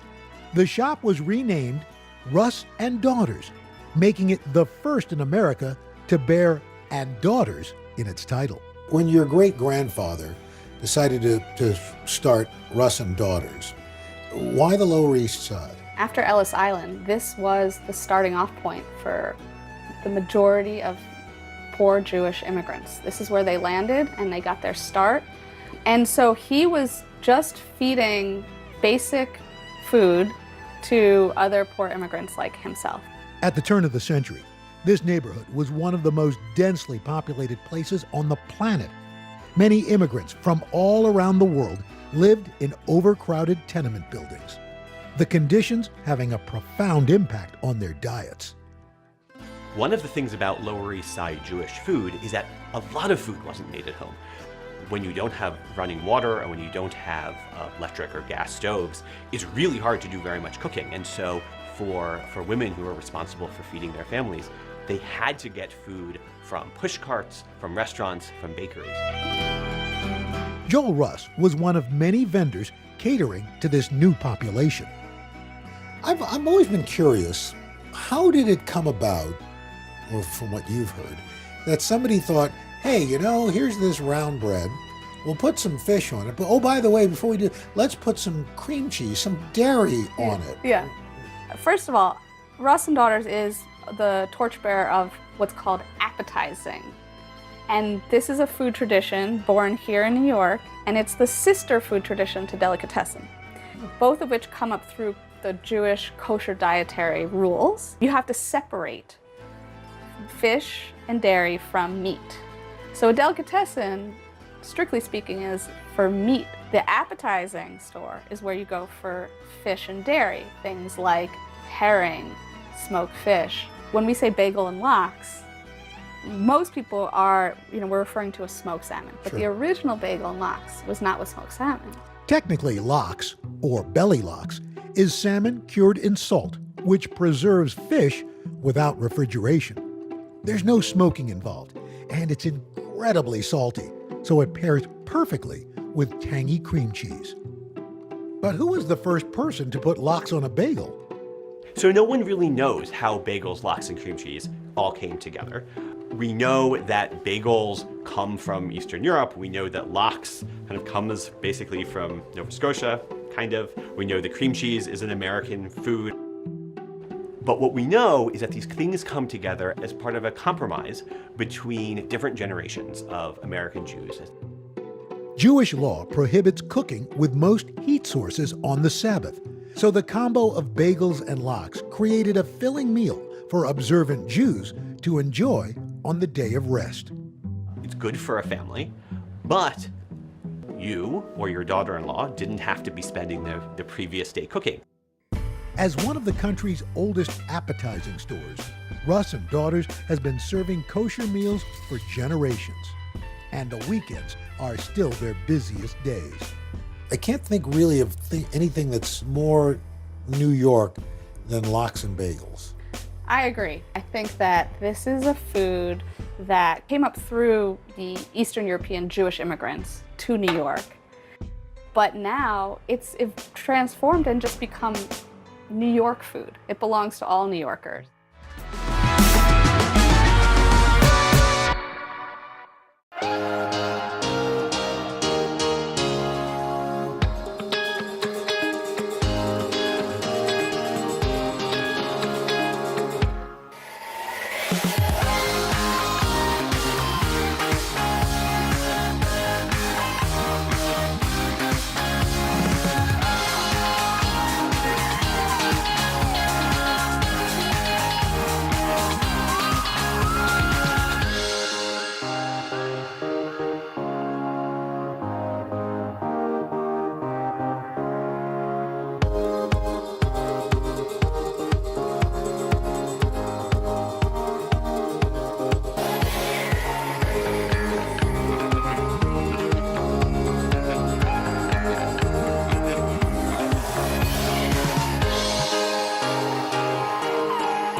In the United States, women own less than 20% of all businesses. At the iconic Russ and Daughters, co-owner Nikki Russ Fetterman is building on the legacy of her grandmother and great aunts. Growing up, you followed in the footsteps of strong women who may not have chosen this, but took it on and obviously made it really successful.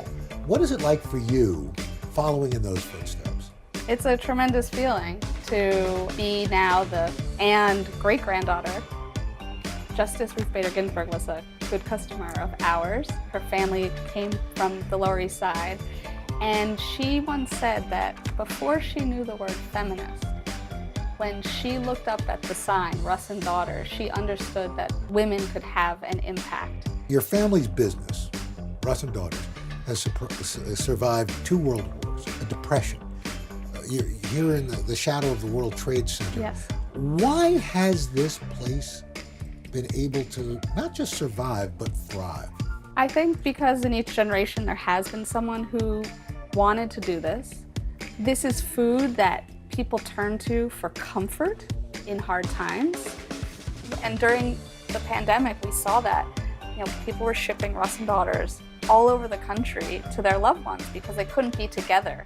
And so sending, bagels and lox and babka, say, I love you, I miss you. Here, let me feed you. Having a schmear over Zoom. Oh, there was a lot of that. Okay, so you can get smoked fish pretty much everywhere these days, but not quite like this. The salmon sold at Russ and Daughters is prized for its high fat content, from the milder Gaspé Nova to the smokier Scottish. And this gourmet fish is all sliced by hand. When you hold it up, it's almost translucent. That. Yeah, I think we should show you how we get it that thin. Yeah, me and a sharp utensil, what could possibly go wrong? It takes up to 6 months of training to master the slicing technique here. So Al, I hear you have some knife skills. Well, I've been in a fight or two, but it's probably nothing like yours. So how long have you been slicing salmon? I've been at the store for 20 years. Wow. So I've been slicing for a while. All right. So I watch people slice, and I'm amazed at how patient, because it seems like that's part of the skill. The reality is, when you know how to slice, it is one of the most relaxing things you can do. Very zen. Very zen. Ooh. Meditative, right? The trick is, don't look anywhere on the fish. You have to really feel the fish. Be the fish. Be the fish, which is a very difficult concept to train someone. Good. And particularly the first couple slices are, don't be upset if they don't look great. The idea is to make a consistently thick slice. You making faces at me, Al? No, I'm just watching you not watch the fish. All right. Okay. Here we go. Be the fish. Not looking. You should look. I should look. You look. got a sharp knife in your hand, Al. And you can see that as you change the angle of the knife, it changes the thickness. Yeah. Right? So now that's drastically, more than you think. That's more than, oh my gosh, that's a very thick We call slice. those chuletas. Chuletas? Yeah. Chops. Ah.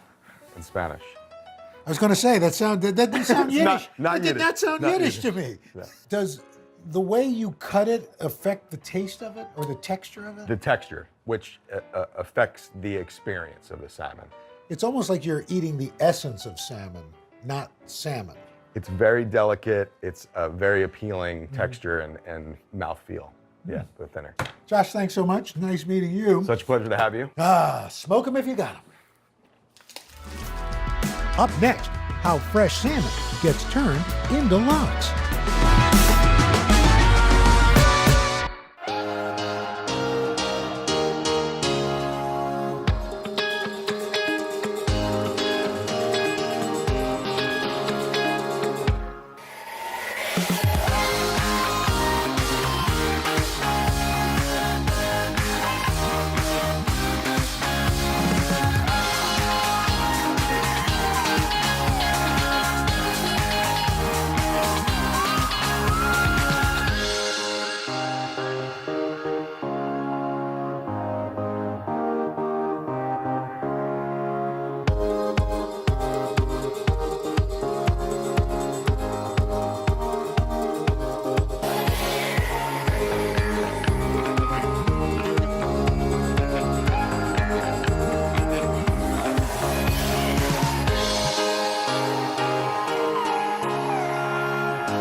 I'm here at the Acme Smoked Fish Factory. Now, there is something fishy going on in there, and you better believe I'm going to find out what it is. The folks at Acme process, smoke, and pack nearly 8 million pounds of fish every year. They sell to eateries all over the country, including Russ and Daughters. It smells of smoke and it smells of fish. That's the way it's supposed to be. It smells like New York City. Yes. All right, so as you know, in any food plant, food safety is of paramount importance. Right. I see you got your boots on I here. just happen to be wearing these. Awesome.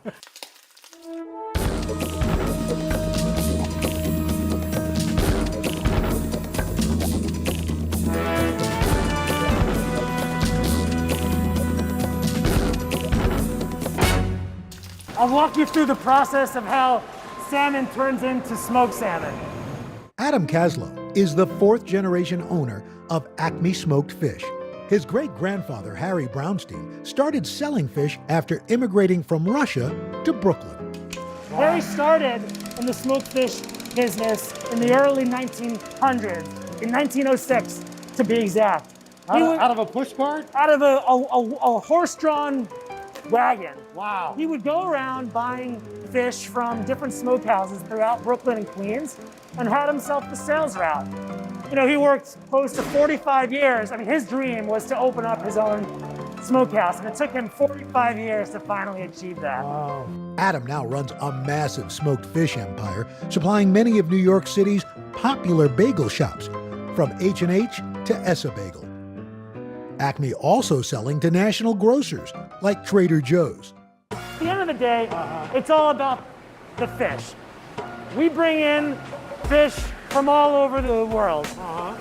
Smoked salmon is probably the most popular thing that we make, and our salmon come from different places: Norway, Scotland, Chile, and Alaska.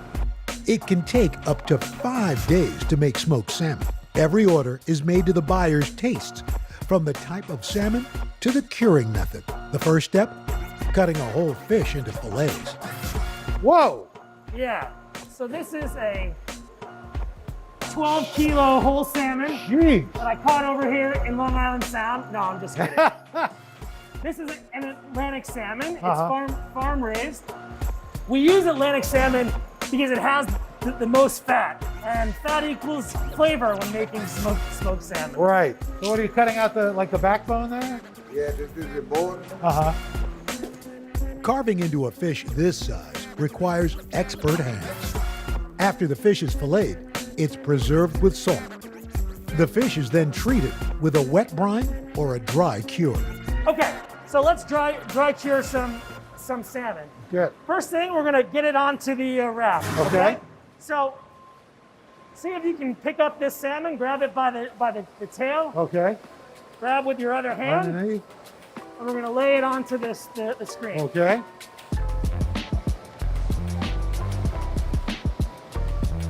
Perfect. Great. Step 2, we're gonna grab a handful of salt.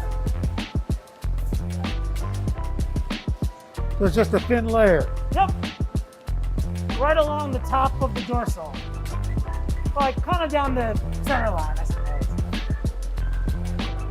And we'll give it a nice love tap. That's it? That's it. This fish is rather large. So traditionally we would probably wet brine this fish, but for smaller fish, the dry cure lasts about 24 hours. Okay. That's a huge fish. Right. After curing, the fillets are cold smoked for up to 20 hours. This process imparts a subtle, smoky flavor. Let me show you how the smoker works. So, these are a collection of that wood chip blend that we were talking about earlier. There are different ways to smoke fish fillets. Hot smoking results in flaky, opaque fillets. Unlike traditional lox, smoked salmon is cold smoked below 85 degrees. This helps the fish retain its silky texture and makes it perfect for slicing. Ready to help me get this bad boy into the oven? You bet. All right. All right. Hey now. Let's close her up. Woo! Shut her down. After the smoker, the fish is cooled, then packed for shipping.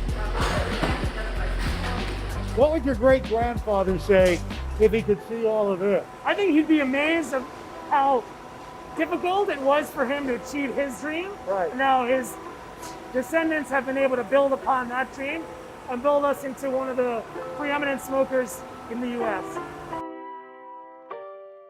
Up next, a vegan deli taking on tradition with plant-based lox and cashew cream cheese?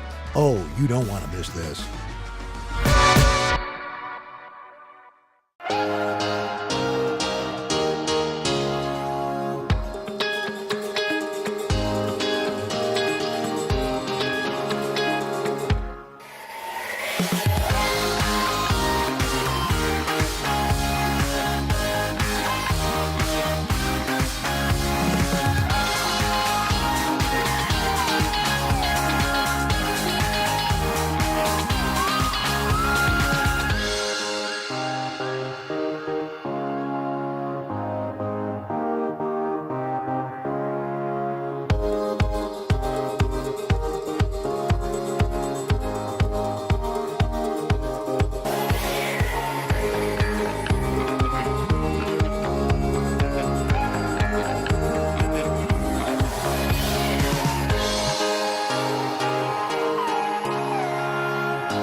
Back on the Lower East Side, two sisters, inspired by their Jewish heritage, are on a mission to make the food they loved growing up in a more sustainable way. Ladies, nice to meet you. Nice to meet Boom, you. want to show me around? Please, come Please, on in. lead away. Erica and Sarah Kabursky are the co-owners of Orchard Grocer, an entirely vegan market inspired by classic delicatessens. This is our healthy cashew cream cheese. They want to make the vegan lifestyle easier for all. Right after college, they opened their first business, a shoe store called Moo Shoes. We opened our vegan shoe store 20 years ago. How are they? They're comfortable? About 5 years ago, we decided that we were going to update it by adding our vegan grocer, basically because it seemed like that's what our customers want. After asking us what our shoes were made of, probably where should I go eat was the second most common question. So we decided to create an experience where they could just go eat next door. Growing up in Queens, the sisters' Jewish culture and food were closely linked. They had 10 Jewish delis in their neighborhood alone. Probably every Sunday, it's a tradition in our family, dozen bagels at the bagel store. A dozen always meant 15. I don't know why that was, but with the cream cheese and lox, and that was just how we spent our Sundays. Both sisters became vegan as teenagers, but felt they lost a piece of their roots by giving up certain foods. I think our parents were supportive of our changes to the vegan lifestyle. We grew up in a very culturally Jewish household, so all of our traditions were just based around food. Today, a lot of folks are going vegan for a variety of reasons, from reported health benefits to concerns over animal welfare. For the sisters, it's also a matter of global importance. We're watching climate change happen right now, and I think that's causing a lot of people to think twice about what they're eating and how they are contributing. So it makes sense to us that it is becoming so mainstream. In 2017, Sarah and Erica saw not just an opportunity to satisfy a growing market, but to pay homage to their Jewish roots. We wanted to have a good sandwich selection that really epitomizes like New York deli food. So obviously a bagel and lox was going to be there. Orchard Grocer sells a variety of vegan sandwiches, including Reubens and tuna melts. But the sisters are most passionate about serving up a sense of nostalgia. People are so worried about giving things up. So I think just creating those alternatives and just something that people are familiar with and gives them that feeling of home. Yeah, like we haven't had to give up our Sunday tradition of bagels and lox. To help make their unique deli a reality, the sisters hired vegan chef Nora Vargas. Nora shares a passion for plant-based foods. She also knows how to turn carrots into salty lox. How did you come up? I mean, you have to think, okay, what can mimic a smoked salmon? Yeah. So how did you, was it look like you thought, well, the only orange vegetable out there Exactly. other than a sweet potato is carrot. We know the texture that we need to go for. We know the flavor that we want to go for. So we started with the color and then we just kind of built it from there. Okay, so let's get started. I'm Let's do really it. fascinated. Okay, all right, I'm excited. So we have prepared, what do we have? Maybe 10 pounds of carrots here for you. These are huge. These would have been huge carrots. Seriously, yeah, like Wow. the size of my forearm. But you have sliced them very thin on a mandolin? Yes, yeah, Okay. exactly. All right, so we're all gloved up and we are going to, the next step in this process is to apply our rub Okay. to our carrots. So in here we have a mixture of sugar, salt, and the rest I can't tell you about. Oh, it's a secret kind of Exactly, thing. So yeah. this would be kind of like the brine that you would use, the dry brine that you would use Yes. on fish. Exactly. Except yeah. it's going on vegetables. Yeah, we got our inspiration for a lot of different components of this recipe from the way that you would actually prepare fish if we were preparing fish and not carrots. Right. Coat everything. Interesting. Oh no, don't smell it. Don't figure out the secret just by I'm- smelling it. Okay, now. Because if I figure it out, she's going to have to kill me. So I'm just gonna start rubbing, just smushing everything in there. Once we get everything coated, we would let this sit for 3 to 6 hours, probably. Okay, great. So I think we nailed it. Okay. In here, Another secret ingredient? Definitely. Jeez, Yeah, but I can a tell lot you. of secrets here at Orchard. I'll tell you a little bit. Okay. Okay, so it's a combination of olive oil and aquafaba. Aquafaba? Yeah, are you familiar with that ingredient? I don't know. You know when you're opening up a can of beans Right. and you gotta drain them? Yes. The stuff that you drain out, that's aquafaba. Aquafaba? It's bean water. It's bean juice. Yes, exactly. Okay. Yeah. Okay, so I'm gonna pour, Okay. and then you can kind of do the same process Okay, that we same did before. process. Just squish it all in there, okay? Yeah, perfect. After we had let our carrots sit for 3 to 6 hours, we toss them in the oven. So they bake. We like to call it cold smoking just to sound like classy. Like the process of making smoked salmon. Exactly, yeah. That does look very much like smoked salmon. And what would a bagel and lox be without the cream cheese? This vegan spread is made with raw cashews, salt, some secret spices, and coconut oil, all blended together with soft tofu. Should we make a bagel? Sure, let's do it.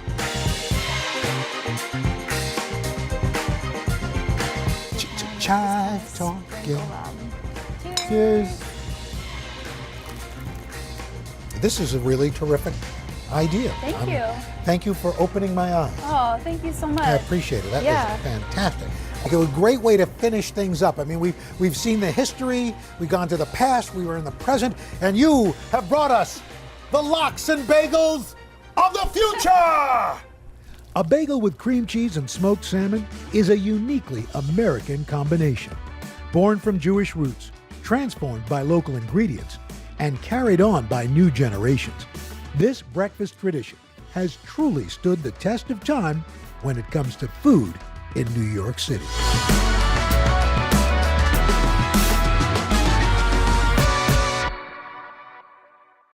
When most of us think about Detroit, Motown, car manufacturing, even sports comes to mind. But when it comes to food, the folks here in the Motor City are all about one famous Frank, the Coney dog. And no, we're not talking about Coney Island in New York. In Michigan, a Coney is both a diner to locals and a hot dog smothered in chili, topped with onions, and finished off with a of mustard. Now, there are dozens of Coneys in the Detroit metro area. Some bear the Coney Island name, others don't. But you'll always find some type of sausage, a bun, and a signature meat sauce on the menu. So, What makes Michigan crazy for Coneys? Let's find out. The relationship between Coney's and Detroit, it's a long relationship. It's a long love story. The Coney is a part of Detroit. If you can drive and eat a Coney, it's not a Detroit-style Coney, in my opinion. It's time to head out of Studio 1A and hit the road for a new kind of culinary adventure. Follow me as I taste some of the most iconic foods around the country and meet the families behind them. Together, we're going to learn how a good meal has the power to connect us to our past, our future, and each other.